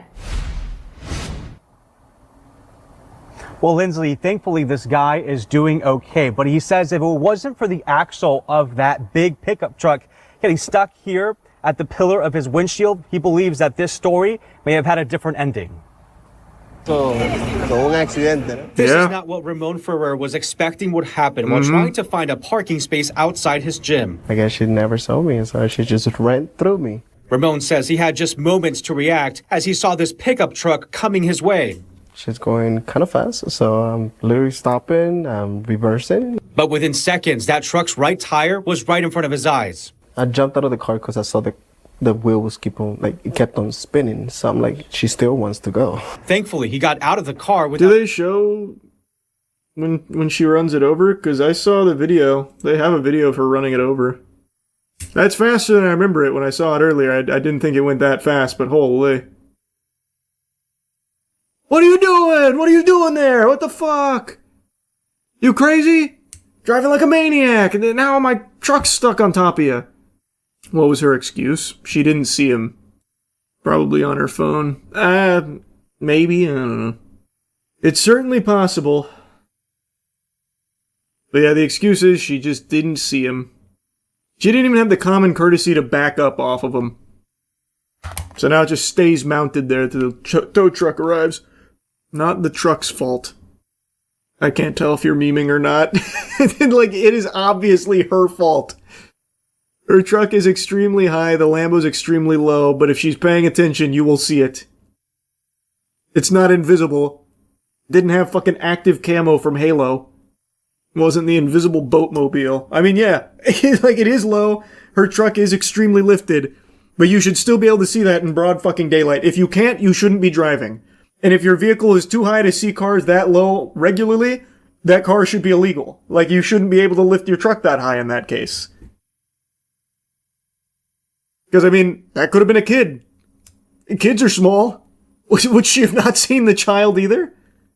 You saw the pasta sauce company Prego is releasing a listening no way. Is releasing a listening device to record your family's conversation. Prego is doing that. Let's see. Prego recording device. Is your pasta sauce listening to you? Prego launches dinner conversation recording device. That is the most like 2026 shit I've ever heard in my life. Why? What fucking sense does that make? Prego wants American families to put down their phones at the dinner table and start talking again. So it's releasing a new device to help get the conversation going. There it is right there. It's called the Connection Keeper. The device is designed to record everything said around the dinner table. The conversations can be saved for posterity or shared with family and friends. But if you want one, you better act fast. Prego only plans to sell 100 of them. What the fuck is this? Is this just like one of those like wacky novelty things for the sake of a headline? It's gotta be, right? They're only selling 100, so that's 1000% what it is. They're treating us like actual cavemen. If you buy this, you're a caveman. If you don't know how to have a conversation, you are actually cooked. I mean, that's true. There are so many people out there that do not know how to have a conversation.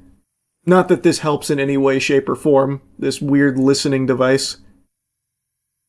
But there are so many people that actually cannot talk to another human being in real life. Imagine going on a first date with someone and pulling out the Prego tape recorder. Yeah, that's some like old-fashioned noir shit. Hold on a second, toots. Drop the Prego on the table. Let's begin. Just another way to sell more customer data. If this was something they were actually selling, like in meaningful quantities, that would 1000% be the goal. But the fact they're only doing 100 bundles tells me that this is just for the sake of like attention-grabbing headlines. I don't think it's like a legitimate effort or anything to do, you know, actually anything beyond just get some eyes on it. I think it's just advertising.